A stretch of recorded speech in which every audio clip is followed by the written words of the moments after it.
sunshine. You made me happy when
Moments away as the drama awaits from Atlanta, Georgia.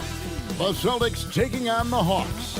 For Boston, as we close out the first half of the season, they rank 10th in the East, looking to rally and improve that position going forward. Hawks, Celtics, coming up next, right after this.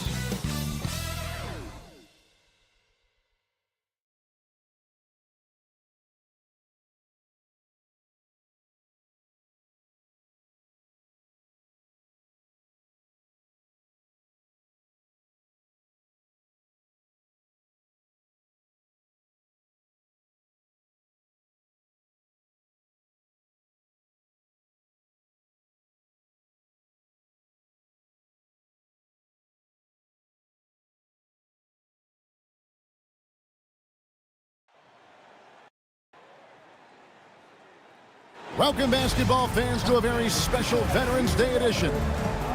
Here's what the Atlanta Hawks have lined up on their schedule.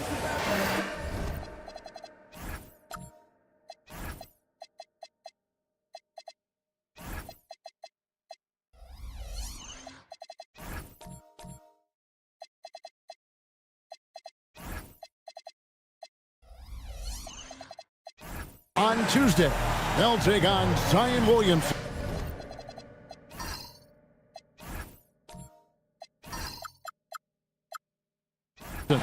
And the Toronto Raptors. Then on Tuesday, they'll be matching up with Derek White and the Houston Rockets. And for that game against Los Angeles, that one will mark game number 6 for them in the NBA season. We'll see if there are any adjustments between now and then to the rotation. And now the opening lineup for Boston. They've got Peyton Watson. Ivica Zubac is out there with Julius Randle. Then there's Luka Doncic. And it's Bridges in at the 2-guard position. And for the Hawks, they've got Nikola Jokic. Morant is out there with Hero. Then it's Saddiq Bey. And it's Avdia in at the 3 spot. 5 to shoot. From the wing, Julius Randle with the rebound. And so it's Randle bringing it up now for the Boston Celtics. Morant against Bridges. Pass to Watson from the arc. That's in, coming off an assist from Randle. And even though we're very early into the season, Stan, what do you make of the top teams in the league so far? Well, Kevin, there's some that have definitely impressed me so far, but it's a long season. I want to see if those at the top can keep playing at that level throughout the year. Now, let's take a minute to talk to Allie LaForce courtside. Allie. I briefly spoke with Quinn Snyder. I asked him, how do you plan to deal with Luka Doncic? He laughed and said, I think that's a question the entire league is asking. Luka is amazing. He's been a superstar from day one, and what impresses me the most is his poise. Nothing seems to get to him. Guys, back to you. All right, Allie, thank you for that. Now, here's Doncic to the paint. Here's Zubac, and the dunk by Zubac. The orchestrator. Doncic knows where everyone is at all times and completely dictates the pace. Morant passes to Avdia. Now Jokic.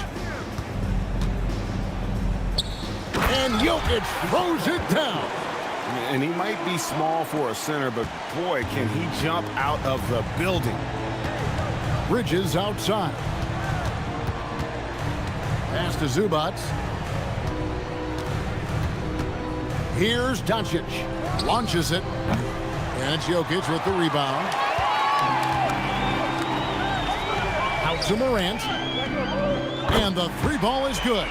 Well, normally Morant is scoring off the dribble. It's good to see him being effective off the ball. And so it's Doncic with it. He brings it up for the Celtics.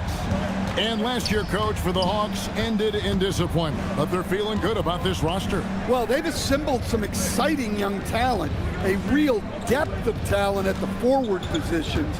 Once they mature, they could be dangerous. Randle no good. Last outing for the Hawks, it was a loss to Oklahoma City. Morant outside. Avdia kicks to Hero. And he gets the whistle for the 3-second call.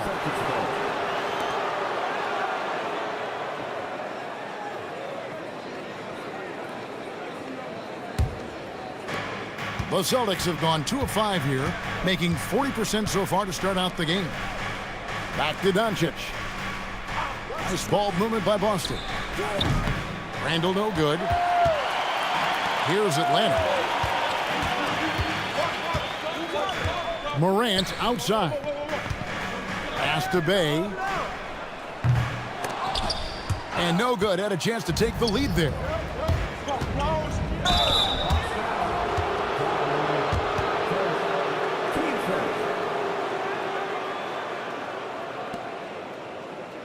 Hey, Stan, how about the Boston Celtics? Back-to-back 60-win seasons. Well, Kevin, winning 50 is a great season. 60 wins is simply incredible. We have lots of regular seasons where no team wins 60. Credit Joe Mazzulla, his staff, and players for keeping this thing rolling. First free throw is good. Stan, March 2025 marked the passing of the great Dikembe Mutombo. 4 of his 8 All-Star appearances came as an Atlanta Hawk. And he also won back-to-back Defensive Player of the Year awards in Atlanta. 4 in total over the course of his career. A tremendous player, but even more importantly, a humanitarian and a statesman for the game. And Stan, on defense, the Celtics content to play the percentages. Yeah, look, the Celtics want to deny threes, free throws, and layups. If you beat them shooting 2-point jump shots, they'll live with it. But can they force more turnovers? Yeah, I feel like Jokic doesn't even need to see the basket when he gets that close. Jokic with the steal. The 3 from Morant. Rebounded by the Celtics. And this matchup with the Hawks, it's their first meeting of the season. And as you would expect, they came out on top in last season's series against this club, but no reason to expect anything different this time around. Well, possibly. Every year brings something new. This first meeting should tell us a lot. Here's Hero. Bridges with the board. Well, give credit to the defense for cutting him off. Normally, that'd be easy points for him at the rim. Pass to Zubac. Randall surveying the D. Down to 5 on the shot clock. Solid play on the low block, and that one's good. Well, the defender made it hard on Randall.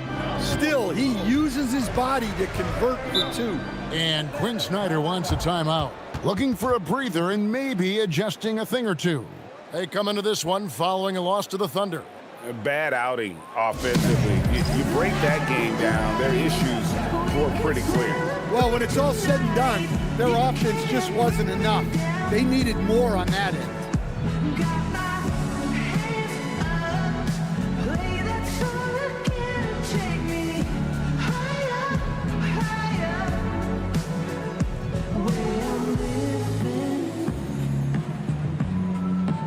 And it's a completely new group for Atlanta. This break in the game gives us a chance to look at the teams with the most points off turnovers last season. Number 5, the Hawks. And they turned all those mistakes into points at the other end. That aggressive style really yielding big dividends.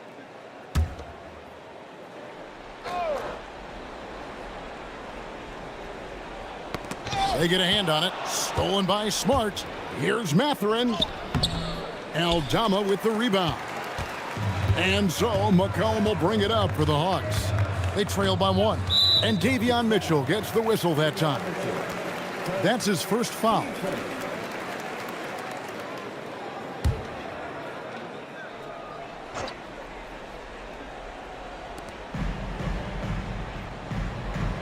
Black with it. Inside. Here's Aldama. And that's where Green makes his biggest impact. He is a menace defensively. It's time to send it over now to our reporter, Allie LaForce. Thank you, guys. Well, Draymond Green is getting serious in the weight room. He said, one thing I learned is you have to lift weights. I was always naturally strong, so I was like, what do I need to lift for? These guys can't move me right now. But your body needs to be able to withstand the pounding of a long season. Guys? Okay, Allie, we thank you.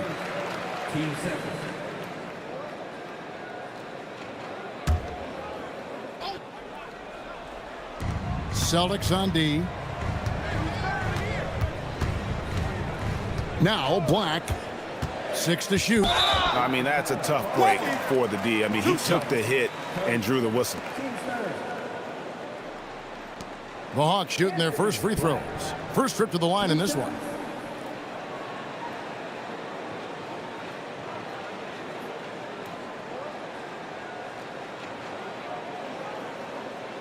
Take a break. Take a break. 2 shots.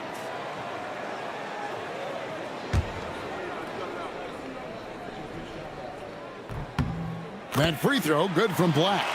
In GA, the Hawks going young, trying to build a sustainable model for success. Yeah, most of their starters not yet scratching their prime, so there's going to be some growing pains, but they're showing plenty of promise. .137 left to play here in the first. Here's McCollum. Good work defensively by Smart. And already they've staked out a noticeable advantage in terms of aggression and controlling the backcourt. Nice ball movement by Boston. And it's Mathurin missing. Atlanta's gone 1 of 3 from beyond the arc so far in the game. Black dishes to McCollum. Down low, just 5 on the clock. And the dunk by Pirtle. Well, that's a smart pass in close quarters. Celtics trail by 3.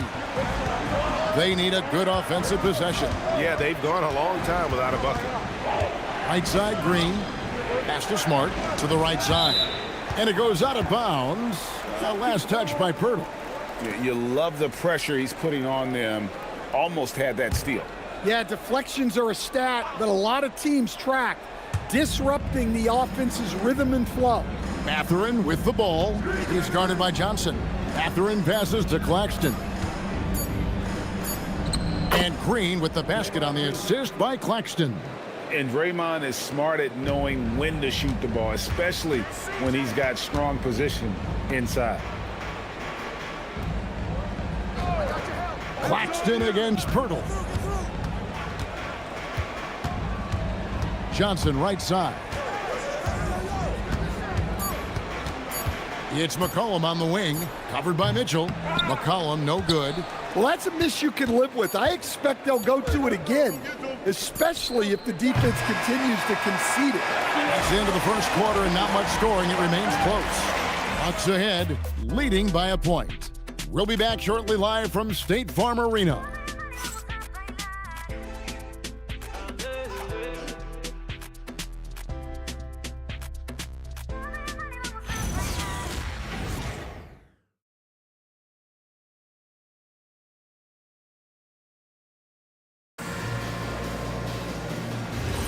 And it's been a pretty even game here after 1 quarter of play.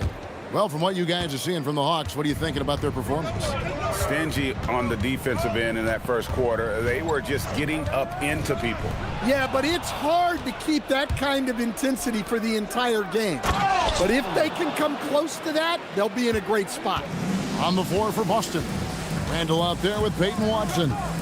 Then there's Doncic. Then there's Benedict Mathurin. And it's Claxton in at center. The Celtics with the lead. Randall finds Doncic. Crosses over. Back to Watson. Pass to Doncic. Doncic with a strong move inside. And it seemed like they couldn't get anything to fall in that opening quarter, but you can just feel the momentum starting to shift. And as the days and months go by, Greg, it still may take us some time to get over the shock of last season's trade of Luka Doncic. And we know the question marks as far as conditioning and defense that led to it. But hard to bet against the talent of his caliber. The 3 for Doncic. Outside for Randall. The 3 ball. Drops in the tray. Randall's got 5 now. Well, hey, Randall possesses this kind of range. The defense has to at least honor his shot. To the inside. Here's Jokic. And the rejection by Claxton. Randall passes to Doncic. Back to Randall.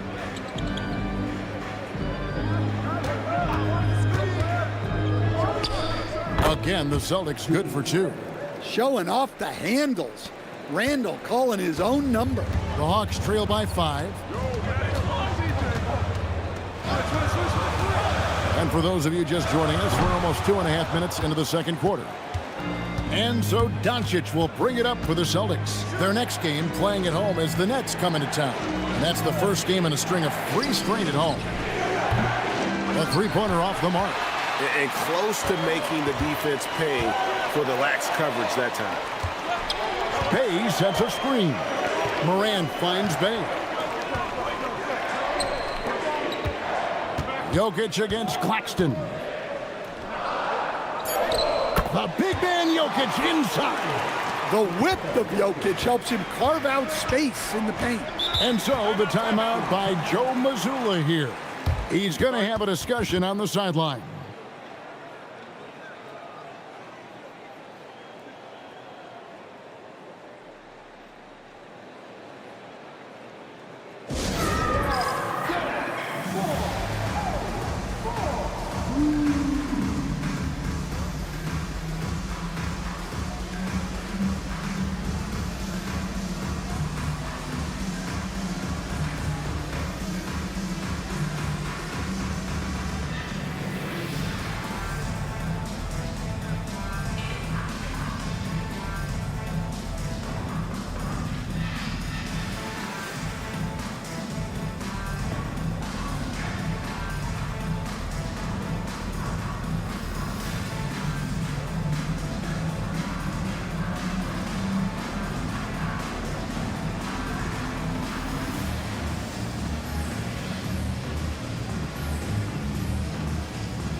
Tyler Hero, he's checked in for the Hawks.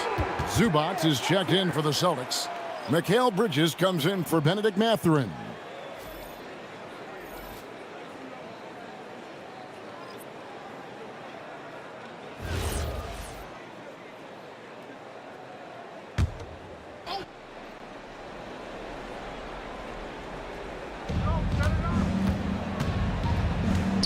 So, Greg, you played in the league over a decade. What's the toughest thing about being a pro basketball player? Lots of things. To me, it's just keeping your spot. Every year, there's just so much talent coming in. So holding on to a place on the roster, and that can be as difficult as anything. Good work there as it goes. Avdia's got his second basket of the night. Well, you see how poised Avdia is. Just a terrific job getting inside and cashing in. Back to Doncic. Oh, an easy 2 from Doncic. And that's a great piece of work to get to the hoop there. Just tore the D to shreds. Doncic against Morant. Pass to Avdia. Hawks passing it around. 5 on the clock. Jokic kicks to Hero. Shoots over Bridges. Hero no good. For Boston, they come into this one following a loss to the Milwaukee Bucks. That 3 off the mark. Bay against Doncic. Back to Bay. Hero from long range. And the call up against Jokic. That is his first foul of the game. And Atlanta will go for a different look here. Pirtle, he's checked in for Jokic. Santi Aldama comes in for Saddiq Bey. Johnson's checked in for Avdia. And Black's subbed in for John Morant. The Celtics also changing it up. Green, he's checked in for Julius Randle. Smart comes in for Peyton Watson. And it's Mitchell in for Luka Doncic. The Hawks trail by 5. Here's Black.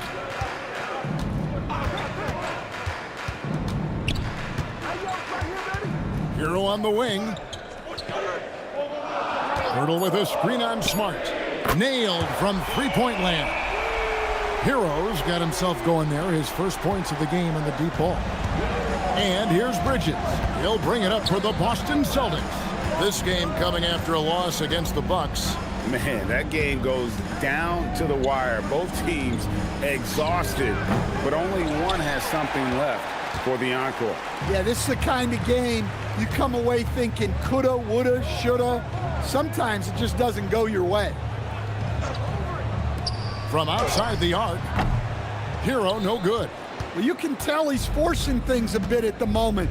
He's been trying to get it going, but this hasn't been his quarter. Zubats, good, and it's Green picking up the assist. Zubats has got his second bucket of the game to go. Here's Pirtle. His shot is good, making him a perfect 2 for 2 from the floor. And really, it's been a major aspect of their offense in the early stages here. Their success working the ball inside and getting points from close range. Zubats the pass to Mitchell. In the corner, Smart with it. Misses the three. And the rebound battle split evenly thus far. Here's Hero, and he hits it to tie the game up. Hero's got 5 points now in the quarter.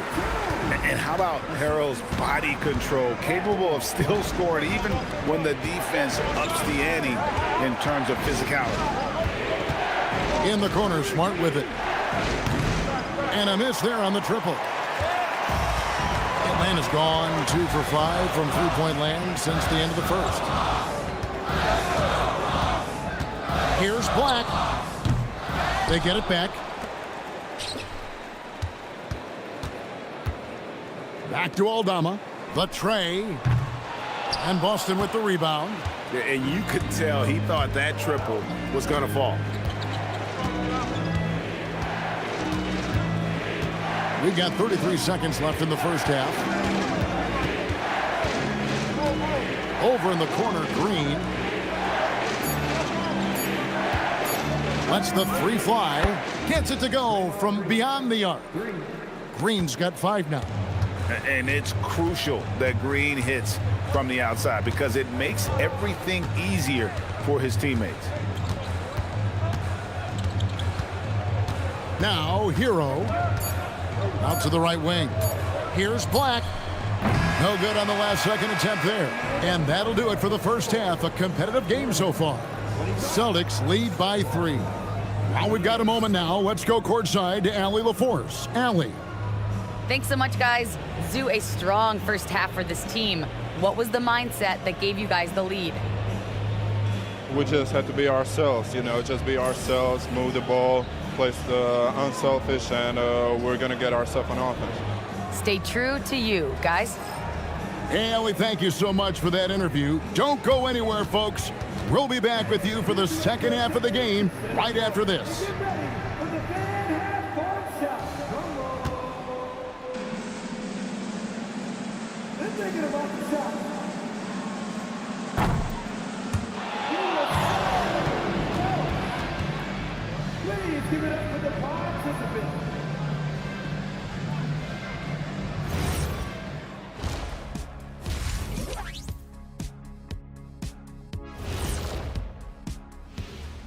Come one, come all. The 2K halftime is here, and so's our breakdown of the upcoming schedule. Let's check it out. I think for Atlanta, it's been a painful start for them, 0-2. I know the season's young, but they're probably feeling a little desperate for that first win. Yeah, if you include the offseason, it's been months, Shaq, since this team's won a game. Not a great feeling. Swinging back over to that first half for the Celtics now. They're in a tight one. Let me tell you guys, there's nothing better than playing well on the road and hearing that silence. Yeah, in many ways, they've looked like the more comfortable team. And that'll do it for halftime. We send you back to Kevin Harlan, who has the second half call.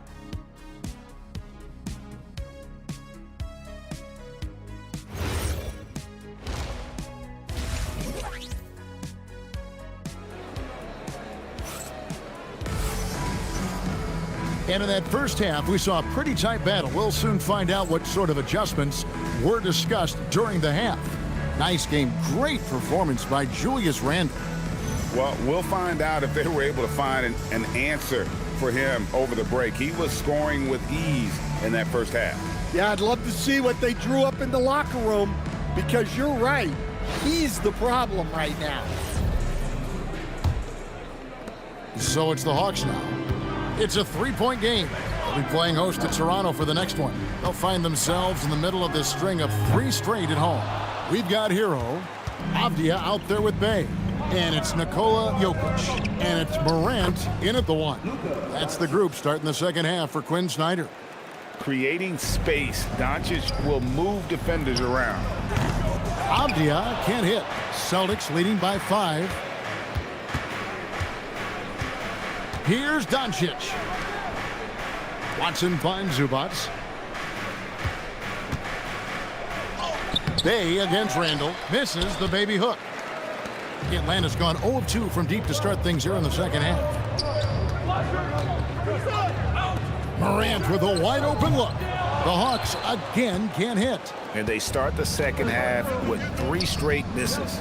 In recent seasons, availability has been a problem for John Morant. Greg, dig into that a little bit. Well, from a league suspension to multiple injuries, Morant has missed a significant amount of time, but we know when he's on the court, he's a game changer. Guys are looking for a spark here. Yeah, a cold stretch offensively for sure. Shots good by Hero. Yeah, they get one to fall. Now 1 for 4 to start the third quarter. And here's Bridges. He'll bring it up for the Boston Celtics, leading by 5. Doncic against Morant. Randle with a screen for Bridges. Clock at 6. Doncic against Morant. Doncic's shot is good. Doncic has got 8. They're consistently finding ways to get the ball inside and taking full advantage. Pass to Hero. And here's Jokic. Shoots over Zubac at the tip, and Bay able to finish. Yeah, I can't tell you what a difference second chance points make in a game. That can be the factor that swings the outcome. And so the timeout by Joe Mazzulla here. This now will give him a chance to discuss some potential changes.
A.J. McCollum, he's checked in for Hero. The Celtics also changing it up. Nicholas Claxton's checked in for Zubac. And it's Benedict Mathurin in for Bridges.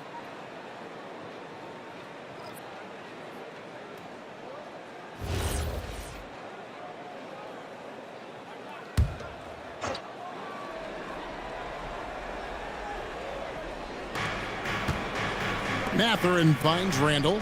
The Celtics working the ball around now. And Claxton throws it down. Oh, inflicting some punishment with the 2-hand flush. They're going for the throat. Jokic on top. Claxton covering. Claxton with the steal. And up the court come the Celtics on the break. And Watson slams it in. And nice read from Mathurin. He's always trying to get his teammates going. Doncic against Morant. Now, here's Jokic. He's covered closely. That's in, and the Celtic lead is cut down now to just 7 on the basket from McCollum.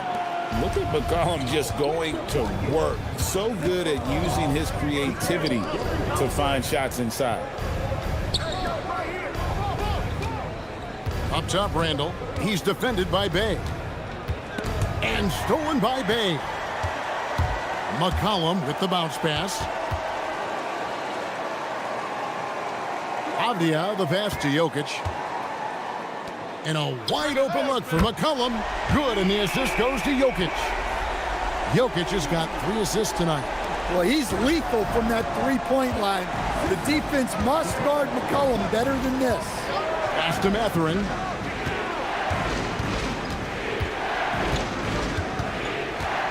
Randall right side. 6 on the shot clock. And that's out of bounds. Boston will retain possession. Rocket Pirtles checked in for the Hawks. Santi Aldama comes in for Saddiq Bey. Then for the Celtics, Green, he's checked in for Randall. Marcus Smart comes in for Peyton Watson. And Davion Mitchell subbed in for Doncic. Just 4 to shoot. From deep three-point territory. He can't get that one to fall. Morant with some nice D. Greg, everything they're doing is working right now. Good run they have going right now. The momentum is huge.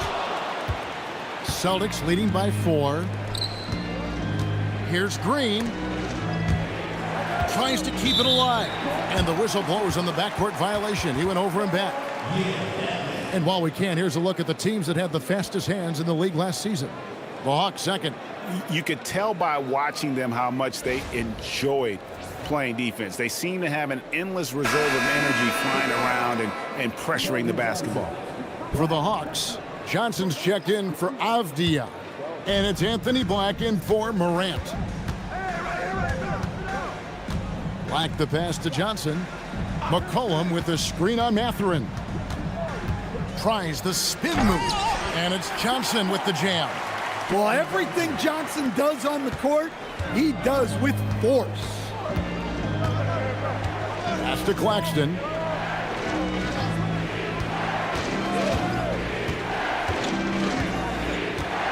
Outside Mathurin.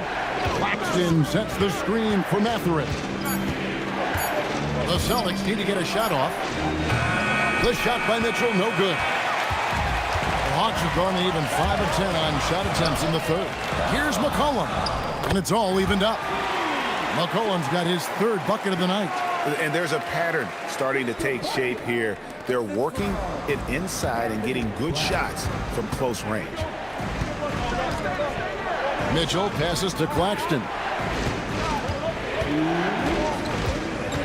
Mathurin against Johnson. Outside, Green. Boston again missing. Here's Atlanta. They're on a 14-6 run. Johnson, the pass to McCollum. Hurdle with a screen on Mitchell. McCollum dishes to Johnson. There's a screen by Aldama. Johnson, good. And it's a 3-point Hawks lead. Defensively, this has not been the second half they were looking for. Gotta tighten it up. And so the timeout by Joe Mazzulla here. Coach is going to take a few minutes to regroup and go over the strategy.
For the Hawks, Avdia comes in for Johnson. And Hero subbed in for Black. And then for Boston, Ivica Zubac has checked in for Draymond Green. And it's Bridges in for Davion Mitchell.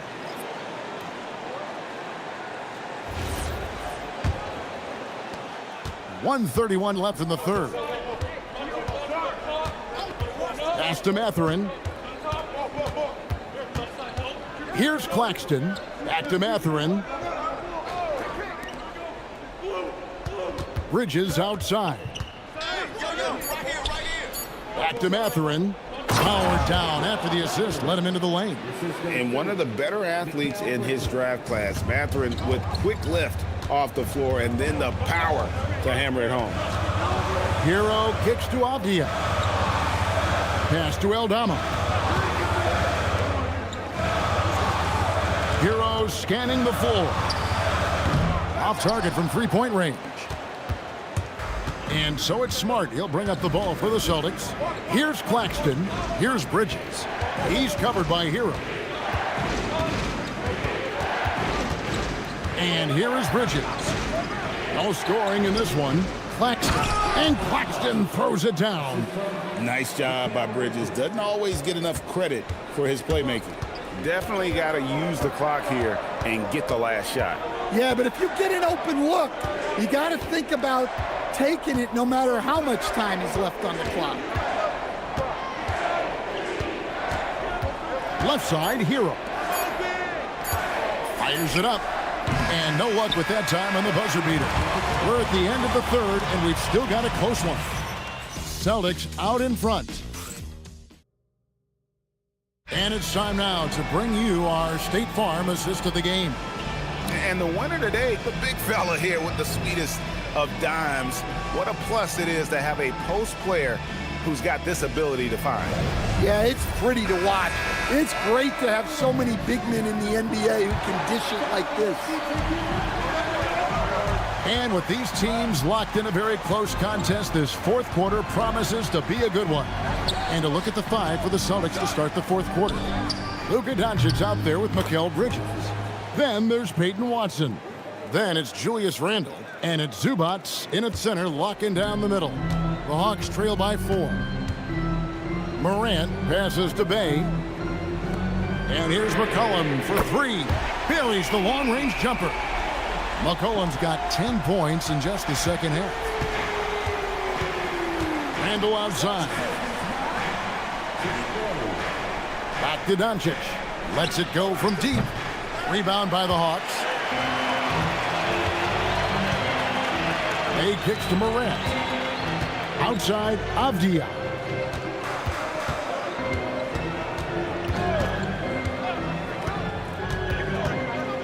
Pass to Jokic. A 3. Another 3 for Atlanta.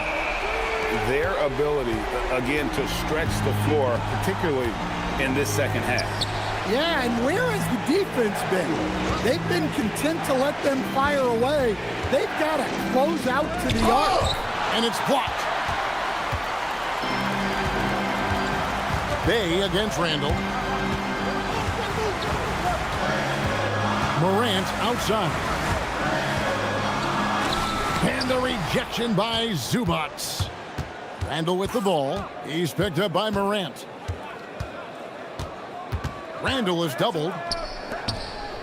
Zubac kicks to Bridges. To the middle. Wants to get it to Watson and does. Go into the rack with energy. And the D afraid to cut him off. Yeah, got to chalk that one up to some shaky defending. And with the score as close as it is, these are the opportunities you truly can't allow. Avdia with it. Now Jokic. And they force the shot clock violation. Great D. And you can tolerate gas like that sometimes, but in a close game, man, I tell you what, that really hurts. And we've got a timeout from Joe Mazzulla. Wants to make sure everybody's coordinated and intent. And now, Allie LaForce has something for us from the sideline. During that last break, I heard Joe Mazzulla as he talked with the team. Coach asked his team, can anyone knock down a three? Reminding them three-point shooting will open up the floor, make things easier in the half-court offense.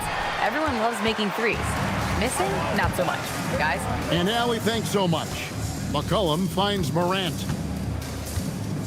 Jokic with the screen on Doncic. Jokic just takes what he wants inside. Amazing. And after a first half in which their offense shot under 40%, they've got the lead, and they should count themselves to be lucky. Bridges outside. That's in, coming off an assist from Randall. Randall's got 3 assists in the game. Here's Morant. Outside, Avdia.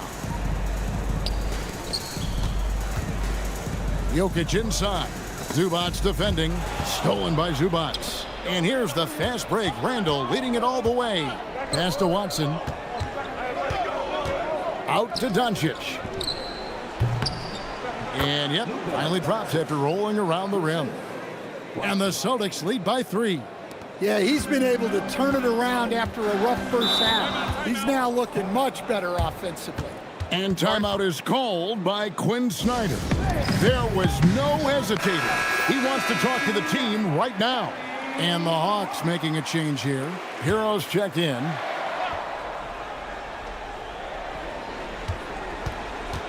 Now here's Morant. Pass to Avdia. Hero kicks to Avdia. Shot clock at 6. Jokic inside. Working on Zubac. No good with the layup. Handle with the ball. Now defended by Jokic. Watson's shot is off. Well, the defense got lucky there. More often than not, he's making that shot. Morant looking around. And Avdia, the bucket on the assist by Morant. Morant's got 3 assists in the game. Pass to Zubac. And the call up against Jokic. That'll be his second foul of the game.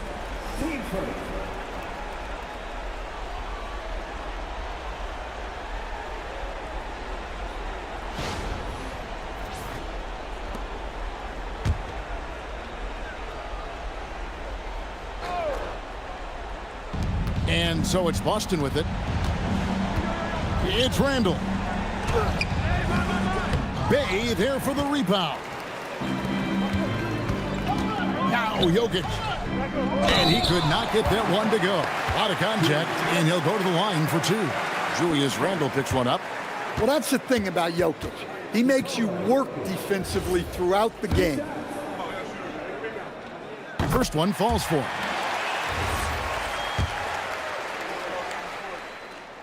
That one misses. Well, not a perfect trip to the line, but he gets the one he needed to put them in the driver's seat.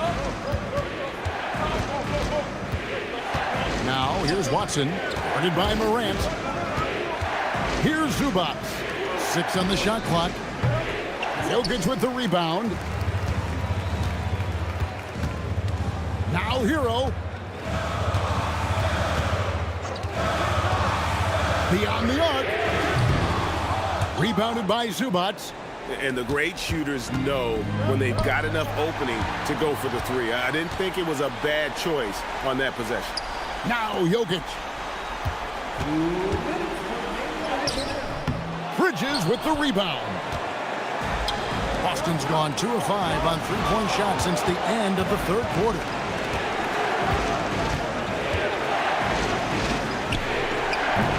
The 3 is off. And Morant's got the ball here for the Atlanta Hawks. They lead by 1. Here's Jokic. 1:30 left to play in the final quarter.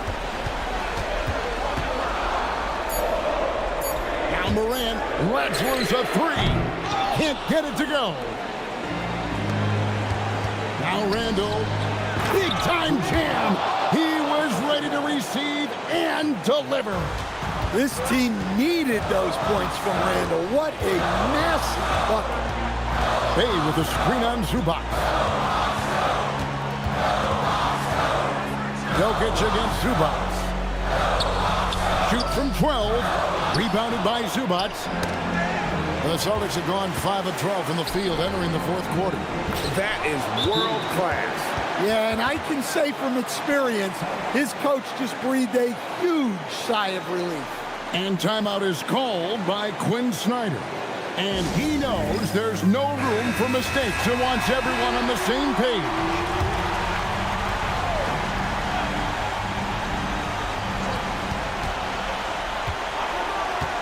Morant outside. Now Jokic.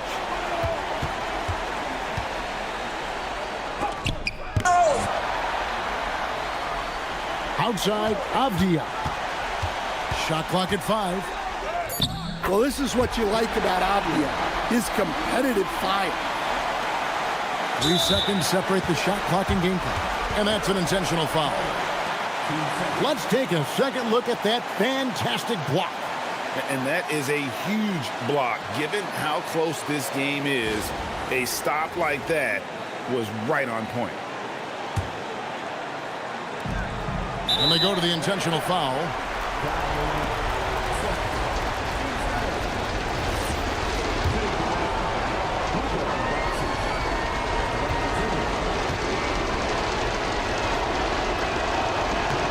He hits the first one, and that will put them up by 2.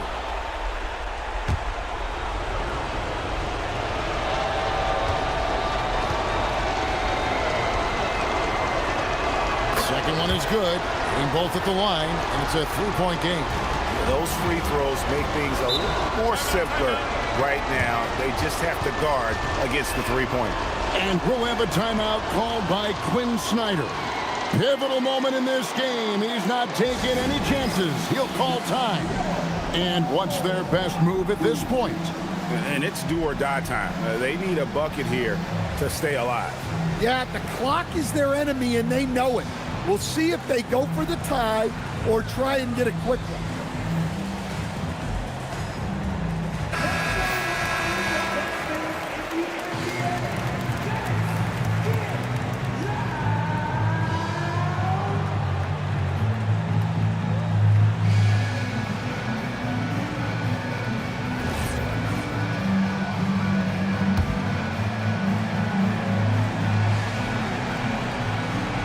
Just 1 second between the shot clock and game clock. Doncic against Morant. Here's Bay. And get the 3. They foul intentionally. That's what they have to do at this point. That's right. No other option but to foul and hope for some misses.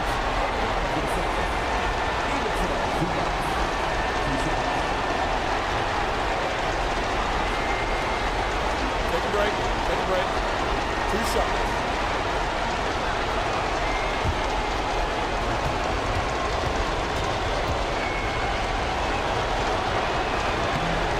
It's the first, and that gives them a 4-point cushion.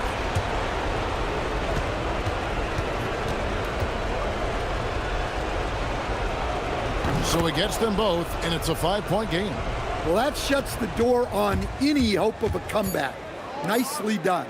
Bay. So we see Boston get the win here. A truly gutsy performance away from home. You know, it really was. And Kevin, when this one was hanging in the balance late, they showed just what a tough-minded group they can be. And let's hear from Allie LaForce, who joins us from the sidelines. Allie? Luka, yes, another victory for you, but the games will keep coming. So what's the most important thing for this team to establish? I mean, compete, you know, the way we compete today from the start till the end. The game is never over, and just compete.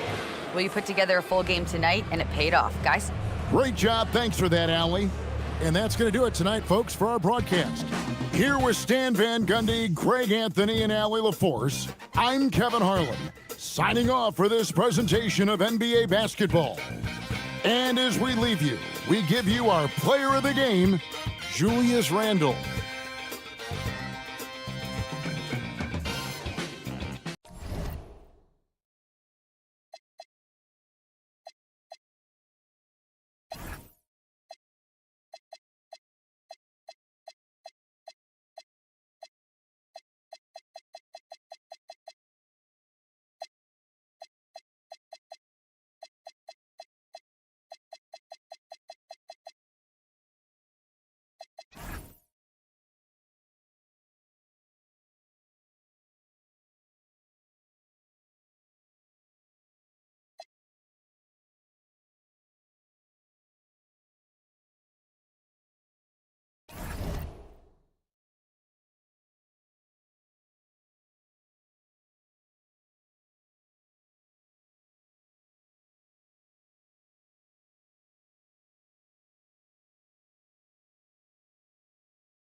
Welcome to the NBA on 2K Sports on this very special day. Let me be the first to wish everyone out there a happy Veterans Day. This is Brian Anderson. With me, Richard Jefferson and Grant Hill. And will Grant when a season is fresh.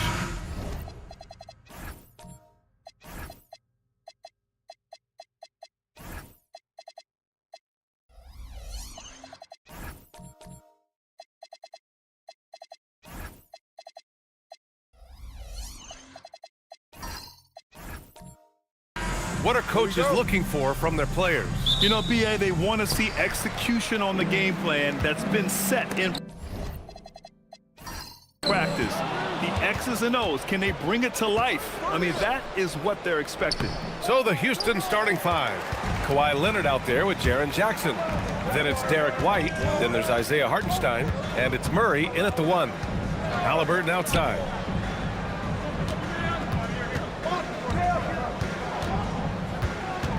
Just 5 to shoot. It's tipped. Fast break. Here come the Rockets.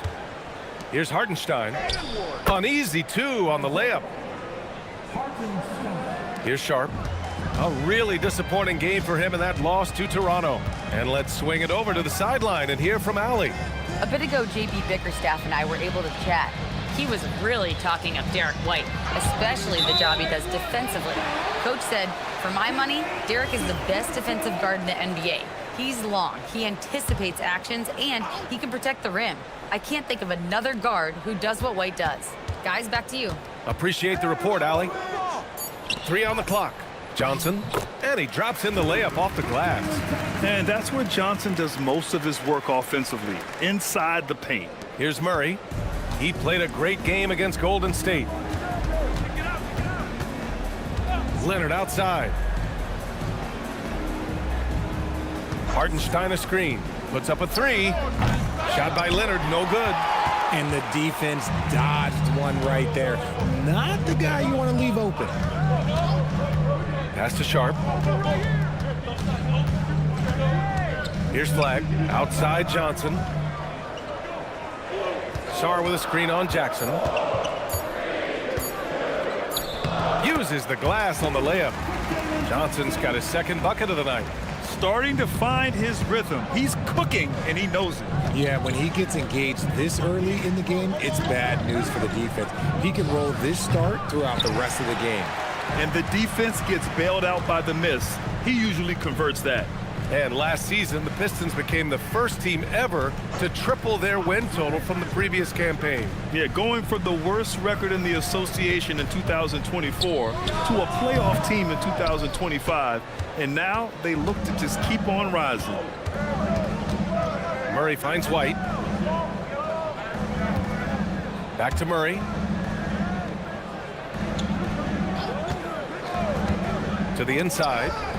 Hartenstein passes to White. He's off on that one. Just 1 for 5. Not the start they were looking for. Obviously, there's still plenty of time to get on track. Oh, and Johnson slams it in. And with that length and athleticism, Johnson is always a lob threat. Leonard, left side.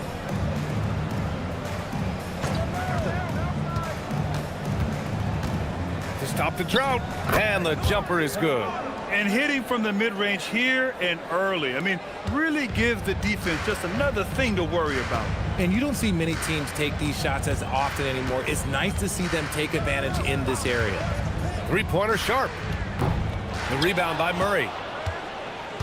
And it's Murray with the ball for the Rockets. Outside White. Back to Murray. And it's Murray finishing it off. There's that athleticism we talk about with Murray, a point guard with major bounce. Halliburton with the ball. Still no points. Here's Flag. Count it. 1 for 1 to start the game. Yeah, most young players want to take threes. Flag is the rare wing who almost prefers to bang down low. Murray passes to White. It's good. And the assist goes to Murray. When he has enough space, he's more than comfortable letting it fly from outside. And so the timeout by JB Bickerstaff here. We might see him looking to make some tweaks to the strategy.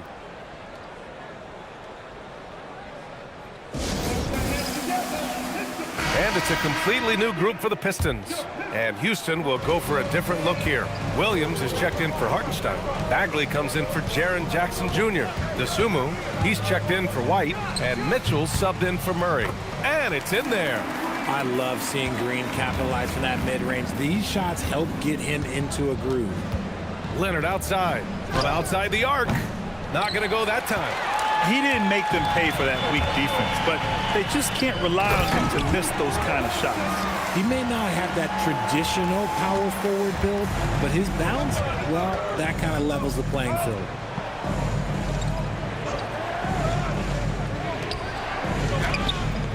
Unable to get that one.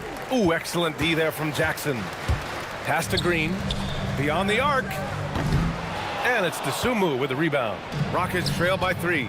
Last year, Jalen Green was twice named Western Conference Player of the Week. Yeah, and Green was the first Rockets player to win the award multiple times since James Harden in 2019.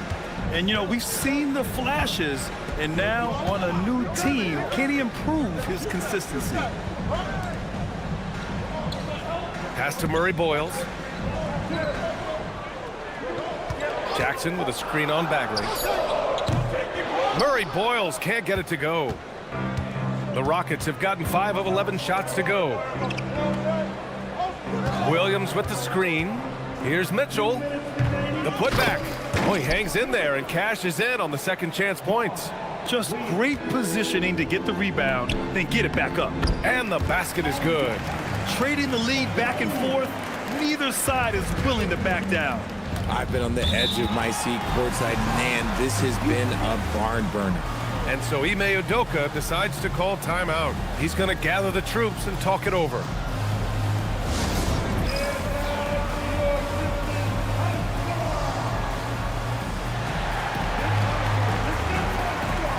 Wallace, he's checked in for Kawhi Leonard.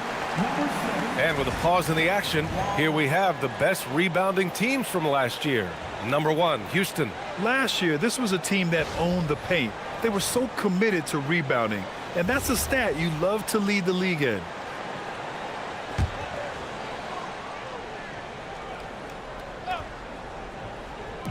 Pistons on D. Outside Mitchell. Pass to Wallace.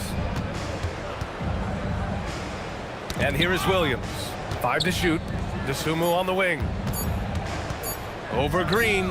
And the basket by DeSumo. Oh, another lead change. 6 total in the first half. And this is the battle we were hoping to see. Here's Murray Boyles. Back to Green. And they call an illegal screen here. You're not going to fool the officials too often on an illegal screen. That's a very avoidable turnover. You gotta focus on the details. The Rockets have gone 7 of 14 and looking in control. Wallace with it, working on Green. Wallace misses. Had enough room to finish, and that's one he'll usually make. A nice shot by Fears. And this might be a growth area for Fears. His accuracy could even be better. Outside Bagley. Let's go with a 3. He buries it from 3. Bagley's got 5 points. That's how you up the ante. Come right back at him. Yeah, I love the competitive fire right there. You drain a triple on us, and I'm coming for my revenge. Love how selfless he is setting brick screens like this. Plays like that right there are what help create easy scoring opportunities. 8-second difference between the shot clock and game clock. Mitchell finds Bagley. Houston working the ball around. Wallace outside. Williams a screen on Green. Here's Wallace. Connects on the foul line jumper. And the Rockets lead by 1. One team gains momentum, then the other storms back. Hey, if this is any indication of how the game is going to go, we're in for a treat. 1 quarter in the books, and it's been a close one. The Rockets on top. They're up by 1. Don't go away. We'll be back with the second quarter in just a moment.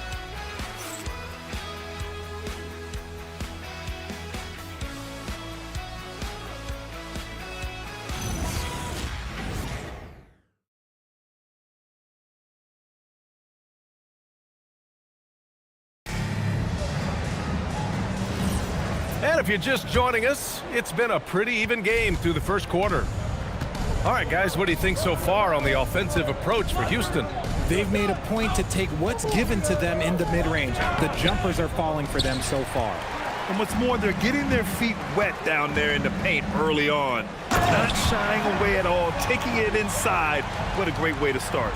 This is how the floor looks for the Rockets starting the second. Jaren Jackson out there with Cason Wallace. Then it's Marvin Bagley. Then it's Derek White. And it's Murray in at point. Pass to Wallace. This one for three. Bagley. Tip back in for two. Bagley's got 7 points. Great anticipation on the tip in. He was ready to make that play. Sharp against White. 4-3. No good there. Houston in the lead. And the Rockets have had success adding veteran leadership to their young roster, RJ. And that's a great lesson in roster building. It's always beneficial to have adults in the room, experienced guys who can set positive examples for younger players. Johnson a screen on White. Pass to Halliburton. To the paint. Here's Johnson. Oh, it's blocked by Jackson. White against Sharp. Oh, through contact. White gets the finish. Nice ball movement there. Delivered the pass right on time. Pistons trail by 6. There's a screen by Johnson. Pass to Halliburton.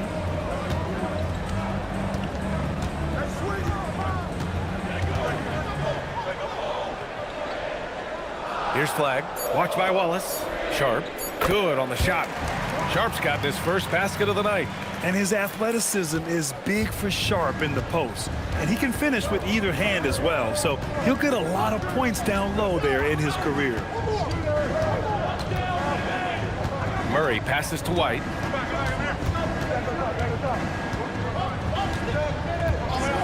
Pass to Wallace from behind the arc. Rebounded by Johnson. The Pistons have gone 2 of 4 here in the second quarter. Halliburton on the wing. And here in the second quarter, about 3 minutes played. Here's Sarr. Down it goes, and a great assist by Halliburton. Sarr's got his second bucket on the night. You know, Sarr established himself in the paint and took advantage of what they gave him. White on the wing, guarded by Sharp. Outside Murray.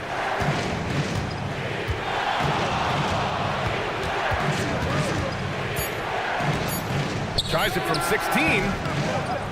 Kicks it out to Jackson. Pass to White. And here's Murray, defended by Halliburton. Murray against Halliburton. Here's Wallace. Buries it from 3. Wallace has got 5.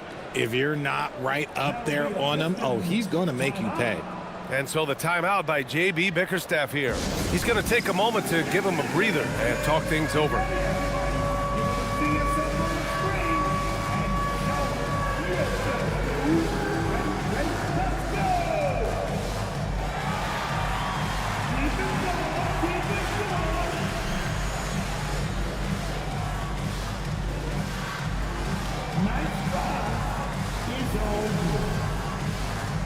Houston making some changes. Isaiah Hartenstein's checked in for Bagley. Kawhi Leonard comes in for Wallace. And Mitchell subbed in for Murray.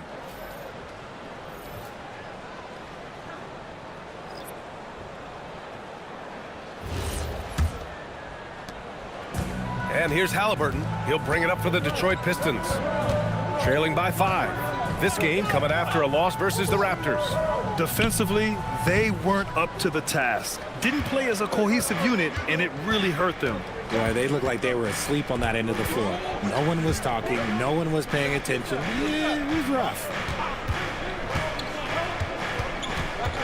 Sharp against White. Pass to Hartenstein. Houston working the ball around. Lets it fly. White can't hit. Not that time, but that's a shot that he's going to make more oftentimes than not. Gives us a chance to catch up with Allie LaForce. Thank you, Brian. Tyrese Halliburton is so key for this team. He said, quote, "I think the biggest pressure I've ever had in my entire life is from myself. When I'm at my best is when I'm having fun and really competing on a nightly basis. I have to show up every day with a smile on my face and bring my infectious personality." Brian, back to you. He sets the tone. Okay, thanks for the report, Allie.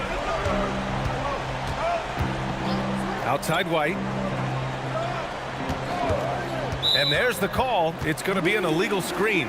Grant, you are a Hall of Fame small forward, so you know a bit about the position. What's key in excelling at the three? Well, BA, you have to be able to space the floor.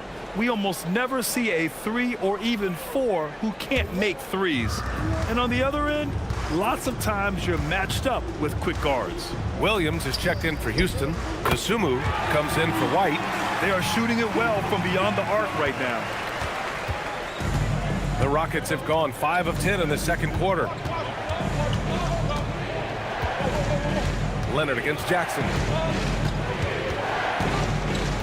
Pass to Mitchell. Here's Fears. Check by Mitchell. Here's Fears. Three-pointer. And the Pistons, another three. Well, it's certainly been a roller coaster ride. If you do me one, I'll do you one better. It feels like we have a lead change every few possessions. Williams, a screen on Jackson. Back to Williams. And Williams punches it home. You expect Kawhi to take the shot, but he cleverly makes a pass. Here's Fears. Check by Mitchell. Jackson surveying the D. Outside, Green. Jackson the screen. Just 5 on the clock. And Detroit another three. 12 straight points off threes. This defense is not extending very well. Really one to watch. Jalen Green is an exciting young star in this league, Richard. Yeah, he's done a lot of maturing as a player in just a few seasons. Sometimes he looks confident, sometimes he looks overwhelmed, but his overall game has improved. Jackson for three.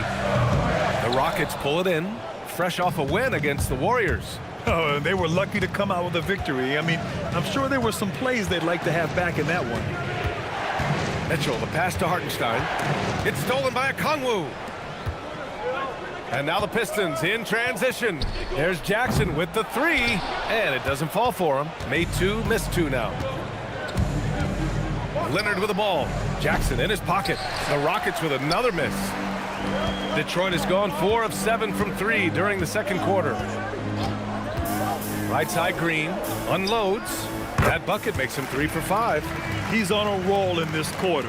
The defense better be careful. 24 seconds left to play in the second quarter. Jackson against Leonard.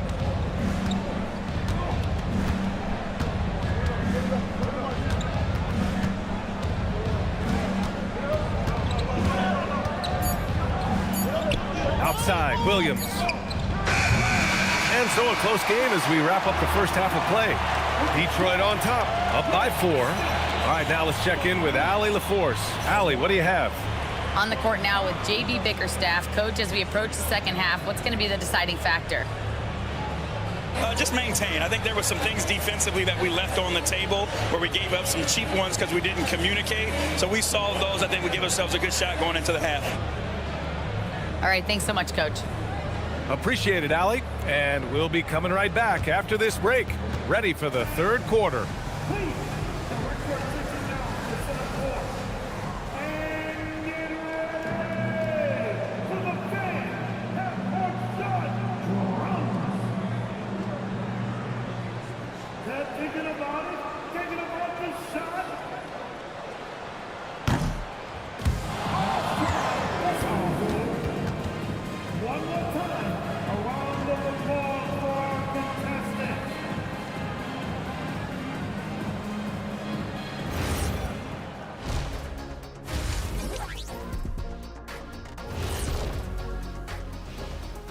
Welcome, one and all. Before we hear Kenny and Shaq's insights on that first half, let's look ahead and check out the upcoming schedule. Well, I think for Houston, Hey, their spirits are high. They have a chance to start the season on a winning streak. Build up that momentum, guys. The way they looked in that first game, it certainly wouldn't be a surprise. Now, as we look at the first half, the Rockets find themselves in a close ballgame. They're getting bullied on the defensive end, but they're still standing. That says something. Yeah, giving up so many easy buckets. How are they going to still win this game? And that'll do it for us. Thanks for stopping by. We'll head back down to Brian Anderson and crew for the start of the third quarter.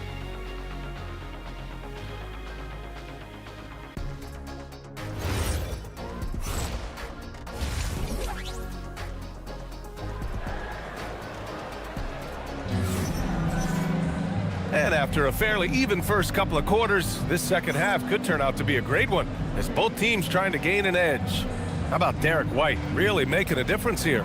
Through the first 2 quarters, he's been on fire. Explosive offensive performance. If they don't change their approach in the second half, let's just say his success will continue.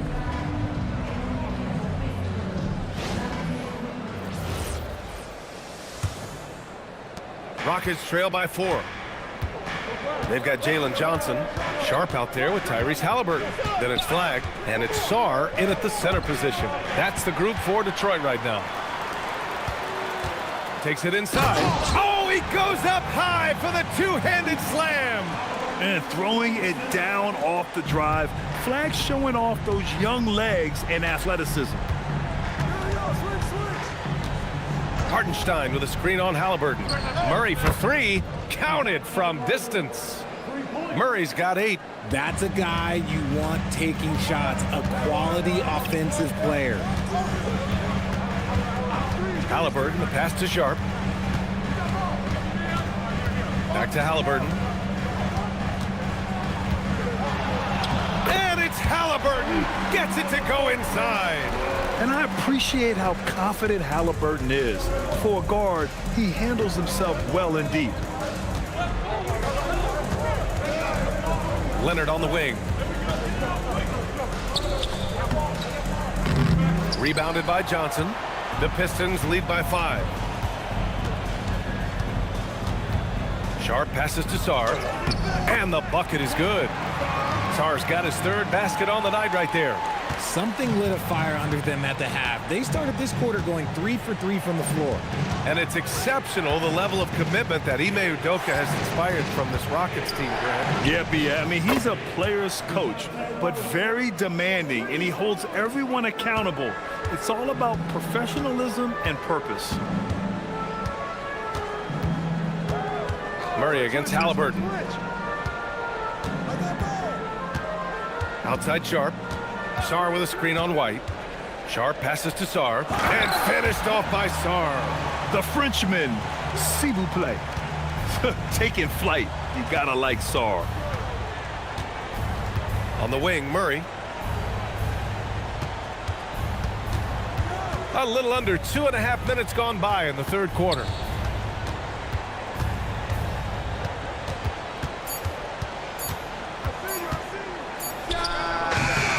Rebounded by Johnson. Johnson's got 4 rebounds now. Pass to Sharp. Johnson a screen on White. Back to Johnson. Oh, and Johnson slams it in. And when Johnson gets an opening, no question he's looking to power it down. And so Ime Udoka decides to call timeout. Coach taking this moment to speak to his guys, maybe alter some of the game plan.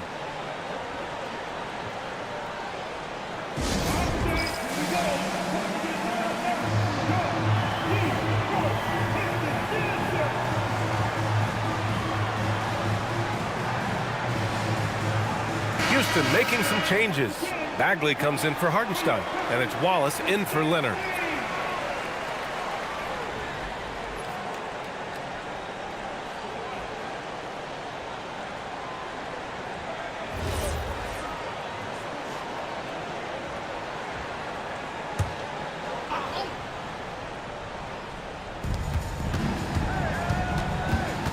Wallace outside. Murray passes to Wallace. Houston working the ball around. Pass to Murray. 6 on the shot clock. Unloads from 13. It's wide right, hits off the rim. The Pistons lead by 8. Now here's Sarr.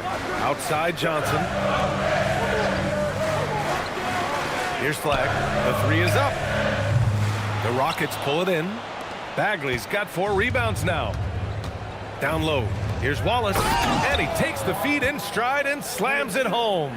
The growth of Murray continues to impress me, especially watching him dish it like that right there. It's Sharp on the wing. He's guarded by White to the middle. And finished off by Sarr. Get him the ball anywhere close to the hoop, that thing is over. And so Murray will bring it up for the Rockets. 8-point game. That game will conclude the 3-game road trip they're currently on. Pass to Wallace.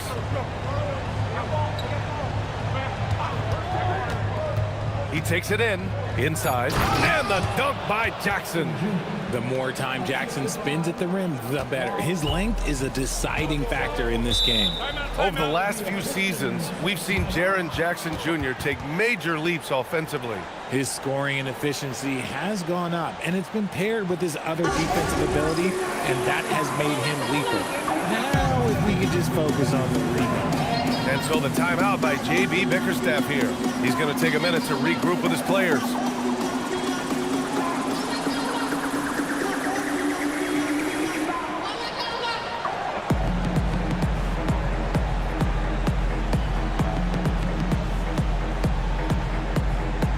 Houston making some changes. Williams is checked in for Jackson.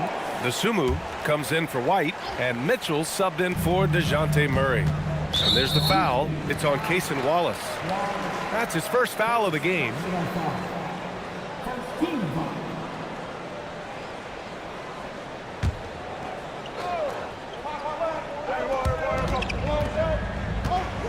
Pass to Green. Here's the floater. Oh, it's blocked by Williams. And it goes out of bounds. Last touch by Williams. And the fans love seeing incredible moments on defense like that block. Oh, now that was a block. Some much-needed energy there to jumpstart them back into this game.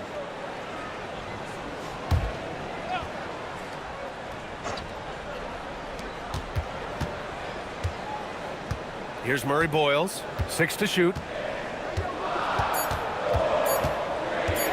Over Bagley. Again, the miss by the Pistons. Rockets trail by 6. Mitchell, the pass to Williams. Dosunmu on the wing. Bagley, a screen on Green. Here's Dosunmu. It's deflected. Here's Murray Boyles. Drills it from deep. Murray Boyles has got 5 points. And he's shooting it at an efficient clip, but he needs to keep looking to score. It's what his team relies on him to do. And from the sideline, let's catch up with Allie. Thanks a lot, guys. Well, the NBA keeping an open mind. Commissioner Adam Silver said, quote, "This is the only league that plays 48 minutes. I'm a fan of 10-minute quarters. A 2-hour format is more consistent with modern television habits, but it's such a dramatic change. Something like that will have to be talked about over time." EA? All right, Allie, thanks for the report. Rockets trail by 9. Dosunmu, right side. Wallace outside. Fires the 3. Okongwu with the rebound. Okongwu's got 4 rebounds in the game. Here's Fears. Pass to Jackson. Outside, Green.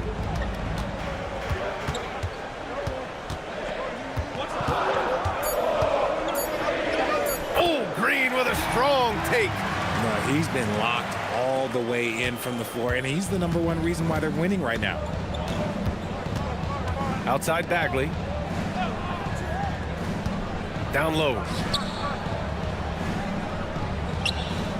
Wallace with it. Jackson on him. Good. He's got 9. It's interesting. They definitely had more three-point attempts in the first half. Not sure why they went away from it. Green with a screen on Mitchell. To the inside. Ball stolen. Dosunmu outside. Outside Bagley. Pass to Wallace. From deep, Mitchell. Rebounded by the Pistons. Green's got his 4th rebound in this one. And it's Jackson on the take for 3. Fears. That basket is good. Off the assist from Jackson. Fears has got 9 points. He drops yet another dime, just facilitating this offense like a maestro. Outside Bagley.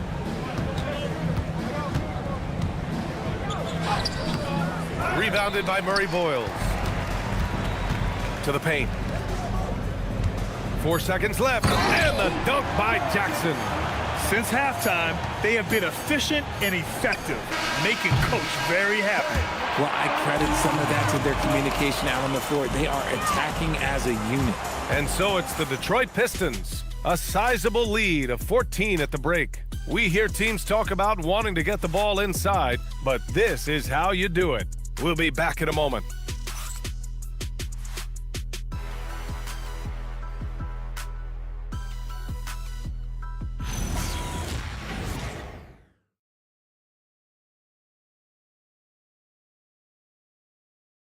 And it's time to bring up the State Farm assist of the game. You talk about painting a magnificent picture with that dime. Just a great decision and a perfect delivery. A lot of times a spectacular pass is more impressive than a spectacular shot. This is one of those times. And as we head into the 4th, we'll see if there's a comeback in the works or if it's more of the same for the first 3 quarters. Taking a look at the Rockets. They've got DeJounte Murray. Jackson out there with Isaiah Hartenstein. Then it's Derek White, and it's Leonard in at the 3. And so it's Murray who brings up the ball for the Rockets, trailing by 17. Releases, and he buries that one. Back rim and in. Talk about a pure jumper. Leonard doesn't need a lot of space to rise up. Halliburton, the pass to Sharp. Outside for Halliburton. Ooh, stolen by Murray. Take it out. Take it out. Pass to White. Back to Murray. Hartenstein with a screen on Halliburton. And Jalen Johnson is going to pick up the foul. That's his first foul of the game. First personal foul. First team foul.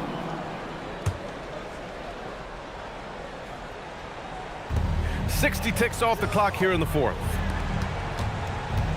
Here's Leonard. He just can't find a consistent way to score, and this team could certainly use it. Outside Sharp. Detroit moving the ball around. Here's Johnson, and he drops it in from the low post. And the Pistons lead by 17. And this is why Johnson can't afford to hold back inside. Sometimes you can get through. Outside Sharp. It's stolen by Leonard. White with it. Now Sharp defending. And White finishes off the break. Well done. Well, when you're careless with the ball, that's what happens. It ends up going the other direction. And there's no defense for that. Live ball turnovers, they are the worst. Stolen by Jackson. To the middle. Here's White. Inside. White gets it to go. And he's doing everything he can offensively to lift them out of this hole. But I'm not sure his hot shooting can do it alone. Outside Sharp. Pass to Halliburton.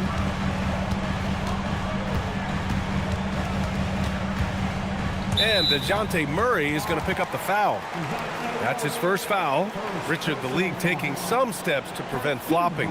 What's the criteria for what crosses the line? It's called STEM. It's an acronym for secondary, theatrical, exaggerated movements. Yes, that's a real term. It's kind of a limited definition, and it basically says, don't be an idiot. Halliburton misses.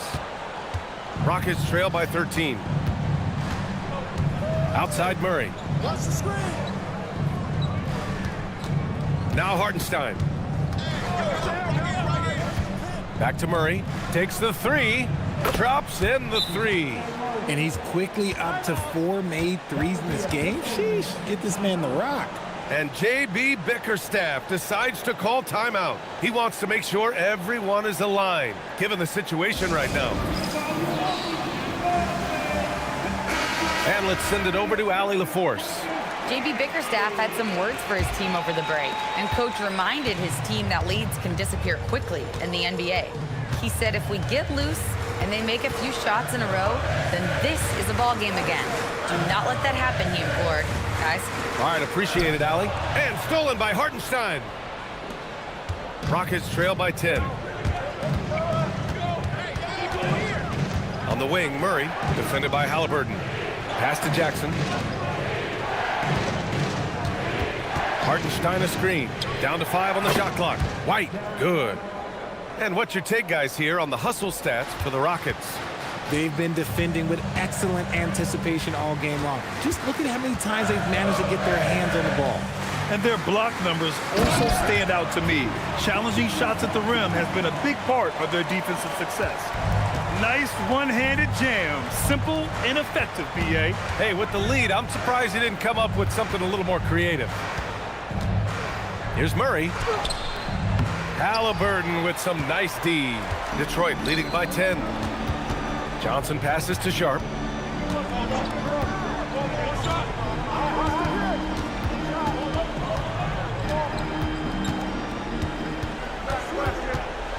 Back to Johnson. Shoots over Jackson. The shot by Johnson, no good. And the shooter had very little space on that attempt. I'm sure they'll think twice about shooting against him next time. Here's White. And it's good. Fought through contact. Hit the shot and will go to the line. Let's get a quick check of the scoring breakdown here for the Pistons. Their offense has been a well-oiled machine. They're moving the ball around, playing for one another, and just piling up assists. Yeah, another thing they did well was feed the ball into the paint. They really utilized their size there tonight.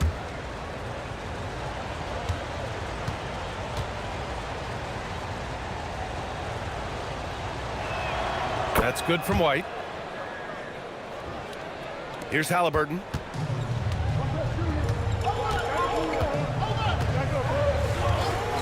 Pass to Sharp. Out to the right wing. Shot clock at 6. Here's Johnson. The rebound by Jackson. Rockets trail by 7. Murray looking around. Now Jackson. Outside Murray. Halliburton rips down the board. For Detroit, they've got 3 of 6 shots to go in this fourth quarter.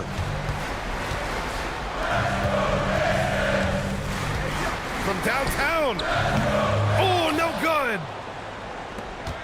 And here are the Rockets. They're on a 14-4 run. Now Leonard. Tries it from 9. Kawhi finishes inside. So good at the rim. Leonard doesn't shy away from these moments, embracing his role as a leader for his team. And the timeout called here by J.B. Bickerstaff. Coach clearly has something he wants to say to his team right now.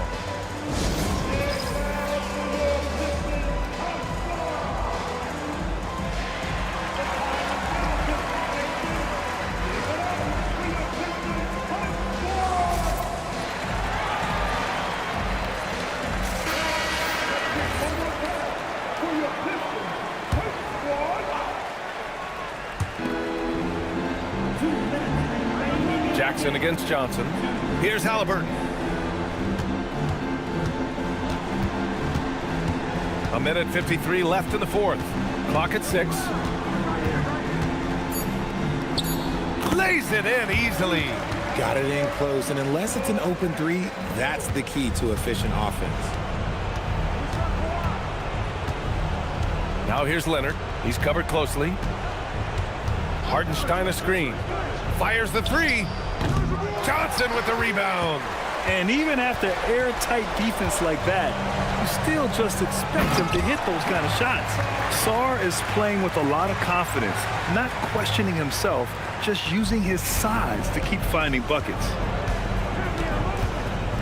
Hartenstein with a screen on Sharp. Here's Leonard. Puts it up from 12. Rebounded by Sarr. Halliburton outside. Now Johnson. Sharp. That one goes. Yes, sir. Well, now it's just a matter of watching the sand fall through the hourglass. This game is wrapped up in a strong showing for the Pistons. You love how they push the ball at every opportunity. Yeah, they really dictated the pace, and it really paid off. And so this win marks their first victory of the new year. And no question this was a team effort, but you have to love how big a night this was for Tyrese Halliburton. I think people could learn a lot from how versatile he was in this one. Whatever the situation was, he found a way to be a difference maker. Here's Leonard. 44 seconds left in the fourth quarter. And again, another missed shot. Halliburton with the ball. Hartenstein covering. Flag outside.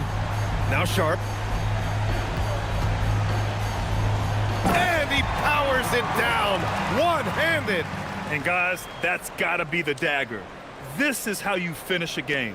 And it felt like they just flipped the switch to go on that run and seal the game. Saving their best basketball for the end. Always smart. Here's Hartenstein. Jackson outside. Now White puts up the tray. It's good from beyond the arc. The team-first mindset of Jackson, willing to get the ball to his open guys.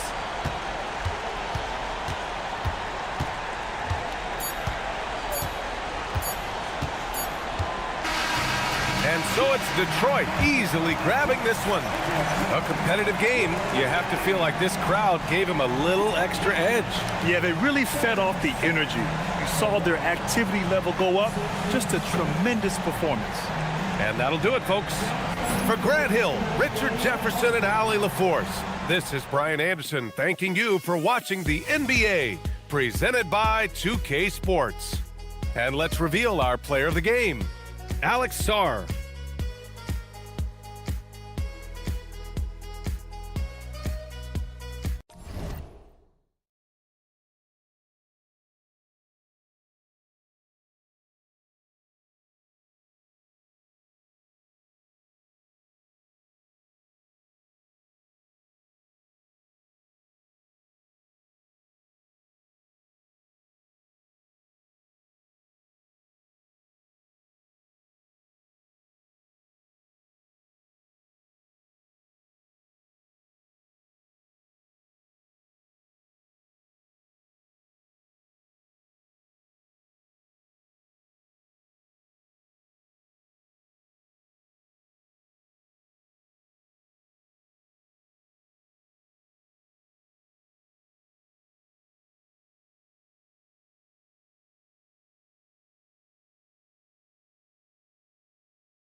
At the point, 6 feet 1 inches, number 0, Tyrese Maxey.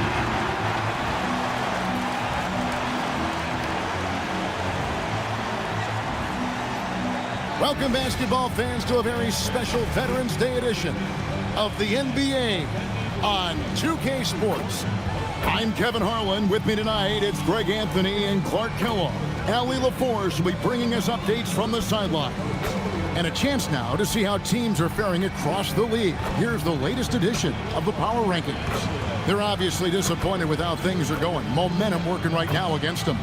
You know, right now for Milwaukee, they're moving upwards just a bit. Still plenty of work to do, but as they say, the journey of 1,000 miles begins with a single step. Here are the starters for Milwaukee.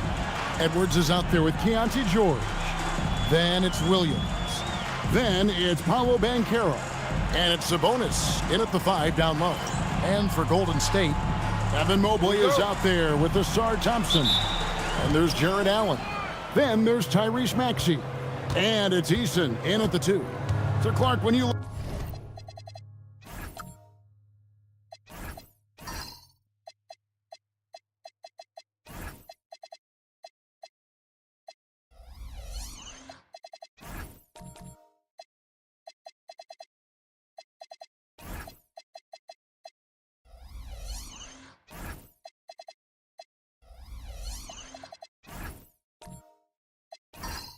look at it, what's the focus for these teams so early on in the campaign? You know, I think really at this point it's about seeing what you've got, finding out what you have, building chemistry. I think this is where you kind of start to discover the strengths and weaknesses of your team. Now Eason, after Anthony Edwards missed from long range. Allen, that's good. Boy, good touch inside. I mean, Allen does have a nice looking shot, but he's really at home near the hoop. Pass to Sabonis. Williams with a clean look. No good on the 3. The Bucks won their last contest, that game against the Boston Celtics. Maxey against Edwards. Thompson sets the pick for Maxey. Taken away by Williams. Here's Edwards. And Edwards slams it in. Edwards just doesn't allow defenders to bottle him up. Great focus and persistence. Let's go to the sideline and see what Allie LaForce has dug up for us. Allie, take it away. Steve Kerr gave me a few minutes to catch up with him. Coach and I talked about the difficulties playing against Anthony Edwards. He said, quote, usually you worry about his offense, but he's shown the last few years that he's a lockdown defender when he wants to be. That's something that we'll need to factor into our game plan. Ant's defense is now a concern for coaches as well. Back to you.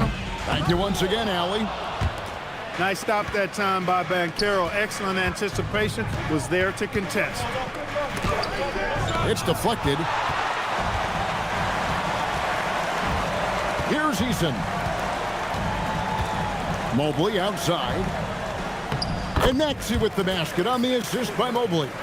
And once he got to the 10, I think he was surprised to find himself that wide open. Well, this early, they should be showing a lot more energy on defense. It's not there. And play stops. Whistle on what looks to be an illegal screen.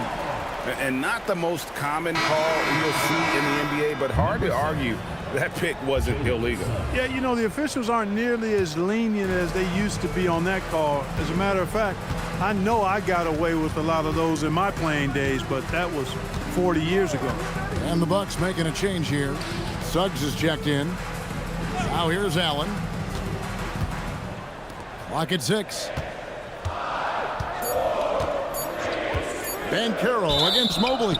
And there's the whistle. 3-second violation. A moment here now to see the numbers for Jalen Suggs.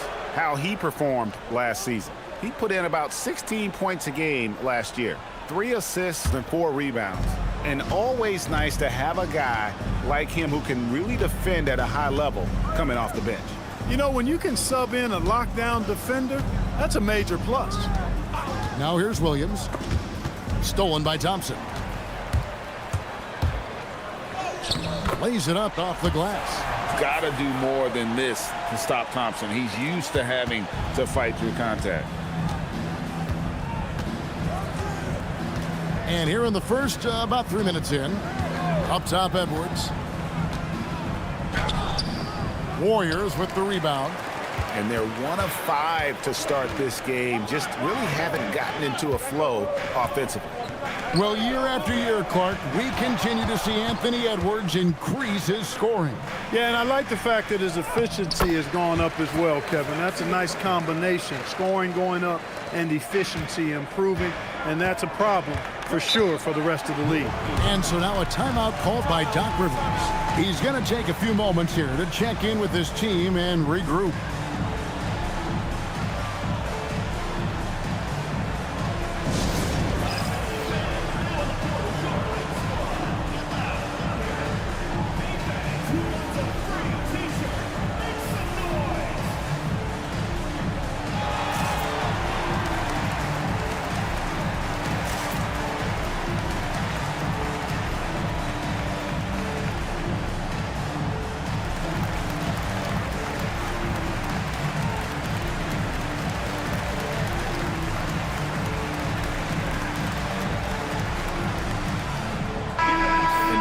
Chance to check in on Evan Mobley. He's coming off an excellent season, and he did his share on the glass, battled his way into the top 15 in rebounds per game. Great anticipation and timing. That's how he ended up a top 10 shot blocker.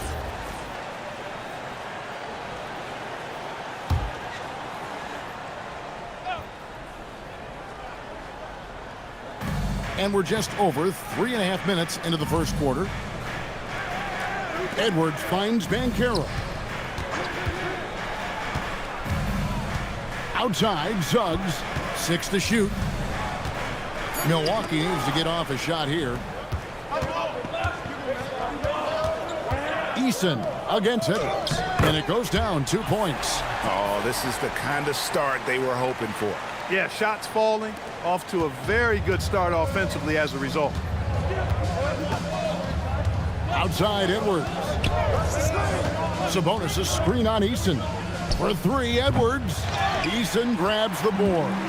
He's going through a bit of adversity right now. They really need him to pick it up, though. Allen, that's good. Well, if it ain't broke, don't fix it. They keep getting it in the paint and continue to score consistently. Pass to Banchero. Back to Williams. Sabonis' screen on Thompson. And stolen by Thompson. Here's Eason. Edwards defending. And slam dunk by Allen. I like their focus coming in. Terrific execution so far. And, you know, it's an all-out effort they've come in with. Very aggressive offense so far. And so now a timeout called by Doc Rivers. Coach needs a moment to talk things over. They're getting their first look of the season at the Warriors in this one. And they had some memorable battles last season. Let's hope for more of the same here tonight. You know, I expect tonight to be a really good close game, guys. They split the season series last season.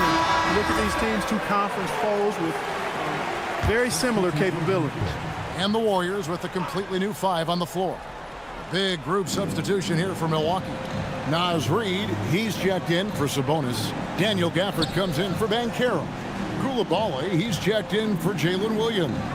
And it's Vassell in for Edwards. Now, here's Suggs. He has yet to score over Sexton. No good again that time. And so, Sexton will bring it up for the Golden State Warriors. Tough loss coming against the Rockets in the last game they played. Live by the 3, die by the 3. If you're perimeter dependent, you don't really know game to game how it's going to go. You know, I think the lack of success from the perimeter really did them in. They just couldn't get it going from there. Here's Vassell, following the score by DeMar DeRozan. Barrett against Vassell. The Bucks working the ball around. Releases. Milwaukee, no good that time either. Got a decent look at it, but sometimes the shot just doesn't go down. Fades. And it's DeRozan missing. Bucks trail by 14. They need a bucket in a big way here to regain some confidence. Let's check in now with our Allie LaForce, who's got a story for us. Allie? Thanks a lot, Kevin. John Collins grew up playing soccer goaltender. He said, quote, "I've always had good hands, but goaltending helped my reaction time, being able to track the ball at fast speeds. It's an important thing for guards to trust the big fella that you can catch and finish." Guys? Terrific report. All right, Allie, thank you for the report. And stolen by Vassell for the finish. And a lot of contact on that one, so he'll shoot 2 here. That one on DeRozan. You watch Vassell.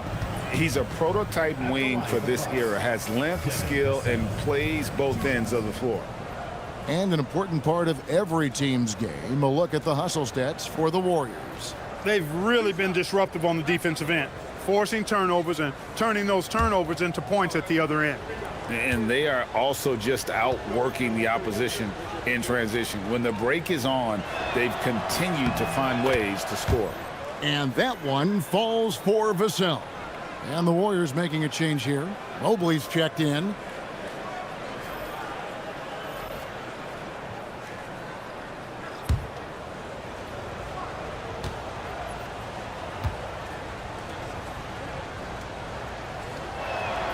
Vassell hits them both.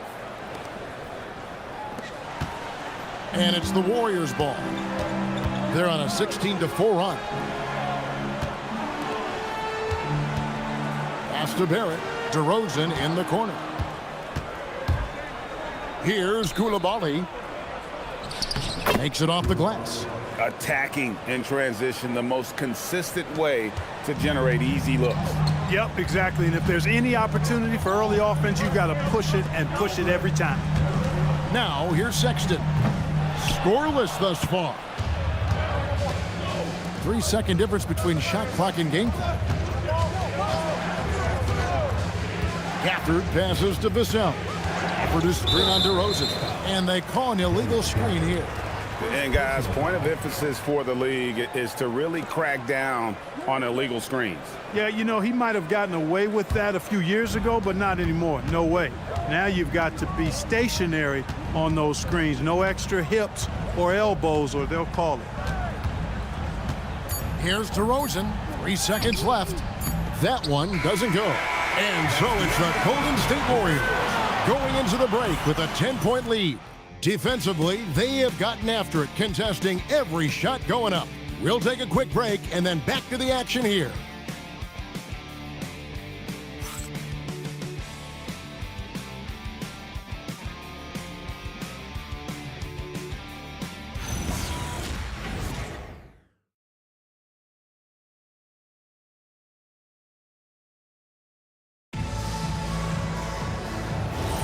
And glad to have you with us, folks. Second quarter of basketball. This game has not exactly been neck and neck, but plenty of time left in this one. And taking a look at the Warriors' performance here, guys. What are your thoughts? Well, when you control the glass, you control the second chance opportunities on both ends. And, you know, their rebounding advantage has been glaring, simply outworking them on the boards for that entire first quarter. On the court for Milwaukee here in the second, they've got Domantas Sabonis. Edwards is out there with George. Then it's Jalen Williams. And it's Banchero in at the power forward. 4 on the clock. Mobley with the block. And whenever Mobley is out there on D, you have to be aware of where he is. And now let's take a look again at that incredible rejection. Those kinds of plays are the ones that get you on the lead and help keep you in front. Tari Eason's checked in for Barrett.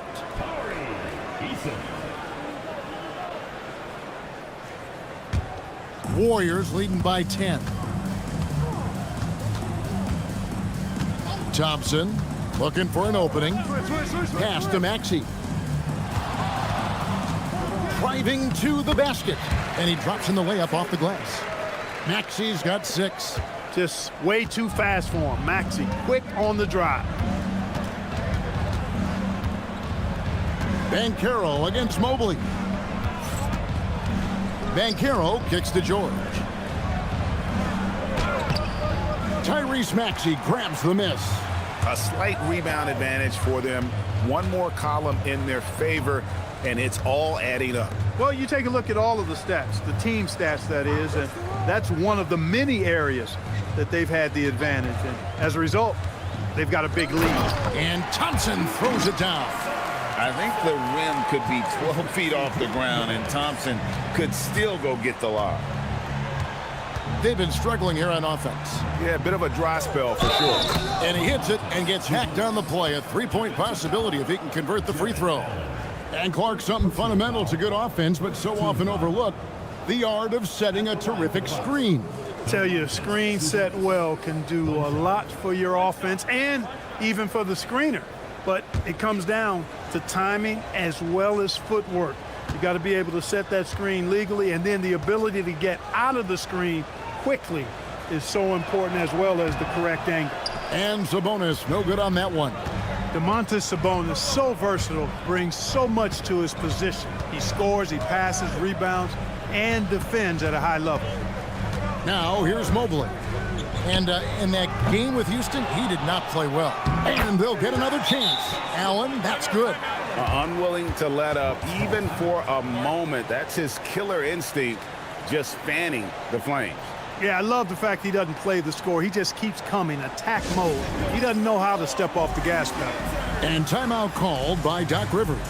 He made the decision to huddle up with his guys and talk about strategy.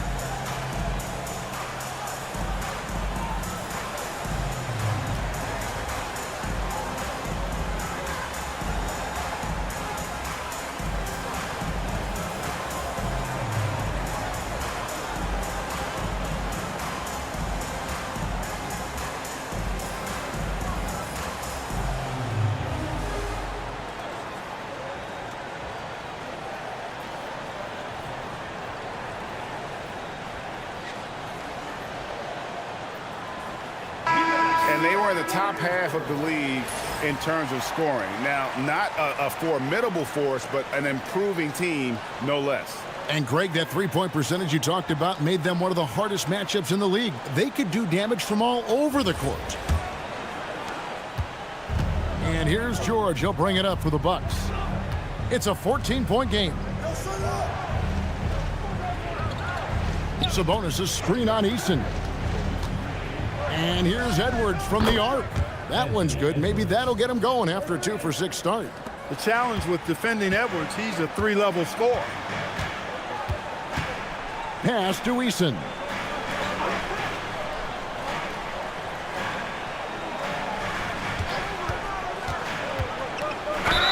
And foul on the shot. He'll shoot 2 at the free throw line. It's on Anthony Edwards. Really the right play defensively. If you can't block, force them to the line.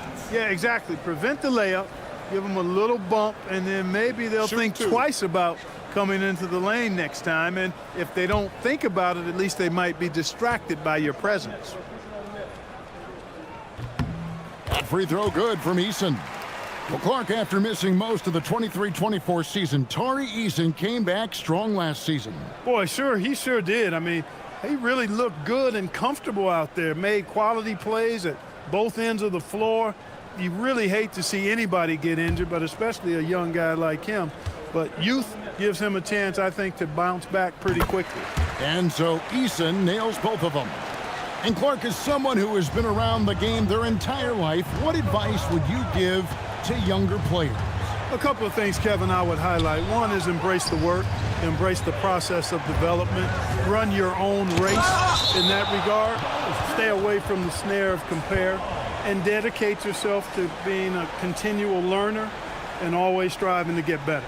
And that rejection had some mustard on it. Huge, huge play. Superb anticipation on that rejection, and that'll allow them to stay on the lead if they keep defending like that.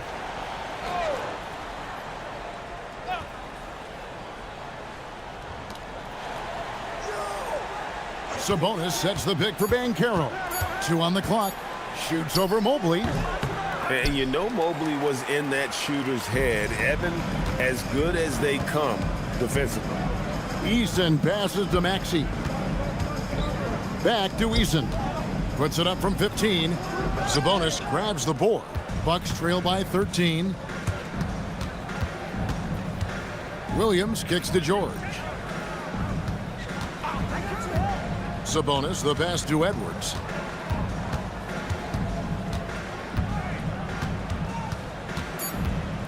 And too much time in the lane. They get called for the 3-second violation. Looking now at the numbers for Thompson. Last season's performance for him averaged about 10 points a game, 5 rebounds, and 2 assists. And really for him, it's about putting in the work and improving his game. Yeah, and I think he wants to. It's one of those things where you either want it or you don't, and he does. Clint Capella, he's checked in for Allen. And so Steve Kerr decides to call a timeout. He's going to take a minute here to get things straightened out.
With the break in the action, here is the 2K leaderboard to show us the league's best shooting teams last season. In fourth, the Bucks. You know, after that solid performance last year, there will be a lot of high expectations this year. And nothing stays exactly the same for a team from year to year. There are a lot of dynamics involved, particularly shooting percentage.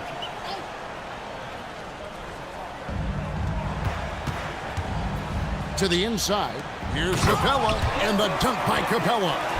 No defense going to stop that throwdown by Capella right there. Right now, let's take a second to catch up with Allie LaForce on the sideline. Thank you, Kevin. A lot of conversation in the NBA about expansion. Commissioner Adam Silver said there are clearly markets out there that are very interested and will run through a process. I'm looking forward to it. There's an enormous amount of interest out there. It's on the league to look at it holistically. Back to you, Kevin. All right, Allie, we appreciate the report.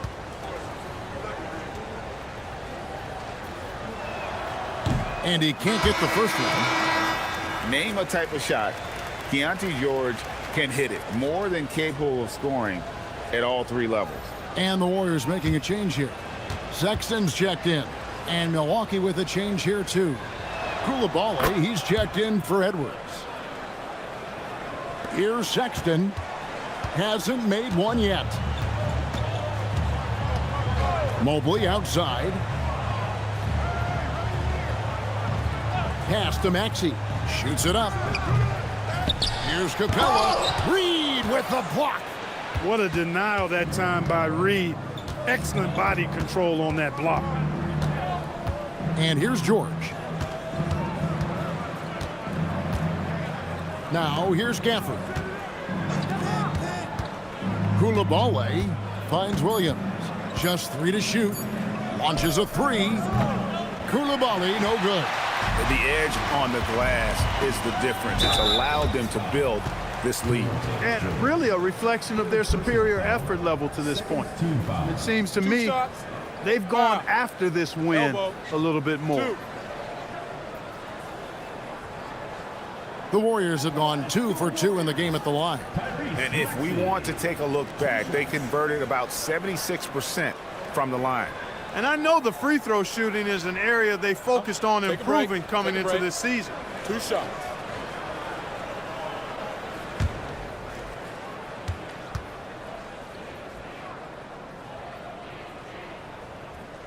he makes the first. The quick-footed, creative Maxey, so much fun to watch. He plays with such boundless energy, and he's still got room to grow. DeMar DeRozan, he's checked in for Golden State. Vassell, he's checked in for Milwaukee. Jalen Suggs comes in for George. Good on both. And they're really getting more points at the free throw line here in the second quarter. Definitely, that's one of the reasons they're in front right now. Now, here's Suggs. Still yet to score. Inside. And stolen by Maxey. Outside for Sexton. Back to Maxey. The basket good off the assist from Sexton. Maxey's got 7 now in this quarter. Zero hesitation, Maxey. Great confidence in his mechanics and his work. Coulibaly finds Suggs. Right block shot. No good. Shot missing. Nice D from Sexton. Defenders going at Colin Sexton should be mindful of his prowess in the paint, Greg. He's pretty tricky. That's right, Kevin. We tend to think of guards like Sexton as perimeter pests, but Collins a real plus when he's in close. Let him slip by you, and it's a deuce. Coulibaly, no good. +8 in the rebound differential. One more reason why they're in control. Yeah, double-digit advantage on the scoreboard. They've taken the initiative. They've played, I think, with more purpose so far. Definitely a situation you want to make sure you don't give him too good of a look. And stolen by Sexton.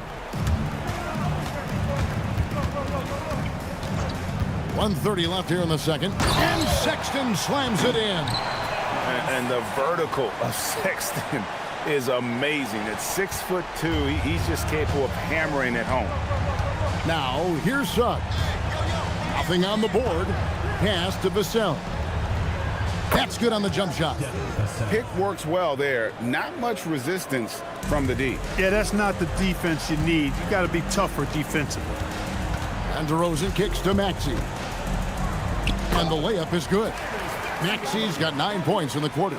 I love his shot selection today. He set the bar for the rest of the team. Bounce pass Suggs. DeRozan against Vassell.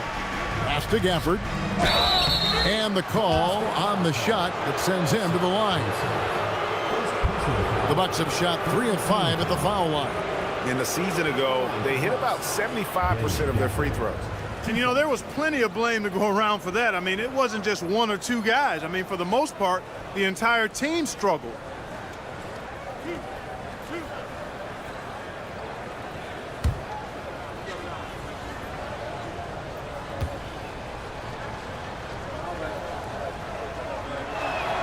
And that one falls for Gafford. And working, Kevin, themselves to the line here in the second. A nice way to get your offense going. And maybe cause some foul trouble along the way as well. And we know what that can do. It pays off typically in good fashion for you. R.J. Barrett's checked in for Colin Sexton.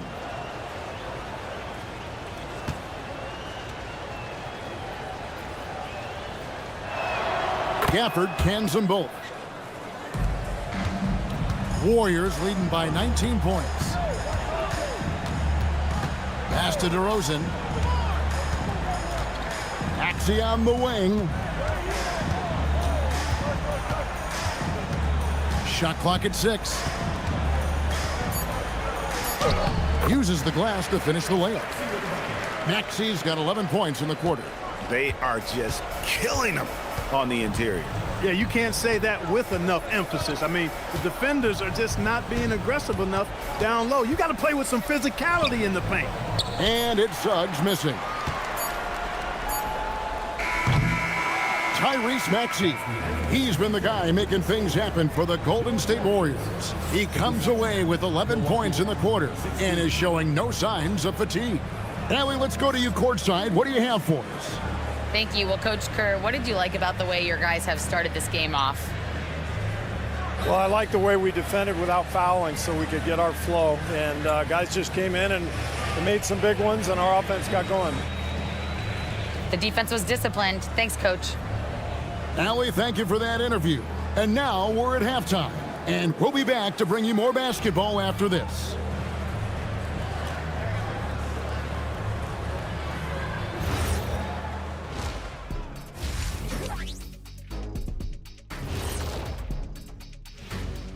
Thanks for joining us, everybody. An uphill battle so far for the Milwaukee Bucks.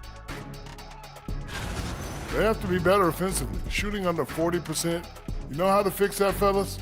Feed the bigs. Stop the presses. Shaq advocating for more post play.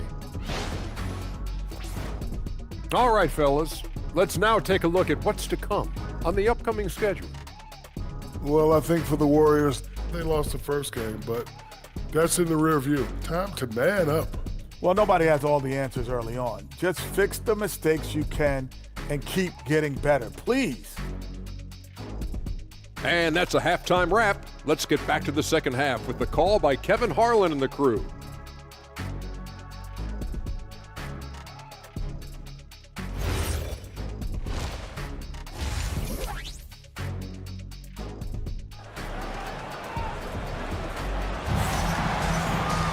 And there wasn't too much drama in the first half, but maybe things will tighten up here in the second. You look at Tyrese Maxey in this one, guys. He has been everywhere. He's done a fantastic job of finding open space to operate within the first few quarters. You know what? It helped that they had a few guys with very hot hands on the perimeter, too.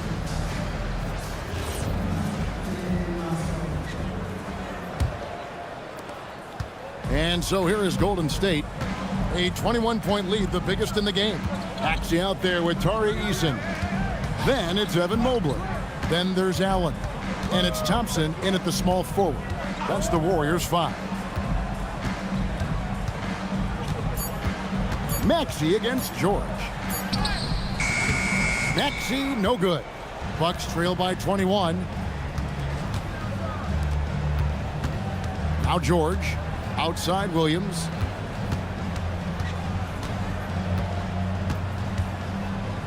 Sabonis' screen on Thompson. Williams finds Sabonis. And he floats in for the easy 2. Credit the assist on that one. Boy, you got to do a lot more than that to stop Sabonis now. I mean, he is used to overcoming aggressive defense.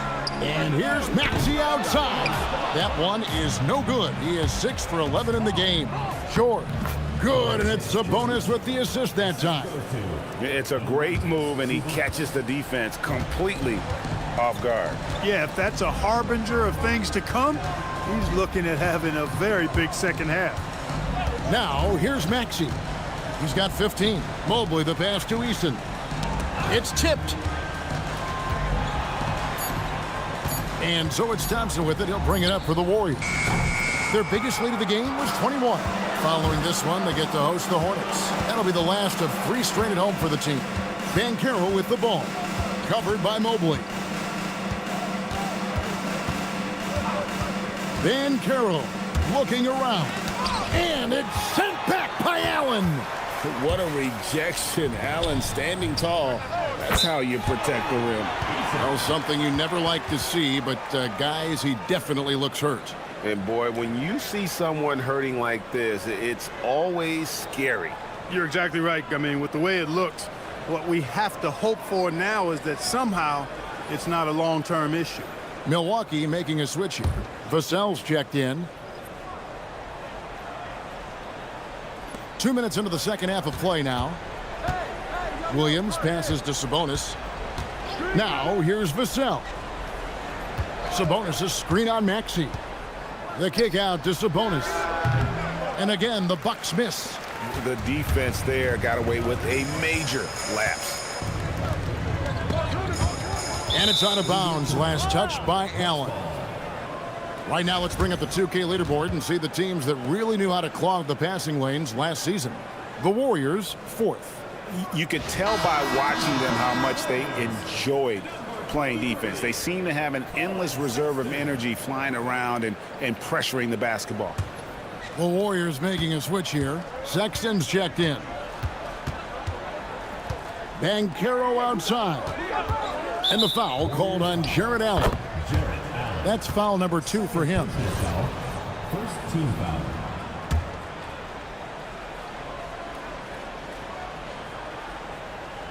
A little over 2.5 minutes off the clock in this final half of play. It's Vassell on the wing. Defended by Sexton. A shot by Sabonis. Nobody around. No doubt he's struggling right now from the field. Let's see if he can get it going this quarter. Pass to Mobley. Clock at 6. Thompson against Williams. Milwaukee with the rebound. Sabonis has got 4 rebounds now tonight. Ooh, and this is turning into a slow start here in the second half. Seems like they left that offense in the locker room. Now, here's Banchero. Still without a basket. And the basket by Edwards. And they're passing the ball very crisply here. We've gone about 3.5 minutes into the third now. Outside, Sexton.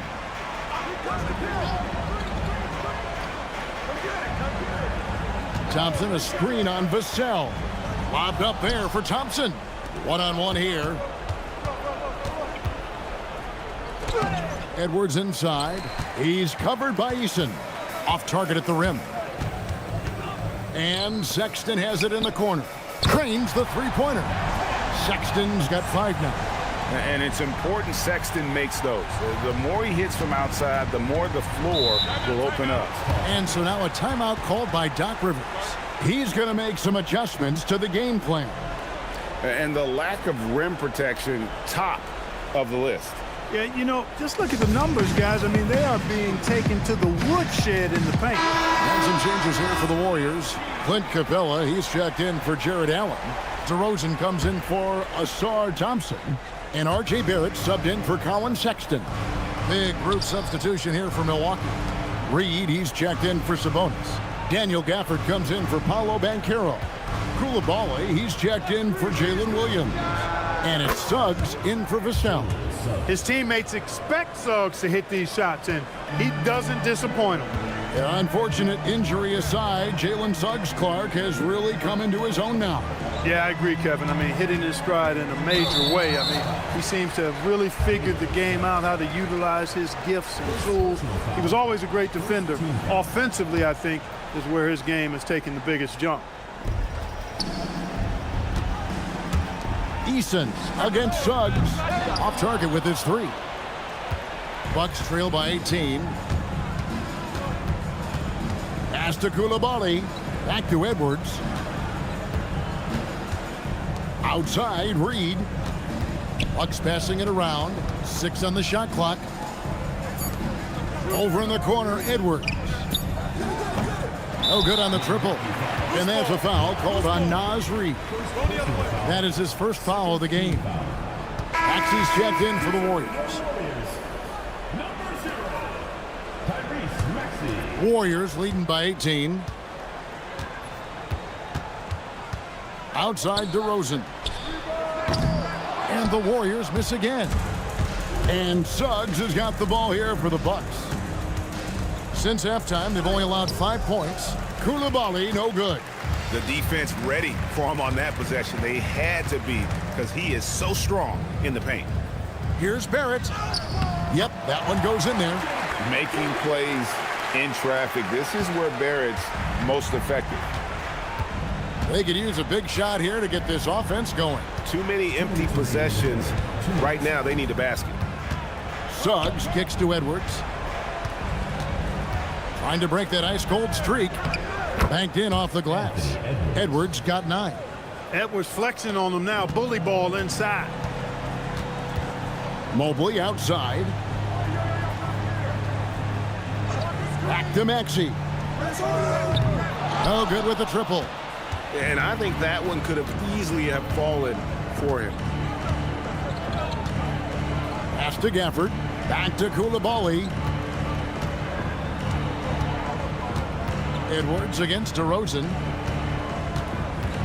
Here's Reed.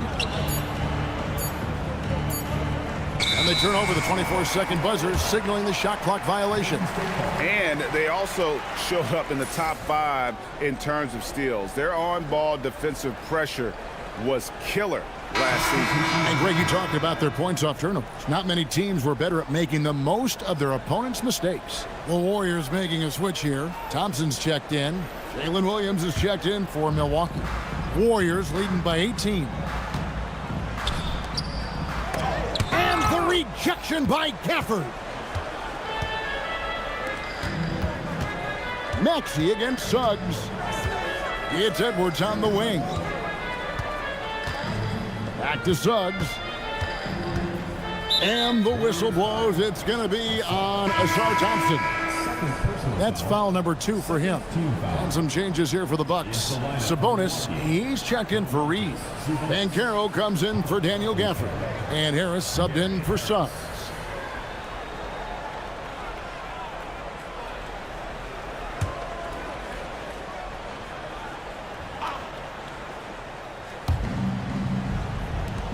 Williams passes to Edwards. Now Sabonis. Capella covering. Just 5 to shoot. Can't afford to be too handsy with Sabonis. He's very good at forcing the issue and getting these calls. The Bucks have missed 2 free throws in the game, going 5 for 7.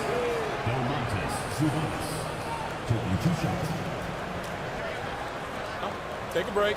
Take a break. 2 shots.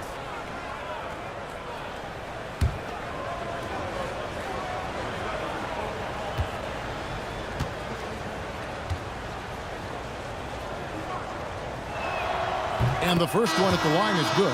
And with multiple rebounding titles, Domantas Sabonis is a guy you expect to put a double-double up most nights. That is so valuable for this team. Jackson, he's checked in for Harris.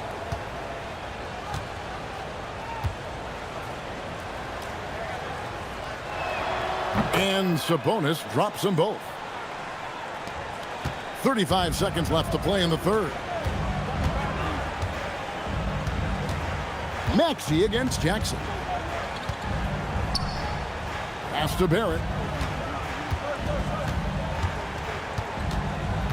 Shot clock at 6. With a step back. Great D that time from Edwards. And not allowing the shooter even an inch of breathing room on that one. And guys, that's exactly the kind of high-impact defense they want to see out of him. Just such a well-rounded offensive player. He's got a little bit of everything. And so it's the Golden State Warriors with a 14-point lead as we bring the quarter to a close. They've been playing some ferocious defense. Don't go anywhere. We'll be right back.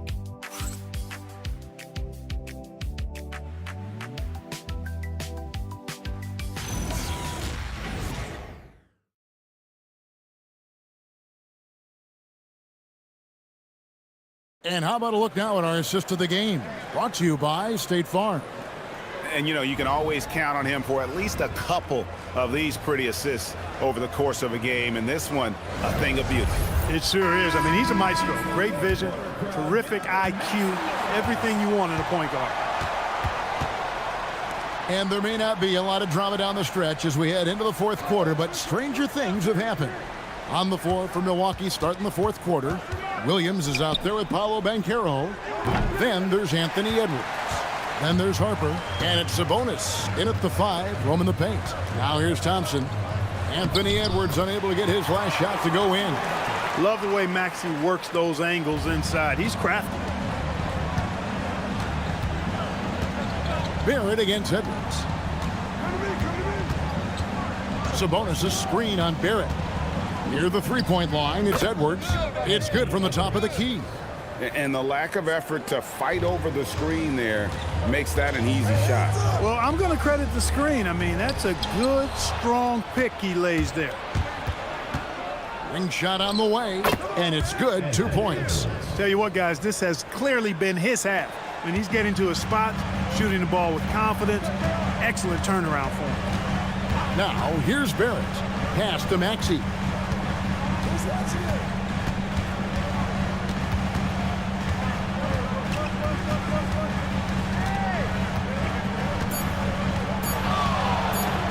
And he lays it straight in. Maxey's got 4 points now in the quarter. Hey, we've seen Maxey take the big jump. Now he's one of the game's best scorers. Harper with the ball. Sabonis sets the pick for Harper. Down low, it's stolen by Allen. It's deflected. It's stolen by Banchero. Barrett against Williams. Harper the pass to Williams. Here's Banchero. That drops, and it comes off an assist from Williams. And great work inside. This is where Banchero feasts. And so Steve Kerr calls for the timeout. And he wants to see some changes out there right away and right now.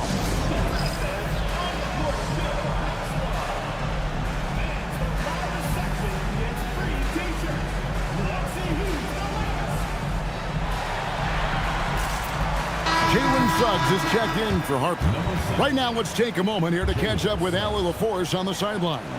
I was able to listen in on what Steve Kerr had to say to the team. He told his guys to stay after it, to not get complacent and lazy with this lead. He wants them to keep adding to it. We'll see if they're able to do it, guys. All right, Allie, thank you. And so it's Maxey with it. He brings it up for Golden State. Their biggest lead of the game was 21. Thompson finds Allen. Here's Maxey. And that'll be 2 free throws coming up. Officials on the call with the foul. It's on Jalen Suggs. Checking in at about 200 pounds, Maxey is much stronger than he appears.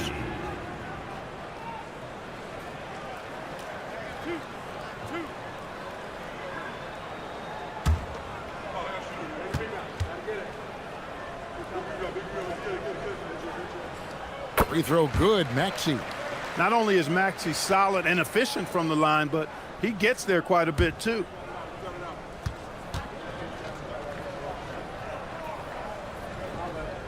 Maxey hits them both. When you send somebody like him to the line, it's pretty much easy money. Bucks trail by 14. Outside Edwards.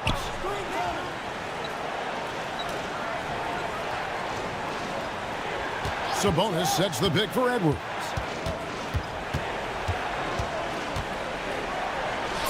What a shot by Edwards.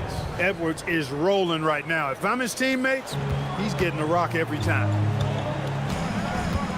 Thompson outside. Pass to Maxey.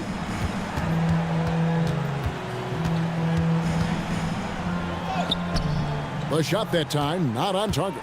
Suggs with some nice defense. Outside Edwards. Sabonis sets the pick for Edwards. Clock at 6. We've played just over 3.5 minutes now in the fourth quarter. Missed it for the 8th time in 15 tries from the floor. Count that one. And the Warriors lead by 14. An explosive player. Thompson has serious leaping ability, and that comes in handy around the basket. Banchero outside. Up top, Edwards.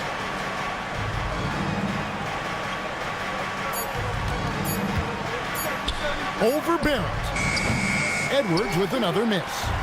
Just a solid performance on the interior. The rebounding has been off the charts. Yeah, you look across the board, it's actually sizing up, shaping up to be a great game. I mean, strong performances throughout, and they've really been strong on the glass. Let's go to the sideline and hear some news about Keontae George. So, Allie, what have you heard? Guys, I was able to talk with the head athletic trainer for the Bucks about his status. They told me it's a collapsed lung, a serious situation, and we're all hoping that he's okay. So this team is starting the year off with some tough news. But if there's a silver lining, it's a long season, so they have plenty of time to make the necessary adjustments. Good information as always, Allie. We thank you. It's always a bit of a relief to know things aren't as serious as they might have been. Hope to see him back really soon. And Doc Rivers has called a timeout. And that timeout by Coach was carefully measured, wanting to make sure that everybody is on the same page here.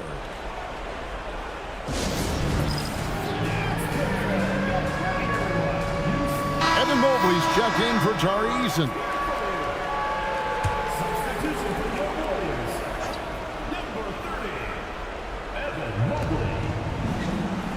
Outside Williams. Outside Suggs. Pass to Edwards. 5 to shoot to halt the run. The 19-foot shot. Tyrese Maxey grabs the miss. Warriors leading by 19.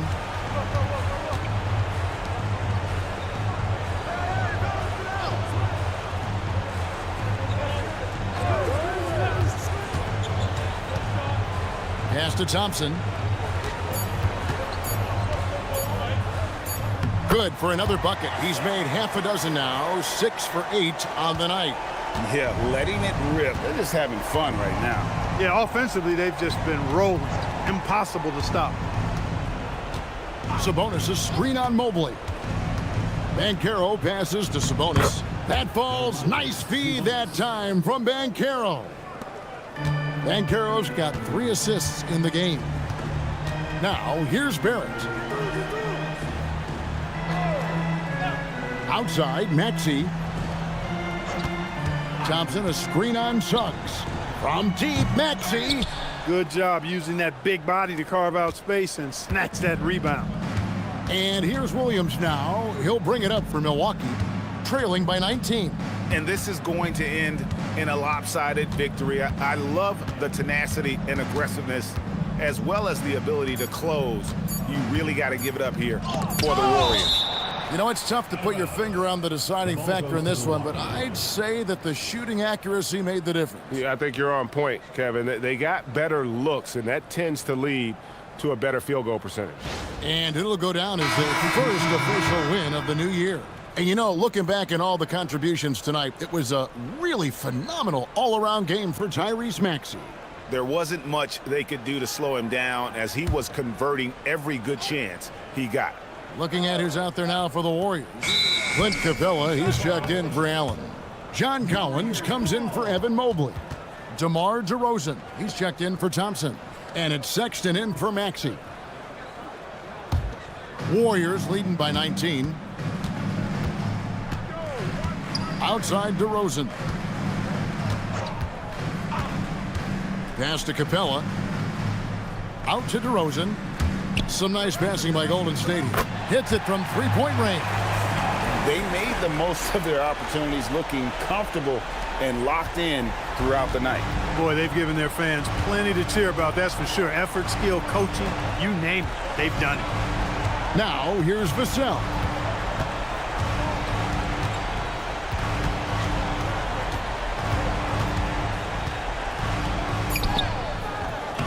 It's hauled in by Clint Capella. On offense, here are the Warriors. They're on a 16-6 run. And DeRozan kicks to Barrett. Outside Collins. Here's DeRozan, and it's Golden State with another. A nice job taking what the defenders gave him. These guys need a gut check right now. Well, that's exactly the kind of defense that's gotten them into the hole. So we see the Warriors taking the game here. They won this game going away. They were the better basketball team by far tonight. And you got to commend this sort of dominance, particularly here at home. It's a great feeling when you play almost a perfect game and to have that crowd be so pumped up. And that about wraps it up. Alongside Clark Kellogg, Greg Anthony, and Allie LaForce, I'm Kevin Harlan. And as always, we appreciate you joining us right here tonight on 2K. And now, our player of the game, Tyrese Maxey.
Oh, say does that star-spangled banner yet wave? Grant, these are two teams with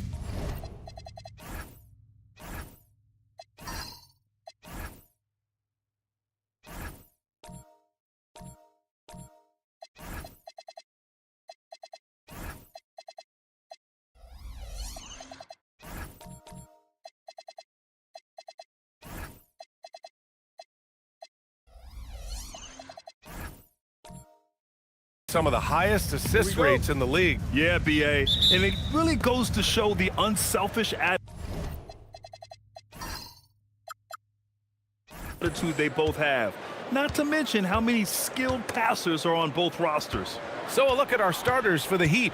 Giannis Antetokounmpo is out there with Wagner. Then it's Nickeil Alexander-Walker. Then there's Zach LaVine. And it's Drummond in at the 5 spot. To the paint. Antetokounmpo can't connect. And it's Lillard with the ball for the Chicago Bulls. Pass to Dort. On the wing, Davis. Chicago passing it around. Inside. Here's Lillard. And he banks in the layup. It doesn't matter where he is on the floor. Lillard is a walking bucket. A chance here to catch up with Allie from the sideline. I caught up with head coach Billy Donovan. I brought up Giannis Antetokounmpo and how effective a scorer he is, and coach told me, well, when he gets into the lane, he's very tough to guard. For us, it's about forcing him into longer and ideally contested jumpers. That's what I want us to do.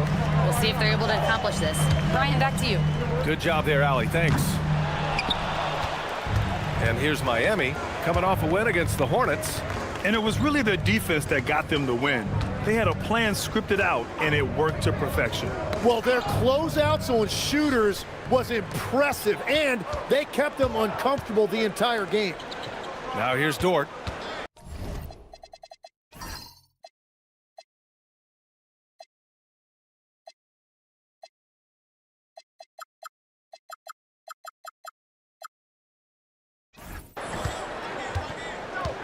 Pass to McDaniels. Lillard outside.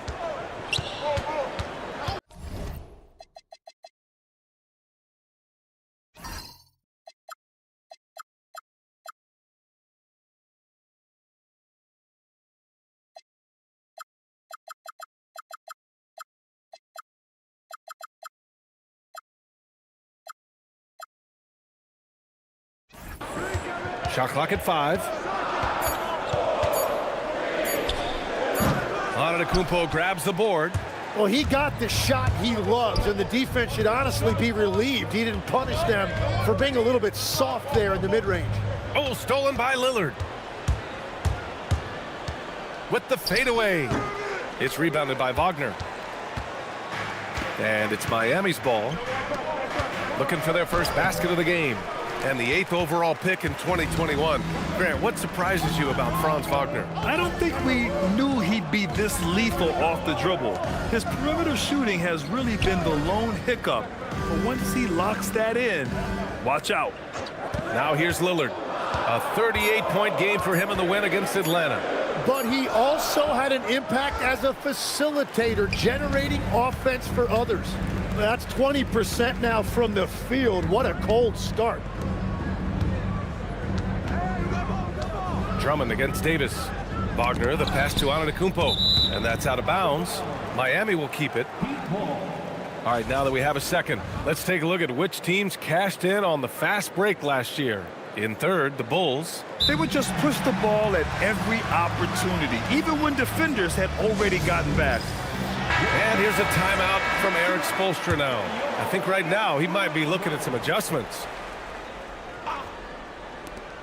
6 to shoot. Outside, Alexander Walker over Lillard. And again, no good by Miami. 0 for 4 to start this game. Some of it's execution, and some of it's just bad luck.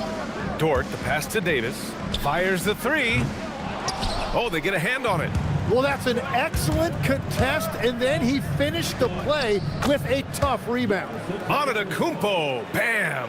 Finally got one to go after 4 straight misses. Now here's Lillard.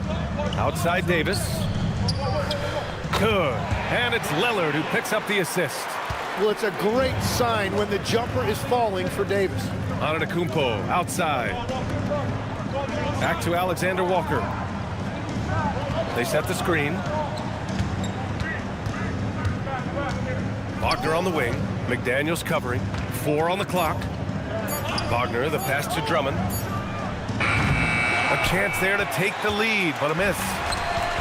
The Bulls have gone 2 for 7. A sluggish start. And here's Lillard from beyond the arc. Gets it to go. Makes him 2 for 5. And that's a veteran move by Lillard to see the D closing and get the shot away.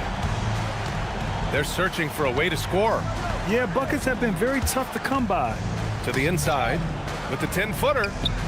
Drummond with the bucket. You have to appreciate guys who can work the mid-range area. It's clearly how you keep defenses honest.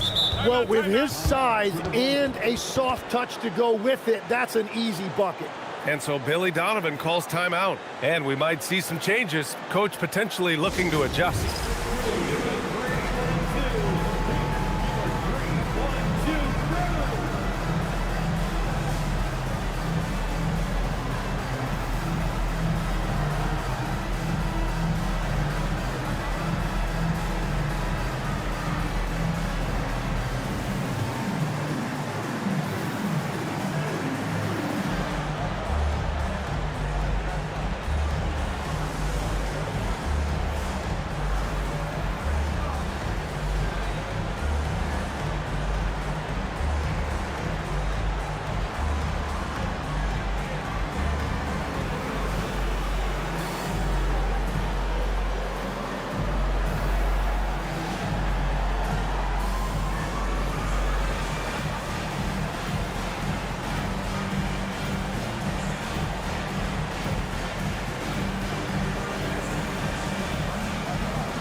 New group getting ready for Chicago.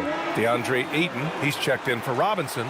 Isaac comes in for Davis. Paul George, he's checked in for McDaniels. And Jaden Ivey subbed in for Dort.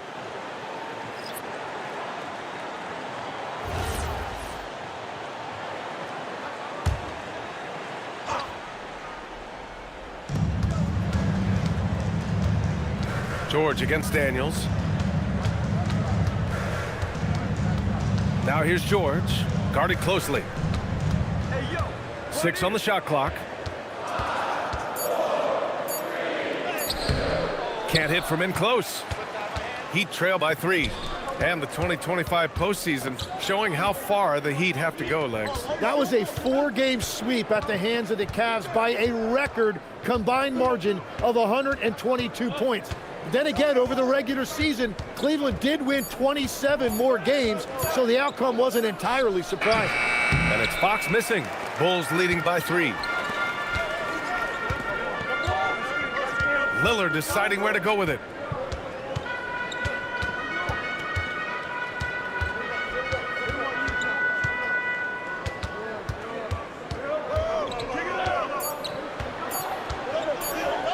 Shoots from the baseline. That's short off the rim. Well, he's not having as much success shooting the ball early as he wanted, but so far, it's not hurting their team performance. Now here's Hart. He's scoreless. Fox outside. Shoots over Isaac. Fox, that's good. Smart play by Fox. If you can't find penetration, take what you can get. Chicago has gone 1 for 3 from beyond the arc. Let's go now to the sideline and catch up with Allie LaForce. Thanks a lot, Brian. Well, De'Aaron Fox is trying to dial in as a lockdown defender, and he said, I want to be that type of guy. Go out there, guard people, and be someone that people don't want to put in the action because you blow actions up. And then at the end of the day, still being able to get to work on offense. Back to you. You'd love that mentality. Okay, thanks for the report, Allie. Westbrook, he's checked in for Chicago. Pass to Hart from the arc. Sinks the tray. Yeah, when he gets underneath the line, all eyes get trained on Fox. So he'll have someone available outside for the 3. Ivy outside. Now here's Ayton. And here's Westbrook. And they waste no time getting those 3 points back. And the Bulls lead by 1. It's clear there's a lot of pride on the line in this one. And the responses often come from the three-point line. That's just today's game. It's Fox with a drive. And it's Chicago with a board. Well, give the defender credit. Sometimes it's enough to force the miss. Pass to Ivy. Down low. 6-second difference between the shot clock and game clock. Back to Fox.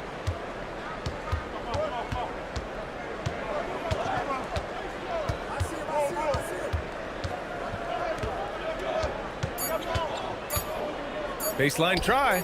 Jump shot is good. Well, what a steady presence offensively and a very difficult player to game plan for. And George launches it from deep. Oh, he got it up in time, but it wouldn't fall for him. There's the horn.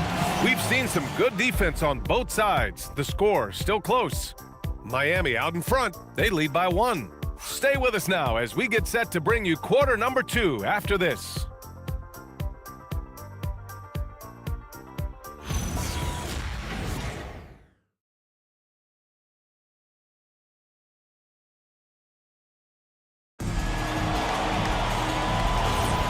And close game underway so far. We'll see if either of these teams can jump out ahead in this second quarter. All right, guys, what do you think about the Heat here? Just excellent first quarter defense. They've been really getting after it. Well, it's hard to get stops in this league with so much talent offensively. I love what they are doing right now. On the court for Miami here in the second. We've got Zach LaVine. Wagner is out there with Giannis Antetokounmpo. Then there's De'Aaron Fox. And it's Hart in at the small forward. Chicago trailing here. Westbrook taking his time here. Jacks up a 3. Kept alive. Dort, the pass to Westbrook. Now Davis, defended by Wagner. Tries again. Gritty finish in close by Davis. Over the years, Davis has packed on a lot of muscle, and it served him well right there. Here's Antetokounmpo. Robinson with the block. McDaniels passes to Davis, and he gets that one. Now it's a 3-point Bulls lead. Yeah, everybody will remember the bucket, but how about that pass to set it up? Antetokounmpo finds LaVine. Pass to Hart. Back to Antetokounmpo. Giannis with the jam. And good luck stopping that. Giannis just makes it look so easy. Westbrook, the pass to Davis. Back to Westbrook. Here's McDaniels. Shot clock at 6. And the layup is good. And the Bulls lead by 3. And they're trending in the right direction after a rough first quarter from the field. Fox, the pass to Hart. Miami moving it around. On the wing, Fox. Hart with a screen on Westbrook. From 18 feet away, rebound collected by Anthony Davis. Oh, and he's a very good mid-range shooter, but the defense was all over him there, making that a very difficult shot. Here's Antetokounmpo, and the jam by Antetokounmpo. Oh, so physical and quick in transition. I mean, who would you rather have in the open court? Woo! BA, that's lit.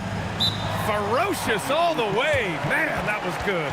And here's a timeout from Eric Spoelstra now. Coach probably just checking to make sure everybody's on the same page here.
Damian Lillard's checked in for Chicago.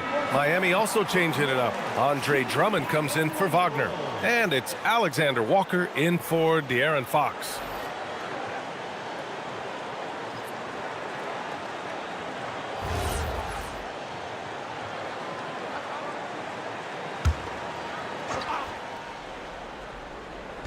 Chicago on D.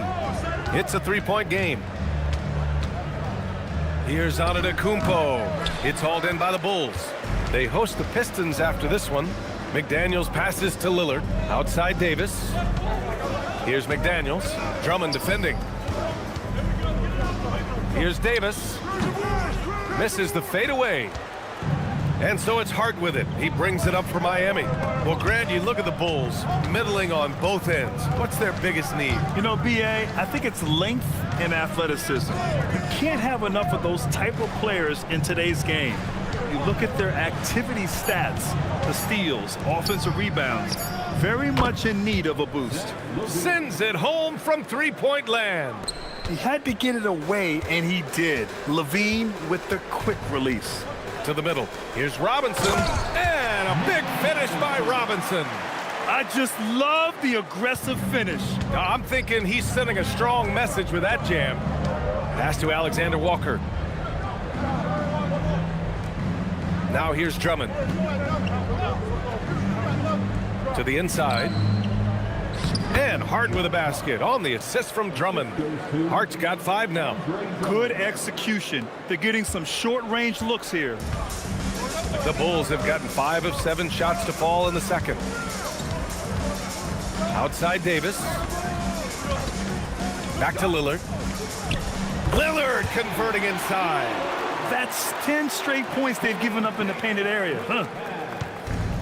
The Heat have gone 4 for 7 in the second quarter. Outside Hart. Pass to Antetokounmpo. Dort against LaVine. Drummond to screen on Dort. 5 on the clock. And Zach LaVine from deep. And with how well LaVine attacks the bucket, defensively, you almost have to give him space to shoot threes. And so Billy Donovan calls timeout. He might have seen something and needs to review with his guys.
Big group substitution here for Chicago. DeAndre Ayton, he's checked in for Robinson. Isaac comes in for Anthony Davis. George, he's checked in for McDaniels. And Ivy subbed in for Dort. Miami also changing it up. Diabate's checked in for Drummond. Dyson Daniels comes in for Hart. And it's Thibault in for LaVine. The Bulls have gotten 6 of 9 attempts to go in the second. Looking good. Ivy outside. And the foul called on Dyson Daniels. That's his first foul of the game. And Grant, in recent years, we've seen the pace of the NBA game increasing. Yeah, it stagnated in the 90s, but it is back. We're still not at the frenetic pace of the 1960s when we'd see over 120 possessions a game, but the efficiency is at an all-time high. Ivy against Thibault. Pass to Ayton. And the ball goes out of bounds. Last touch by Antetokounmpo. All right, let's go to the leaderboard and see the top passing teams last season. 5th on the list, the Bulls. Well, you think back to what they did a year ago, sharing the ball and keeping everybody involved. That was one of their trademarks. Ayton passes to Ivy. Clock at 6. Isaac with a screen on Thibault. And here's Ivy from the arc. And it's Isaac with the basket on the assist by Ivy. Their defense just falls apart once the ball goes inside. To the paint. Here's Diabate. Oh, and he brings it down with a two-handed jam. And the chess match continues. 7 lead changes already, and we're still in the first half? Let's check in with our reporter, Allie LaForce. Thanks. The Chicago Bulls retiring the jersey of hometown hero and former league MVP Derrick Rose. His coach with the Bulls, Tom Thibodeau, said, "The true measure of a man is how he handles adversity, and nobody did it better. He always found a way to rise above, and there's no question in my mind he is a Hall of Fame player." Back to you, Brian. All right, Allie, thank you. Antetokounmpo. And it's Miami with another. Much more efficient this quarter, feeling more and more confident. And Grant, for everything else he's accomplished, Giannis hasn't quite mastered the three-point shot. And you know, he hasn't had to, B.A. You want him inside, hitting on those high percentages, shutting down the lane defensively, and, of course, controlling the boards. Here's Thibault, following the three-point basket by Chicago. Inside.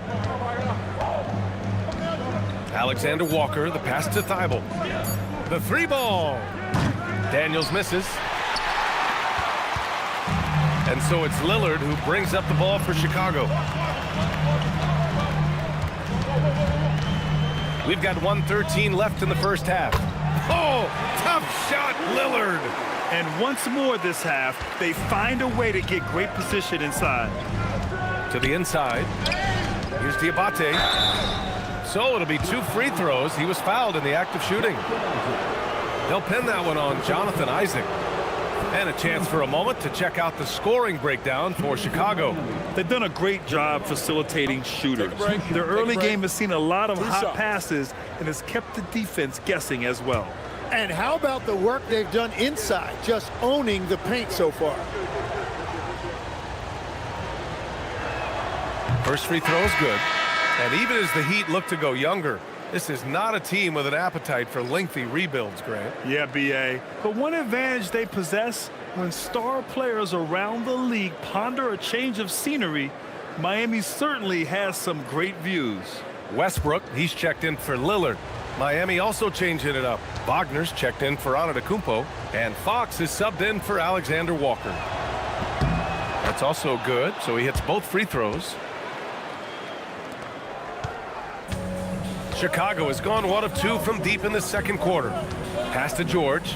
Lets the three fly. And again, it's Chicago with a three. Ooh, they've been on fire from deep this quarter. Their percentage has been rising and rising. Here's Diabate. Now Wagner. To the paint. The shot by Diabate, no good. The battle of the boards has been something to watch. Now 5 seconds separating the shot clock and the game clock. From the line, it's stolen by Fox. Ivy against Thibault. Got it. Thibault's got his first basket. Well, to stop him, you have to get better rim protection than that. George outside. No good. Would have counted had it gone. And the first half comes to a conclusion in a game that's been very close so far. It's the Bulls up by 1. All right, Allie's ready to go. She's courtside. Hey, Allie. Billy Donovan here with us now, and coach, your team finishing the first half in impressive fashion. What's working for you out there? Yeah, well, I think we got some stops. We played good defense, allowed us to get out in transition. That was helpful. So just got to keep grinding away. Defense has been their anchor so far. We'll see if they can keep it up, guys. Allie, as always, thank you. We'll be right back to begin the third quarter right after this.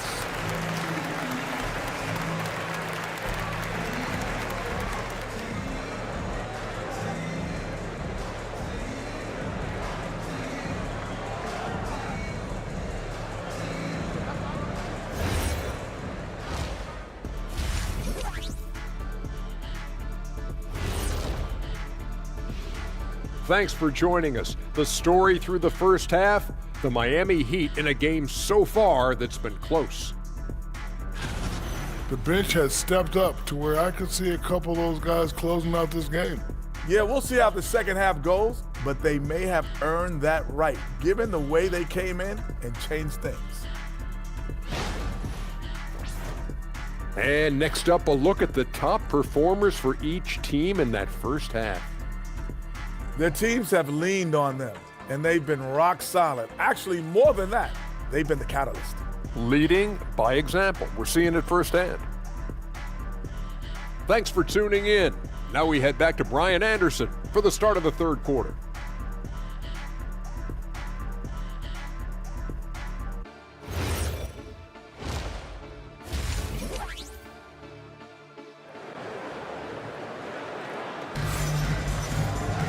And we're halfway through this one. Plenty of basketball left in a game that's been a fairly even one. Wow, Damian Lillard really having a great game. He's been excellent at cutting through the defense and giving them fits around the basket. I wouldn't want to have to be out there trying to keep up with him. It's really difficult when he shows you this kind of energy offensively.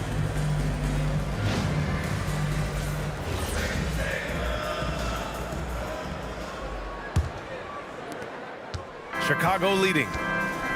We've got Jaden McDaniels. Mitchell Robinson is out there with Anthony Davis. Then there's Lou Dort, and it's Lillard in at the point. That's the 5 out there for the Bulls. Now here's Dort, still without a bucket.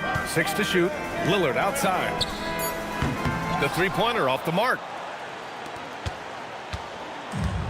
Miami has gone 3 of 6 from deep so far. On the wing, Levine. Dort defending. And Wagner gets it to go on the assist by Levine. And the Heat lead by 1. Yeah, Wagner's showing he has the strength to beat contact. McDaniels passes to Lillard. Davis a screen.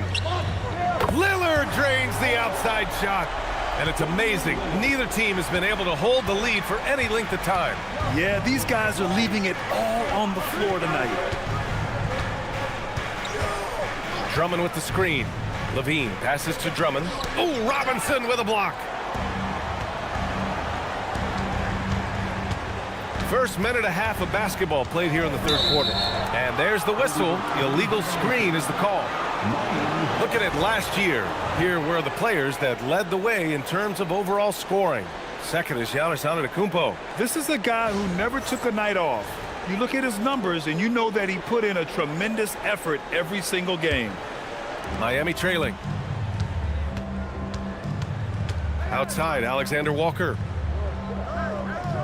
Pass to Drummond.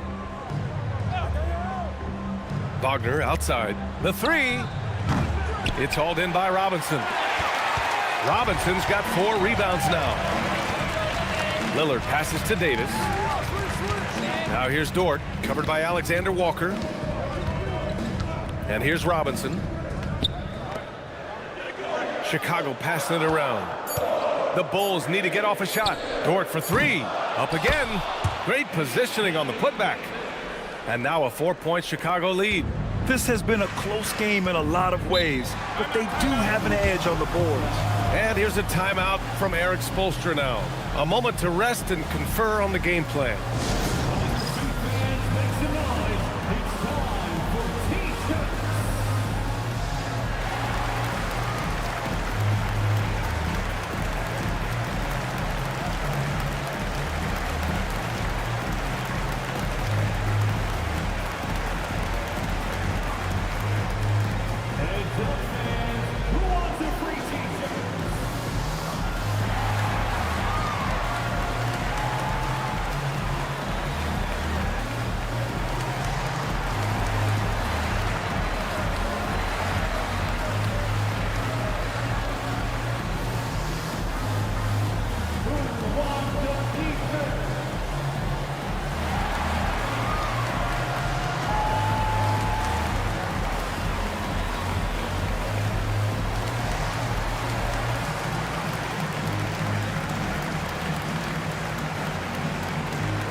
Wagner, the pass to Antetokounmpo.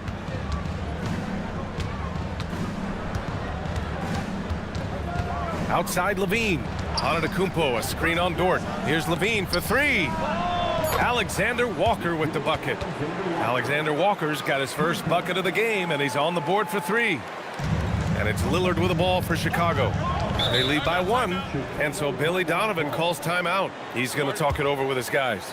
And Tim, 1 year, you shot over 50% from the field and from three-point range, not to mention over 80% from the free throw line. You think we'll ever see that again? Well, Brian, I think the 50% from the three could be more difficult because the volume is now so high. I'm not sure they're as selective in their shot attempts, which means your percentages naturally come down a bit. So 3 for 6 is not going to be an option for a great shooter? Don't think so. 3 for 6 is usually the first quarter for a lot of these guys.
McDaniels up top. Lillard outside. Back to Daniels.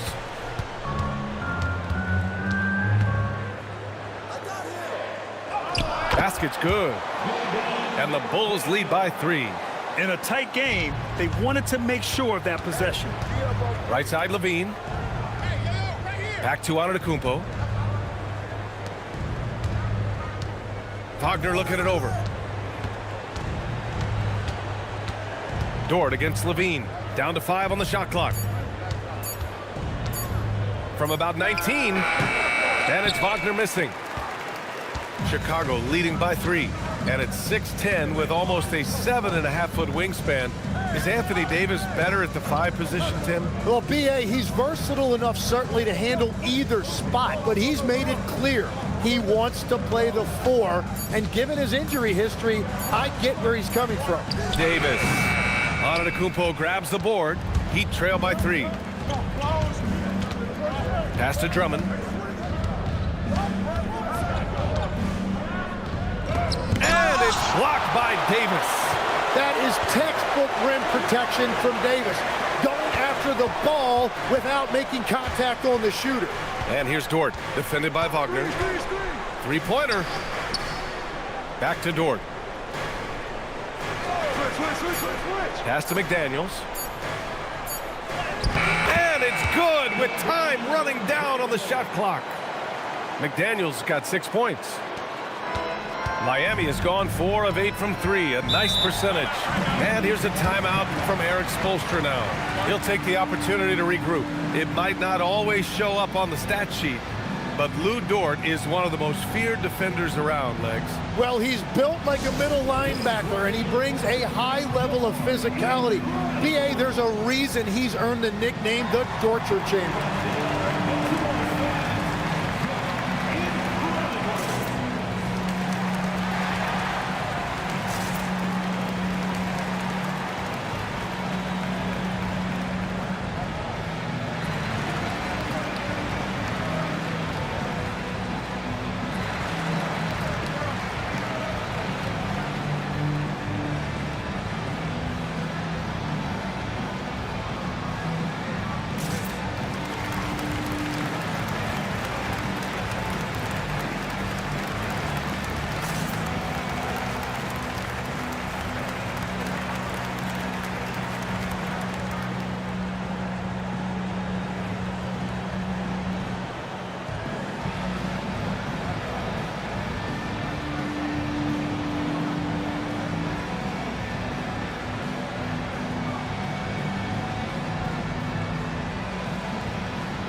So Chicago ends up going with a new group. So Miami going with an almost entire new group here. Diabate's checked in for Drummond. Daniels comes in for Wagner. Thibault, he's checked in for Levine. And Fox is subbed in for Alexander Walker.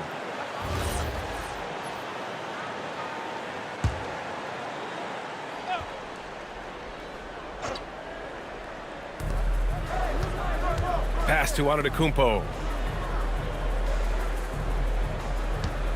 And the call will be against Jonathan Isaac. That's foul number 2 for him. Second personal foul. First team foul.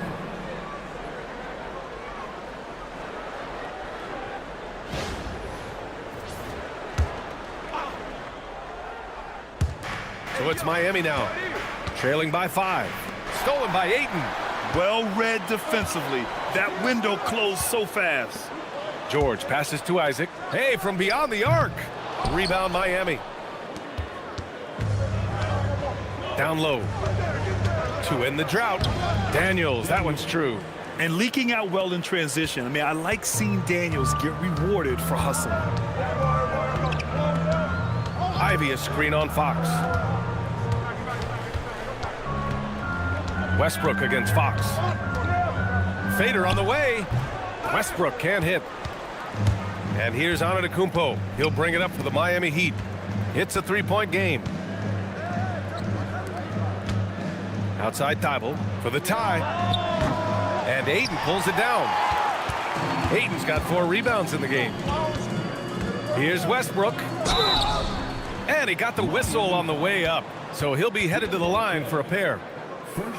And great passing, so often the thing that separates the good from the great. Who, for your money, Tim, is the best in the association? Well, what's crazy, B.A., is I think the top of the list belongs to a center. That's right. Nikola Jokic, to me, an all-time talent, still in his prime, and his playmaking ability, unquestionably the best we have ever seen at the center position. Never seen any player like him. He's amazing. Maybe never will either. When I think of Westbrook, I think of one of the most intense players ever to play the game. A true competitor doing whatever it takes to will his team to a win. Looking at who's out there now for Chicago. Anthony Davis, he's checked in for DeAndre Ayton. Dort comes in for Isaac. And Lillard subbed in for Ivy. Heat trail by 5. Antetokounmpo, a screen on Lillard. Here's Fox. Close range bucket for De'Aaron Fox. Can't lose sight of Fox or allow him to feel comfortable looking to score this close. Chicago has gone 1 of 4 here in the third from range. Pass to Westbrook. Back to Lillard. Over Fox. And again, no good by Chicago. For Miami, they've gone 4 of 9 in the third quarter. Outside for Levine. Now here's Wagner. Fox outside.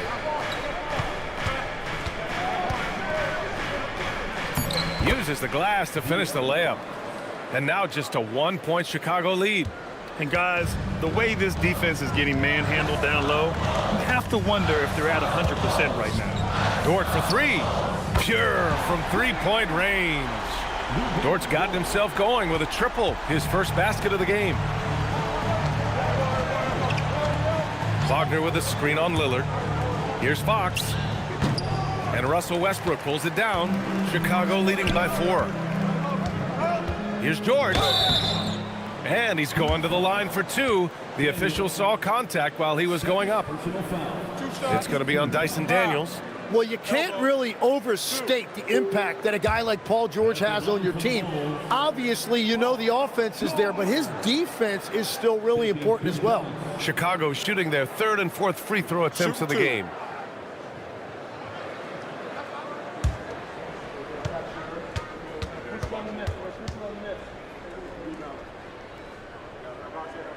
That's good from George. And at his peak, Paul George averaged 7 free throw attempts per game. Tim, that number's seen a precipitous decline. Well, in particular, the last few seasons, and I think with his injury concerns, B.A., you understand him being less inclined to hunt contact. Chicago making a switch here. McDaniels checked in. George hits them both. In a lot of ways, Paul George has been the prototype of the modern swingman, Grant. Yeah, 6'8", and with his versatile skill set, plug and play on any team. But health has been a challenge as of late. Now in his mid-30s, can he maintain that elite level? 6 on the shot clock. Three-pointer, Fox. Fox can't get that one to fall. Their strong work ethic has been evident on the glass, really getting after it and being physical. Pass to Davis. Now Dort. He's covered by Levine. Here's George. Drilled from 11 feet out. George has got 4 points in the quarter. Well, this team relies on his scoring, and no shocker, he's done his part. And that'll do it for the third quarter. Chicago ahead. They lead by 8. And time to step away quickly, but we'll be back in no time with the start of the fourth quarter.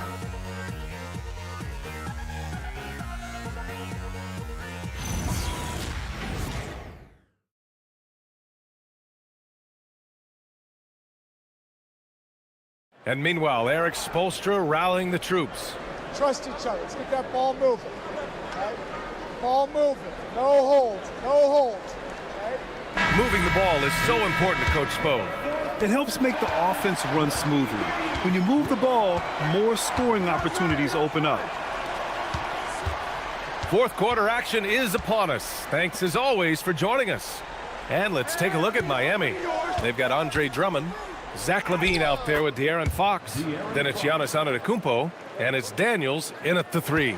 And there's a bit of the explosiveness from Fox. Really tough to contain there around the rim. So it's Chicago now. Miami making their last shot. Here's George, and George with the jam. Attacking the rim with power. Tremendous finish. And he'll take a trip to the line for 2. Clearly got fouled on that shot. Nice job to go at the rack and force the foul. And a moment here to take a look at some hustle stats for the Bulls. Well, you have to like what you've seen from them defensively.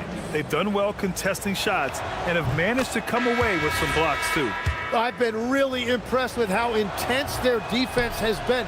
They are picking up steals left and right, which is disrupting their opponent's rhythm. Davis, he's checked in for Chicago. A chance to push it to double digits, but it's off the mark. A little over a minute of the fourth quarter gone now. Fox against Lillard, and it's Fox missing. And so it's Lillard who brings up the ball for the Chicago Bulls. They lead by 7. Davis with a screen on Fox. Up top, Davis. Antetokounmpo covering. Antetokounmpo against Davis. Rebound, Miami. LaVine surveys the D. Pass to Drummond. And it's good. Credit LaVine with the assist. LaVine's got his 3rd assist of the night. Chicago leading by 5. Lillard outside. There's the triple. Antetokounmpo grabs the board. Antetokounmpo has got rebound number 5 here tonight. LaVine, that one's good. Yeah, look at LaVine staying active, beating the defense by making a move. Fourth quarter play. We're about 2.5 minutes through it now. Whoa, Damian Lillard, serious hops. Oh, excellent way to pad the lead. Yeah, especially when it's your one throwing it down like that. Yeah, when your lead guard is doing that, it just creates excitement. Antetokounmpo outside. And the ball out of play. The Bulls will have it. And we'll have a timeout called by Billy Donovan. He wants to make sure they're purposeful with the game plan.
All right, let's get a report from Allie.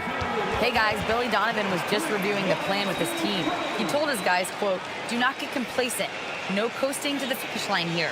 Stay on the gas, keep the energy up, and close it out.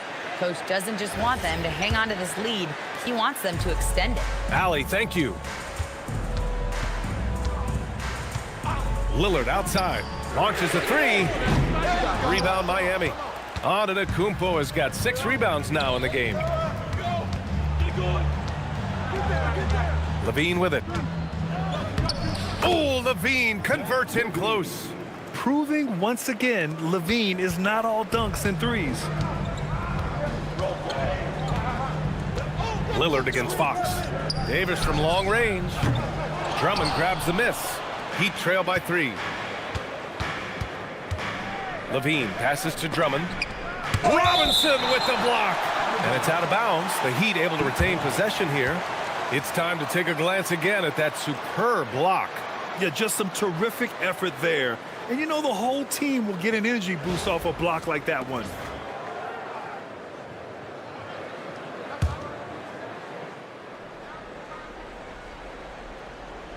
Here's Daniels. Outside Levine. Fox outside. Wow, the athleticism of Fox. And this is Fox at his best, slamming his foot on the gas pedal and scoring with confidence. Davis with a screen on Fox. Oh, Fox with a steal. And here we go, the Heat fast break. And Fox powers it home.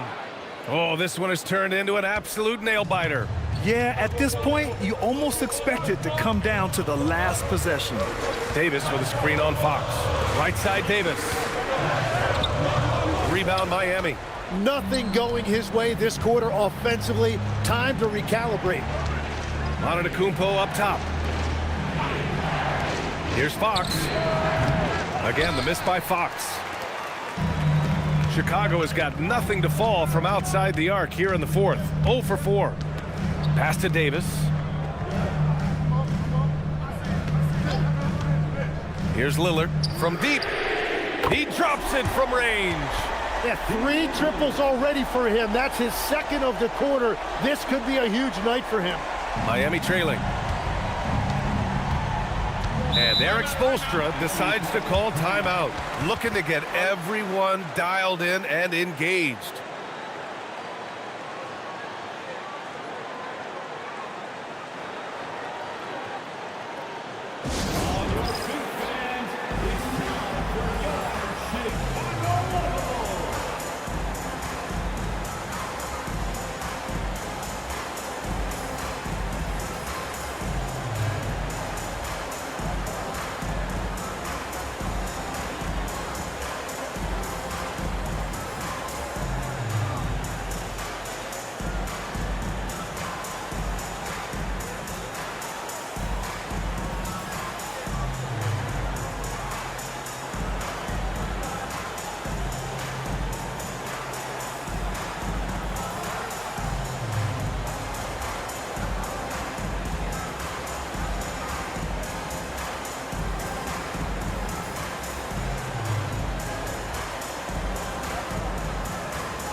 Wagner's checked in for Daniels.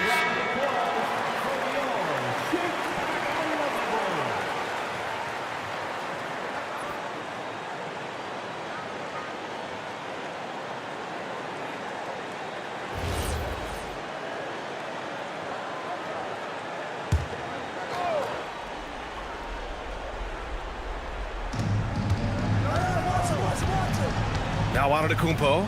Levine outside. Now Fox, beyond the arc.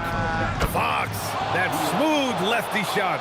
This is exactly why they go to him in these spots. These guys believe in his ability to come through in the clutch.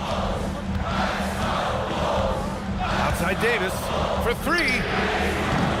Hawks there for the rebound. And he just hasn't been able to get it going this period. And with each miss, you can feel him pressing just a little bit more. You have to applaud Levine's work ethic. He gives his all to find points for his team. Here's Dort. Miami making their last shot. Davis fires. Oh, the long ball, no good. It's clear he's totally out of sync. The team needs to rethink its strategy around what to do with him. The floater, no good. The Bulls trail by 3. Lillard driving to the basket. Here's McDaniels. Shoots a 3. Ooh, the shot misses. Given his range, you'd expect him to capitalize on that opening. Wagner. Davis pulls it down. Well, they did a great job putting a body on him, and they didn't allow him to convert.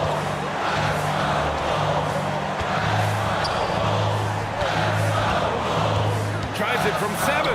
Nice touch by Davis inside. Well, Davis is so reliable as a scoring option in that situation. Now Antetokounmpo. Here's Fox.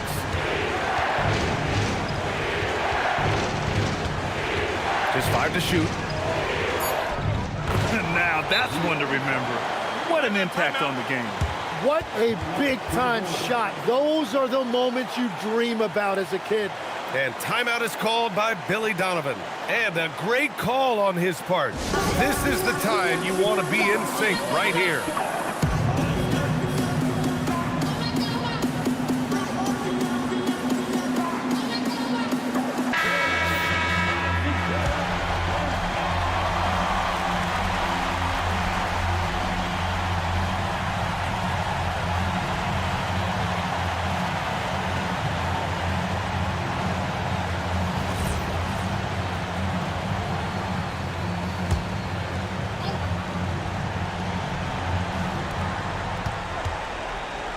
Outside Lillard.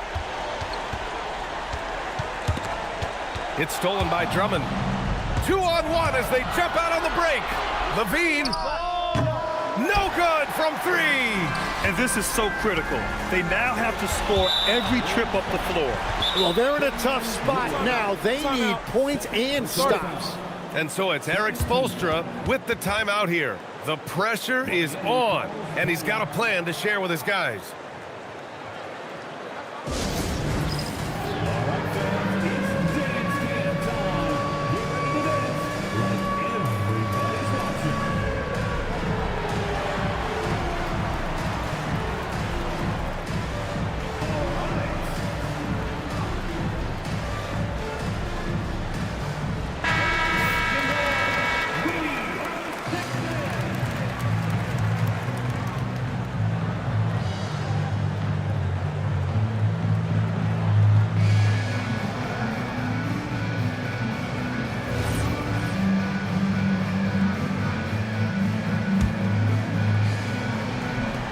And that's an intentional foul.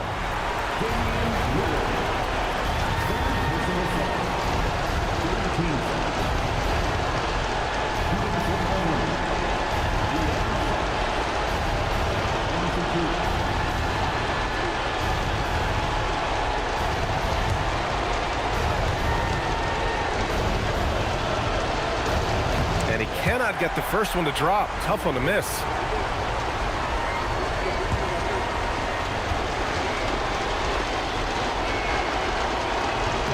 And he ends up making the second, and that gives him a 4-point cushion.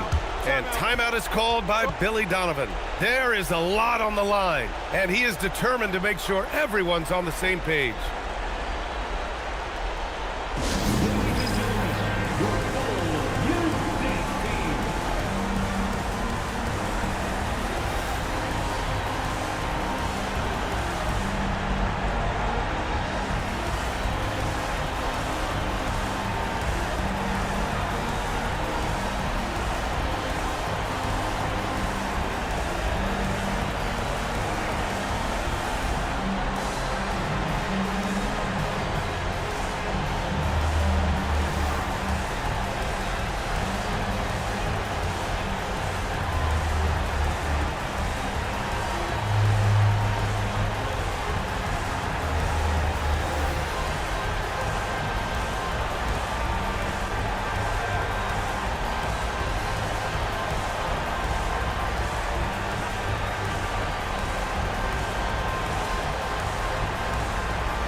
Now McDaniels.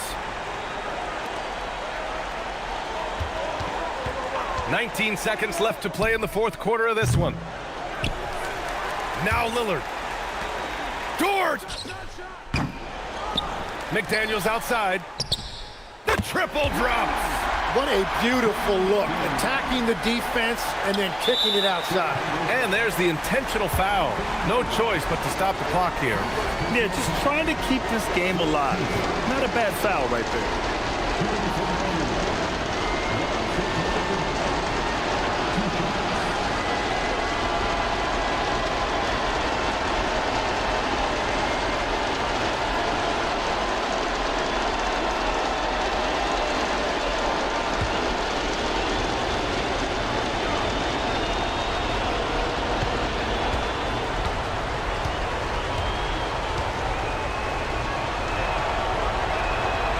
And he misses the first one. Boy, he wanted that one to go.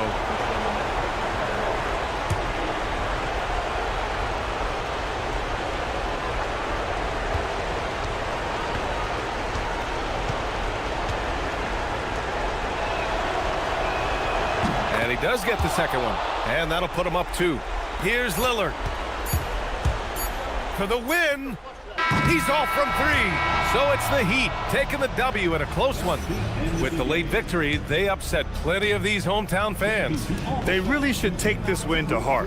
When the pressure was on, they stepped up and worked twice as hard to overcome it. Let's send it courtside and check in with Allie LaForce. Allie, what do you have? Giannis, a terrific comeback win. Talk about the composure this team showed. We stayed together, we played together, we win together, we lose together. Even though we faced adversity, we came out, we were focused, we were able to move the ball, execute, and we just stayed together. A great team win. Congratulations. Thanks, Giannis. All right, Allie, thanks. Great stuff there. And that's going to do it tonight, folks, for our broadcast. With Tim Legler, Allie LaForce, and Grant Hill, this is Brian Anderson. As always, we appreciate you tuning in tonight. And as we leave you, here's a look at our player of the game, De'Aaron Fox.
Welcome, basketball fans, to a very special Veterans Day. Indoors, the rhythm of the season beginning to set in. Teams are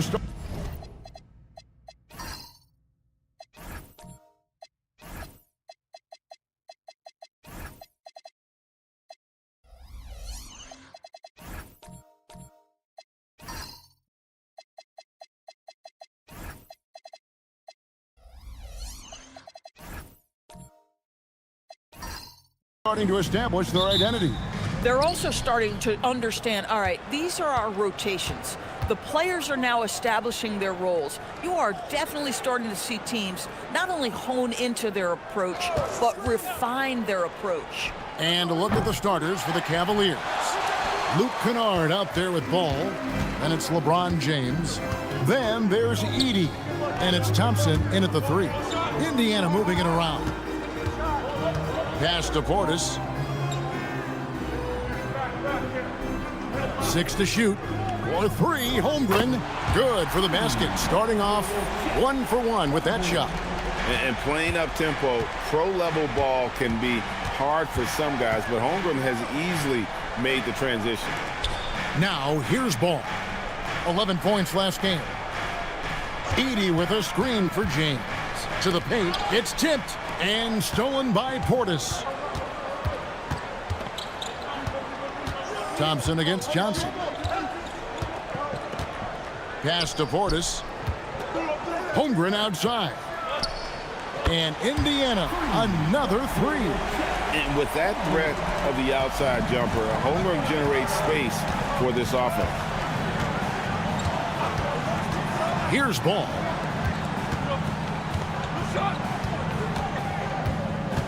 Thompson outside. Outside, James. From deep. And it's Thompson that time on the assist by James. Klay Thompson, you can't let him get cooking from 3. Boy, this guy's too accurate as a shooter. When LeBron's playing days are over, and GA, who knows when that'll be, what will you remember most about his play? You know, I don't think there's ever been a player who came into the league with such lofty expectations and not only met those expectations, but fair to say, he's exceeded and making it look easy. LeBron overwhelms the defense inside. Reeves gets the bucket.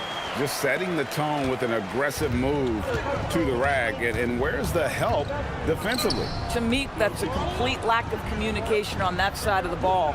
These guys need to be talking to each other.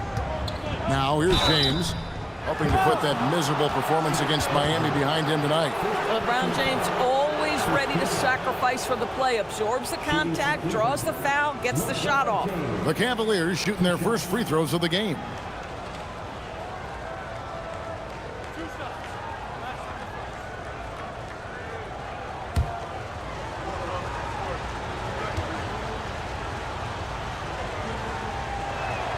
And the first one drops. Indoors, Rick Carlisle, now in his second stint, is the head coach of the Indiana Pacers. But he is a basketball lifer, Kevin. Over 2 decades as an NBA head coach, he has seen it all. Remember the 2011 title win in Dallas. His guidance has been a key to this Pacers' recent success. And both free throws good for LeBron. The feel LeBron has for the game, unreal. Whatever situation he finds himself in, he always seems to have an answer. Now, here's Holmgren. 6 points for him. Murray against Ball. Kicks it out to Johnson. That's in there. Murray with the assist. Cam Johnson has had a smooth stroke from the moment he got to the league. Boy, that's pretty. Pass to Edey. And here's Kennard. Thompson from long range. The Cavaliers again can't hit. Here's Portis. And the layup's good off the glass. They've wasted no time settling into their offense. Kennard on the wing. Ball sets a screen for Kennard. Pass to LeBron.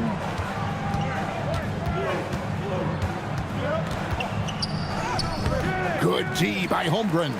But the defense hanging in right there, making that shot really difficult. And their offense is really clicking right now.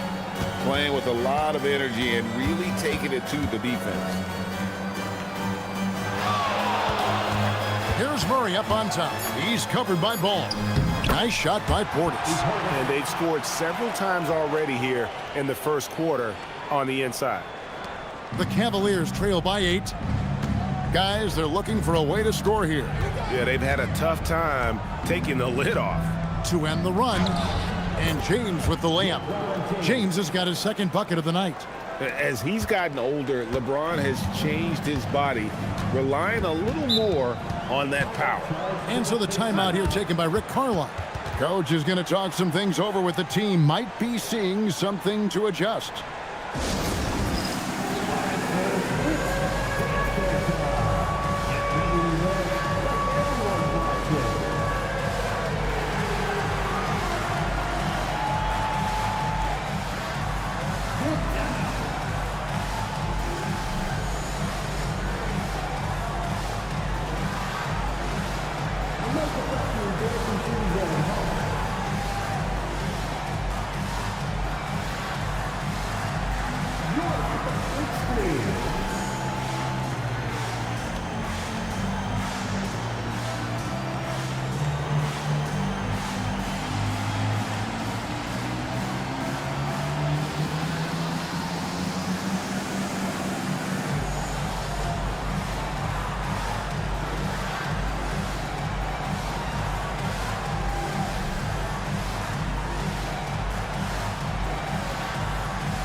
Up with the new group on the floor for the Cavaliers.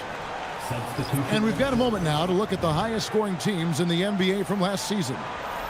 The Cavaliers, number 1.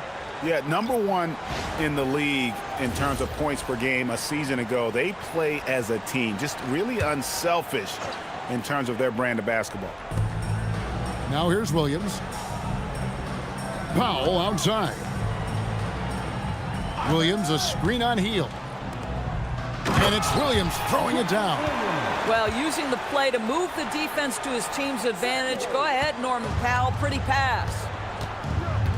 Hield left side. Back to Paul. And the call will be against Lonzo Ball. That is his first foul of the game. Second team foul.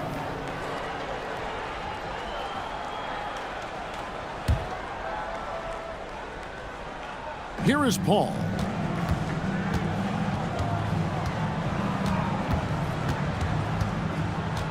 Pass to Hield. Shot clock at 5. And they've done a nice job controlling the defensive backboard to start this game. The kick out to Ball. Now here's Towns.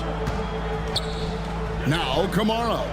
Puts up a 3. Off to a good start as he hits his first shot attempt. Great three-point shooting here out of the gate. That makes 4 makes already from long distance. The offensive skill set for Karl Anthony Towns, Greg is a 7-footer, is very special, to say the least. The outstanding shooting, the post play, and he's worked on his defense. He may never be elite at that end, but he ignites an offense. And let's take a look at Karl Anthony Towns' numbers. Coming off a terrific season, and he was also extremely dependable behind the three-point line, finishing the season among the top 20 in three-point percentage.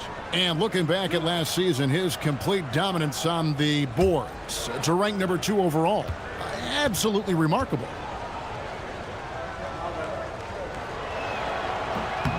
That free throw missing. And in 2028, Cleveland poised, GA, to welcome the WNBA's 16th franchise. Reviving the name and branding of the Cleveland Rockers, one of the W's inaugural teams that folded back in 2003. Soon back on stage after a quarter-century hiatus. And he sinks the second. At the wing position, Risha Shea has pretty much everything you're looking for, right? Length, mobility, three-point shooting. And add to that, he has a great feel for the game. Now, here's Ball. Still scoreless. Pass to Powell. Over Paul. And it comes off the front of the rim. The shot's there for him, and he's got to take it. I don't care if he doesn't convert. That's a shot he has to continue to take. Now, here's Ball. After the miss from Buddy Hield. And here is Ball. Powell outside.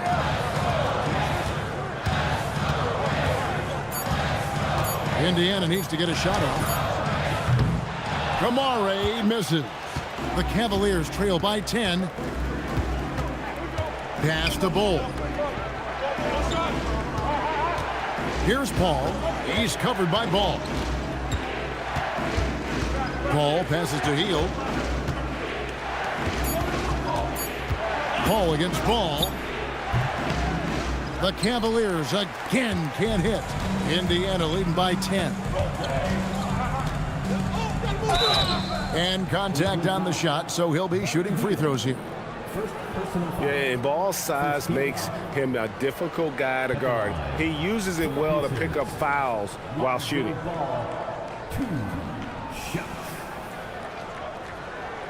Shooting 2.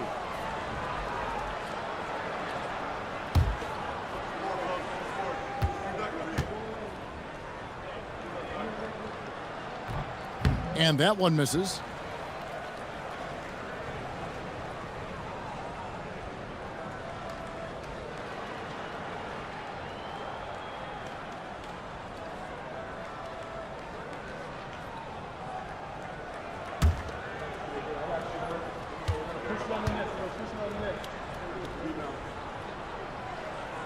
He hits the second from the line. We've got 22 seconds left in the first. They've been looking out of sync offensively. Yeah, their offense has ground to a standstill. Here's Rizachet. And the call is going to be, yes, it is, an illegal screen. When a pick like that is questionable and creates that much of an advantage for the offense, you have to blow the whistle. I don't think there's any question. There are so many rules that favor the offense these days. You've got to be able to equal things out when an illegal screen is set. And so it's Indiana. Their lead at 11 points to end the quarter. Their defense has been active and effective. And we'll be back with you shortly.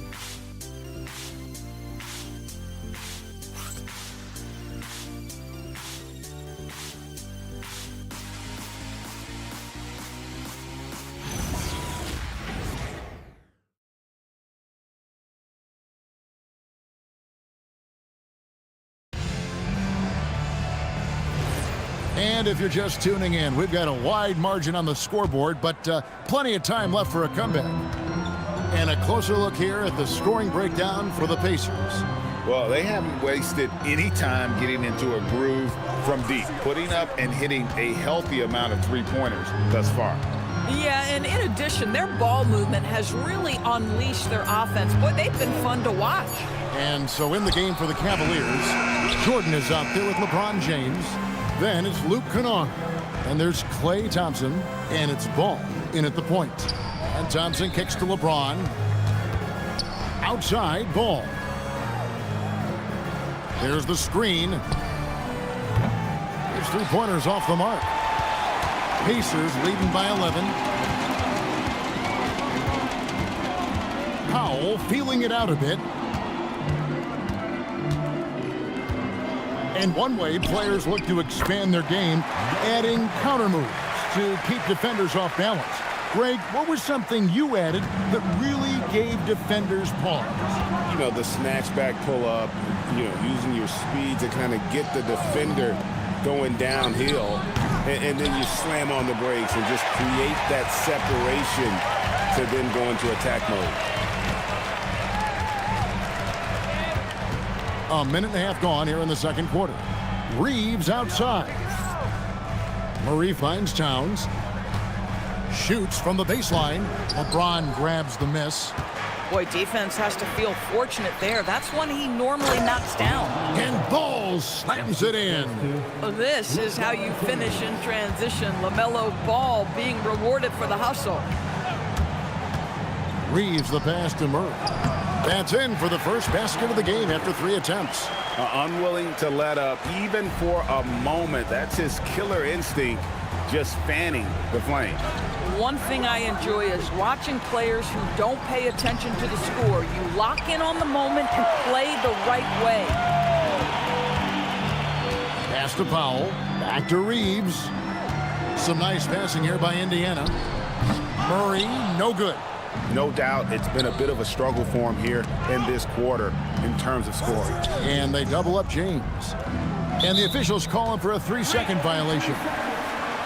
Let's take a look at the players who were the best on the glass a season ago. Second, Karl Anthony Towns. What a season he had in the paint. I mean, his rebounding numbers really mind-boggling. Who wouldn't love to have a guy like that? Bobby Portis is checked in for the Pacers. Johnson comes in for Norman Powell. A switch here also for Cleveland. Zach Edey, he's checked in for Jordan. Murray dishes to Holmgren. And he uses the glass on the layup. Holmgren's got his 3rd basket of the night. Now that's got to excite Holmgren's fans. If he keeps improving his handles, watch out. Knocked loose, and that'll be Cleveland as it goes out of bounds. Cavaliers retain possession. Doris, what do you think is the key for the development of such an impressive young player like Chet Holmgren? Hey, Kevin, to me, really, it's simple. It's health. This is a young man for whom basketball is hugely important. He's one of the most impactful two-way players in the game. It's really come down to whether or not he can stay on the floor, but he is so passionate about basketball. Johnson finds Murray. Holmgren with a screen on Ball. Murray down low. He's covered by Ball. They shoot again. It's sent back by Edey. They get it back.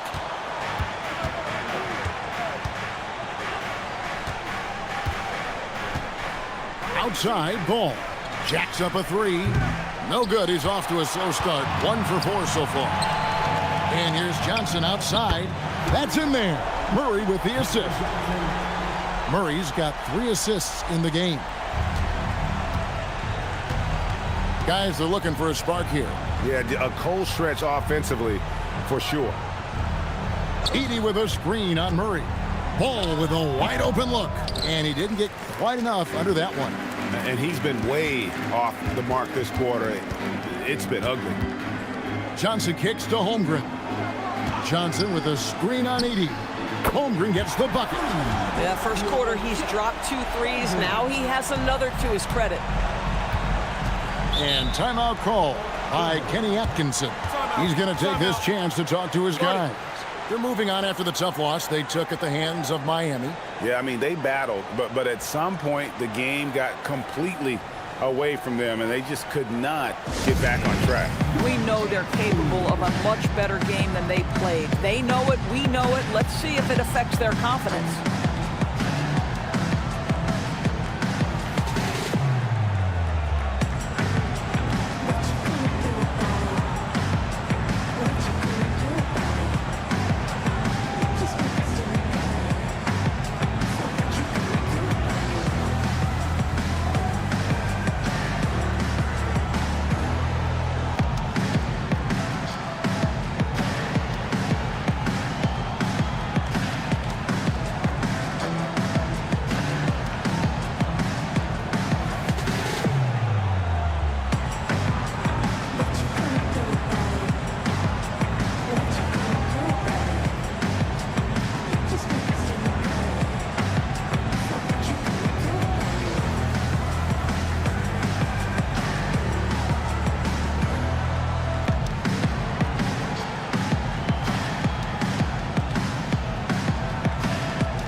Some changes here for the Pacers.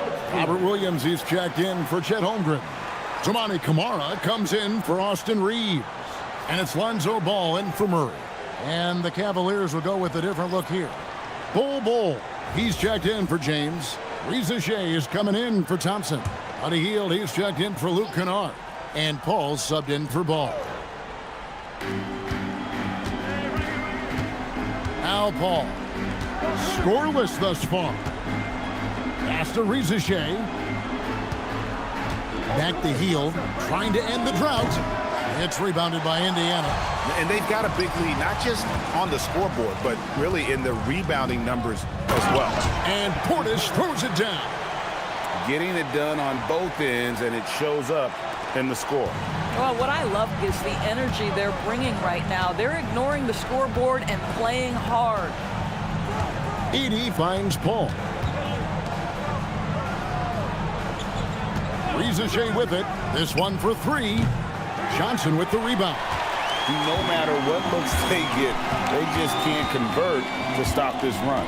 And I think you can start to feel their frustration mounting. With every missed bucket, it becomes more and more desperate.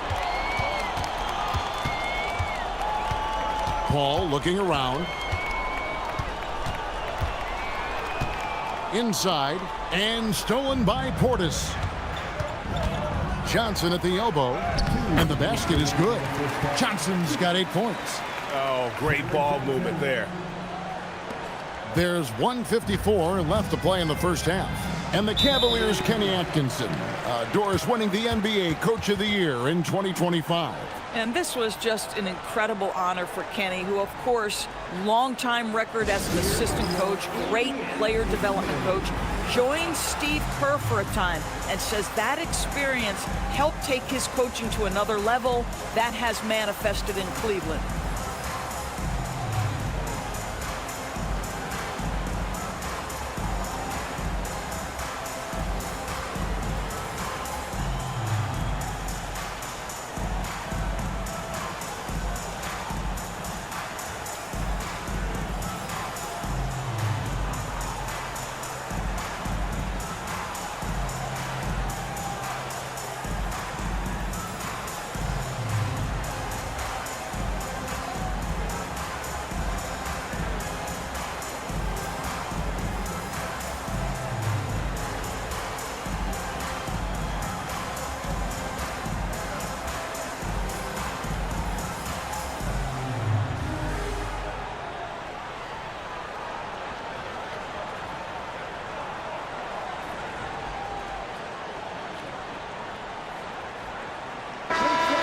Chance to check out stats for Bobby Portis. A very nice season for him last year. Last season, put up about 14 points a game, 8 rebounds, and 2 assists. Well, fans of this team will take this kind of production from him without hesitation. I'll tell you, he has been a solid contributor. They have called his number, and he has delivered for them. Pass to Hield. Ball against Ball. Here's Reza Shea. Clock at 6. Hield sets the pick for Reza Shea. Once again off the mark by Cleveland. +8 in the rebound differential. One more reason why they're in control. Ball, the pass to Williams. Johnson kicks to Williams. Pass to Johnson. There's a screen by Kamara. Fires the 3. Johnson's shot is off. And so it's Paul bringing it up for the Cavaliers. It's off to Boston for him after this game as they take on the Celtics. That'll be the second of this 2-game road trip.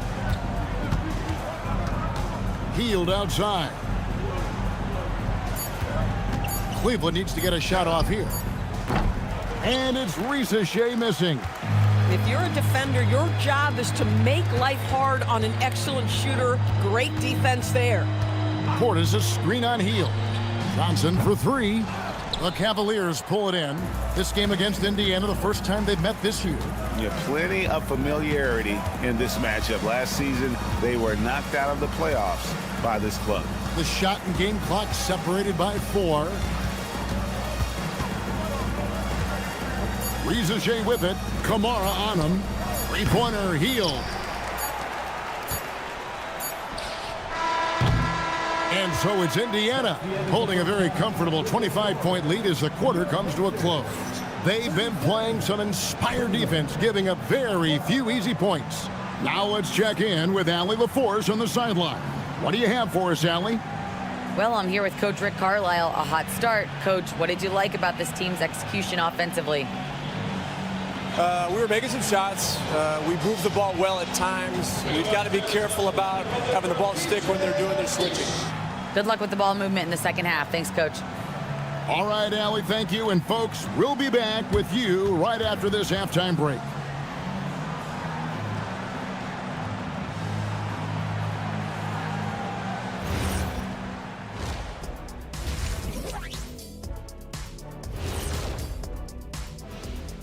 Hello, everybody. Maybe a bit of a surprise in this one, but what a fantastic first half we witnessed for the Indiana Pacers. Well, you can see the camaraderie. They share the ball, and they don't care which guy scores. Sounds like us here on the set. Whatever makes the show work, you do it. And now let's take a glimpse at some of the games on the upcoming schedule. I think for the Pacers, they should win this one. But we always talk about these trap games where a team comes in thinking that they could just walk away with it. Especially when the opponent is thirsty, as is the case here. And that's all for us. Now it's time to send it back to Kevin Harlan for the beginning of the third quarter.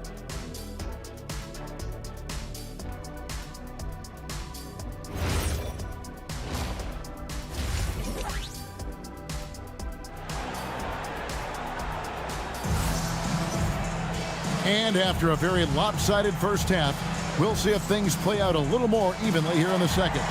Chet Holmgren has been sensational.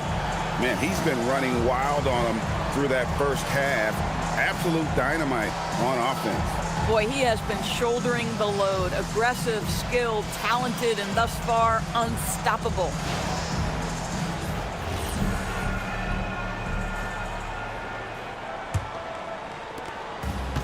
Indiana's gone 6 of 12 from outside, a very nice 50% mark, shooting the three ball well. Johnson is out there with Chet Holmgren.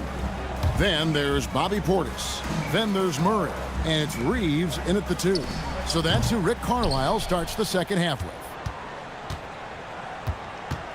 Pass to Edey. Murray against Ball. LeBron sets the screen for Ball. And they recover it. A second chance effort. Rebound by Murray. Geez, you can almost feel his desperation. He wants so badly to see the ball go through the net. Offensive rebound. Yep, it counts. Portis has got 8. Terrific play call to give him a clean look at the rim. That's how you want to start the second half. Well, there is nothing better than catching a rhythm as early as possible. And boy, that's a terrific start right there. Third straight miss to start the half. Ouch. Murray, the pass to Reeves. To the inside. Here's Portis. It's rebounded by Cleveland. Boy, what a frustrating, sluggish start to this half. Brutal. And stolen by Murray. Johnson finds Holmgren. Reeves against Kennard. Johnson outside. Pass to Holmgren. 6 on the shot clock. Deep 2 from Murray. Excellent D there from Ball. Ooh, and this is turning into a slow start here in the second half. Seems like they left that offense in the locker room.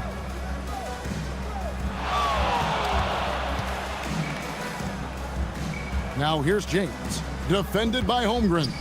Kennard for 3. Good, and the assist goes to James. Well, their first basket in 4 tries. Can that trigger a little bit of good shooting here? We'll find out. And so now a timeout called by Rick Carlisle. He's ready to talk things through with them.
Making some changes here for the Pacers. Towns, he's checked in for Bobby Portis. And Norman Powell subbed in for Cameron Johnson. And a switch here also for Cleveland. DeAndre Jordan's checked in for Edey.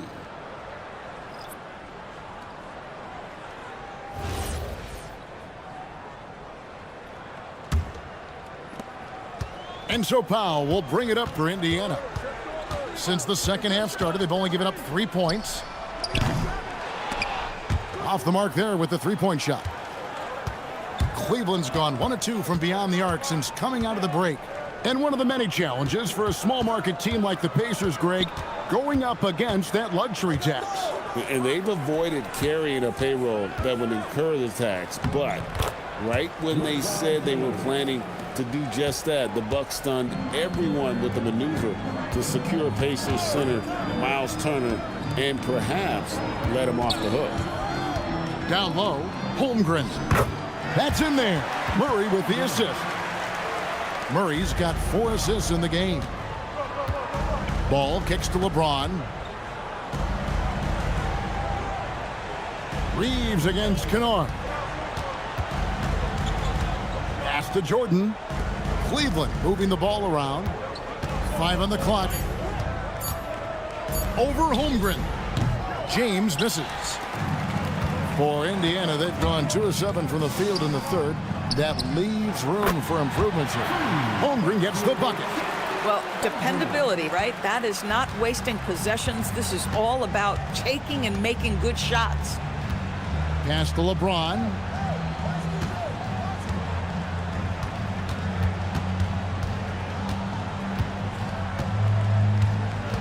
Thompson right side. Back to James. Another miss by James. Boy, that's a case where he may have been too focused on answering back with his own three. Now Ball. Pass to Thompson. Shoots over Powell. The Cavaliers again can't hit. Indiana's gotten the three-point shot off 16 times tonight. 7 times they've hit it. 9 times they've missed. Here's Reeves over Kennard. Reeves can't hit. Ball from long range. And the rebound goes to the Pacers. Towns has got 4 rebounds now tonight. Murray for 3. It's hauled in by LeBron. James has got 4 rebounds now tonight. I'll tell you, he's been struggling, but they are still in line to come out of here with a W.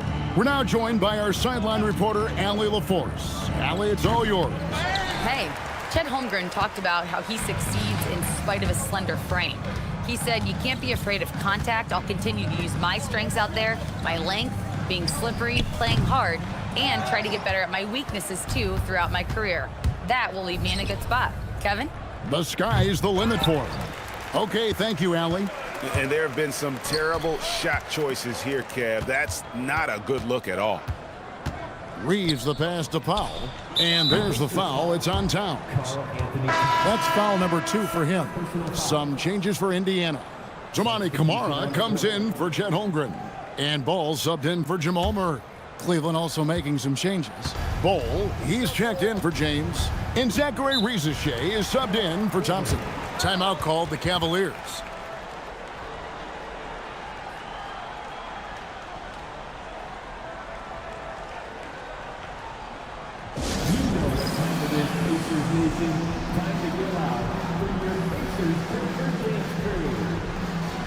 The Pacers making a switch here. Williams is checked in.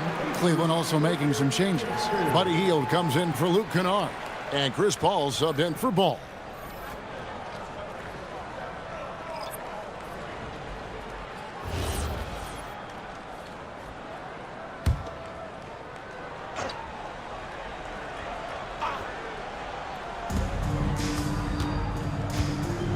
Now here's Paul. He has yet to score. Pass to Rieseshay. Here's Powell. Terrific assist. A nice finish. Solid play all around. And a closer look here at the hustle stats for Indiana.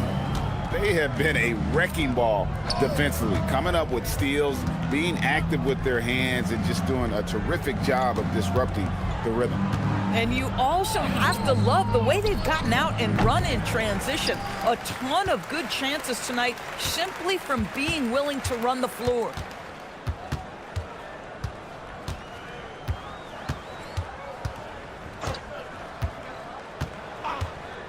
To the middle, trying to find Kamara, gets it to him. And that's the kind of lead pass we've come to expect from him.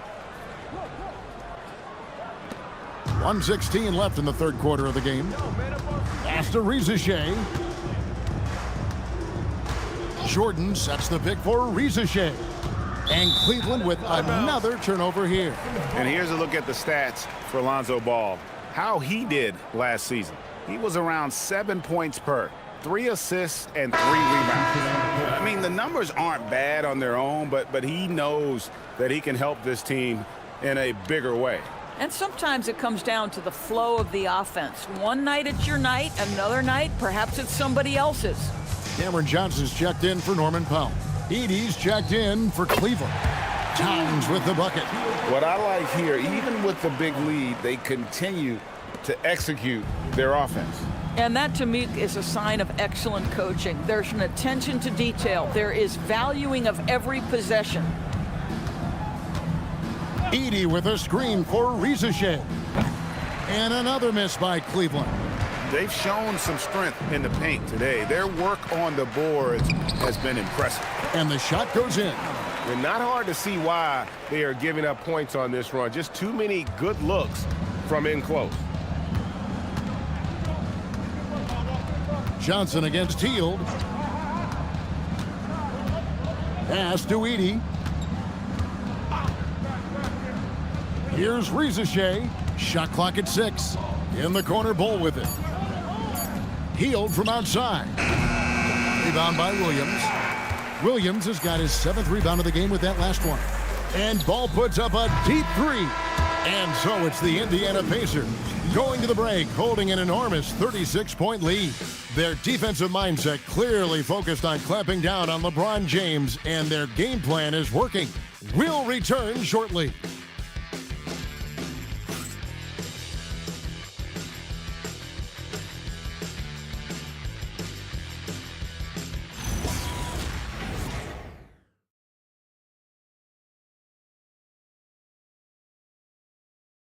How about a look at today's State Farm assist of the game?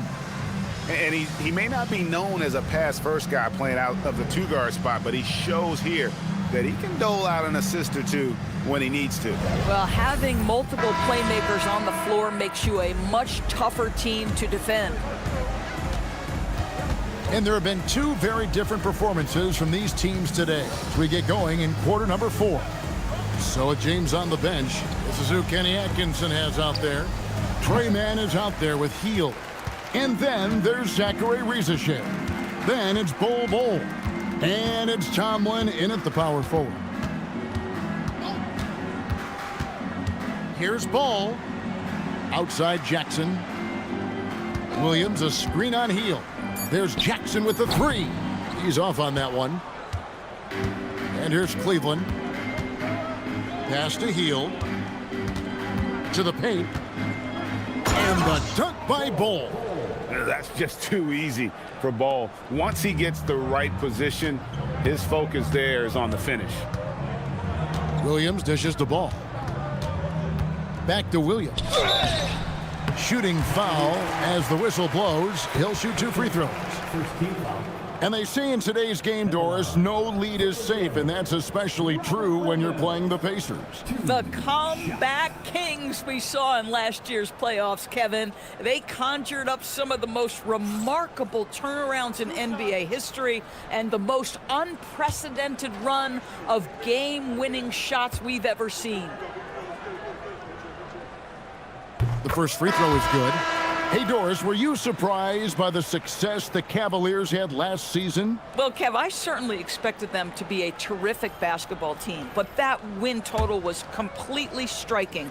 But that's the unforgiving part of the business, right? Regular season success doesn't necessarily always translate. Greg, one thing that doesn't show up in the box score, and maybe should, screen assists. They're a big part of the game. without question. I mean, the art of setting a great screen, I think, is underappreciated. Giving those guys their just due with the screen assist on a made bucket is, I'm fine with that. Man, at the line for two.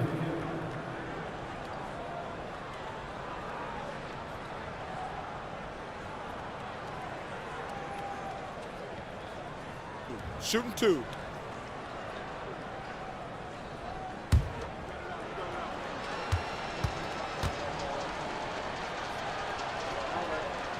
The first one falls.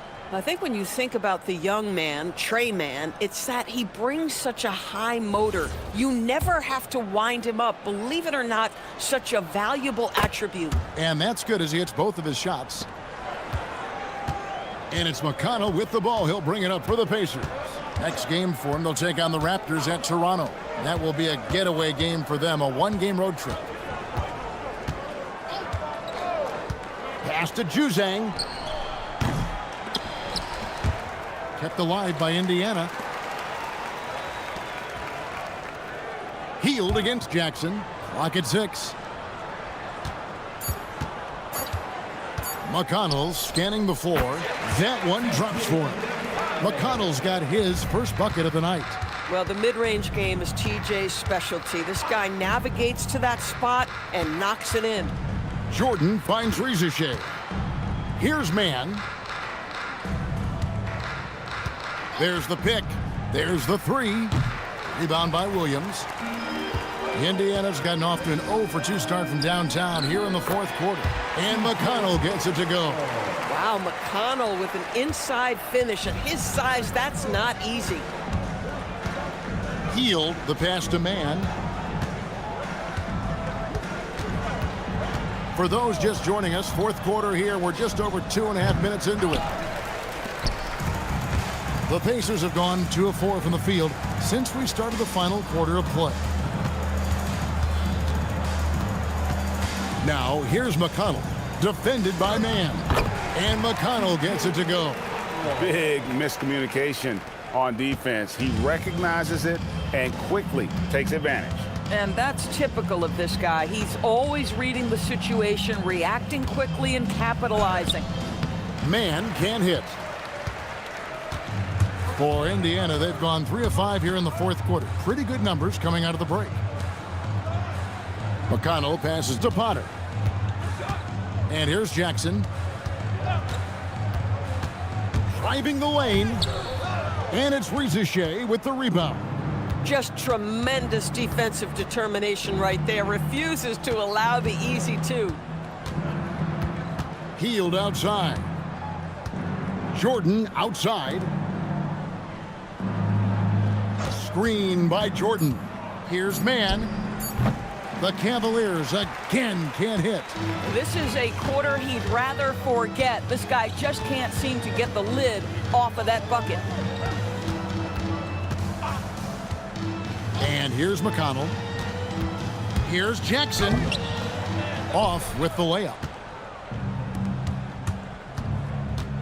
Healed against McConnell. They could use a bucket. Healed, can't hit. And you have to like how they're moving the ball right now. Snappy passes to ready shooters. It's basketball 101, but boy, is it working. Tomlin's shot is good. Here's McConnell. And just as players, Greg, have used technology to train, it sounds like officials are now doing the same thing. Yeah, whether it's the training app on their phones or VR headsets, cameras tracking their positioning on the floor, and even where they're looking, we'll see how much of a difference all this tech makes. Some tough offensive sets. They want to turn it around. Yeah, right now you just need a bucket to get some momentum. Mann with it. Jackson on him. Mann gets the bucket. Yeah, with a guy like Trey Mann and that thin frame, finishing inside is about speed and agility. Use all of it, Trey. From 11 feet away, a shot by McConnell, no good. Cleveland's gone ice cold from three-point land, 0 of 4 since the start of the final quarter. Cleveland moving the ball around. Screen by Jordan. Stolen. Juzang passes to Williams. Here's McConnell. Back to Williams. Pass to Potter. Here's Juzang. Jackson, that's a two-pointer. No good on that one. Good D by Heel. Man up top. He's covered by McConnell. Man passes to Heel. The three. Pacers with the rebound. Williams has got 9 rebounds in the game. Getting it done. Yes, and with this one winding down, it's obvious to everyone who watched it. Just a total mismatch and a true show of strength for the Pacers. And this was one that never really was in doubt, I thought, an all-around dominant performance. And you kind of thought that maybe even going into the game. Yeah, there was a sense of that, and man, they just pretty much blew them right out of the water. A clinic was put on display here today. And so with this, they'll end up with their second win on the year.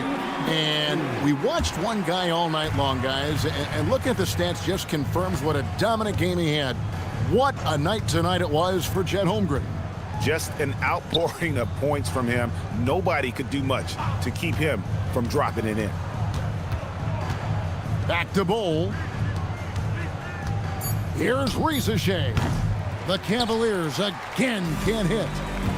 And here are the Pacers now. They've given up just 8 points in the fourth quarter. Ball, the pass to Holmgren. Back to Ball. Holmgren with a screen on Paul. Ball kicks to Holmgren. 2 free throws coming up, and they call the shooting foul. It's going to be on DeAndre Jordan. And you know teams are going to be physical with Holmgren, but he's aggressive, and boy, he plays with passion.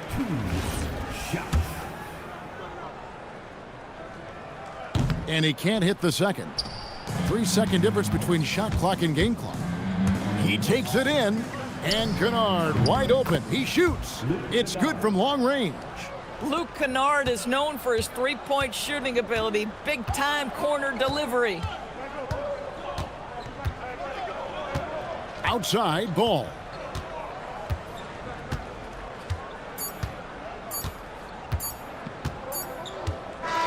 So no problem for Indiana as they get the win. It was a tale of 2 teams tonight, one that was in total control, operating flawlessly, and the other just searching for answers that they could never find. I mean, the energy here is just so tremendous. Fans involved from the get-go, and once they started to really pour it on, it was fun to see that rhythm and flow from their perspective.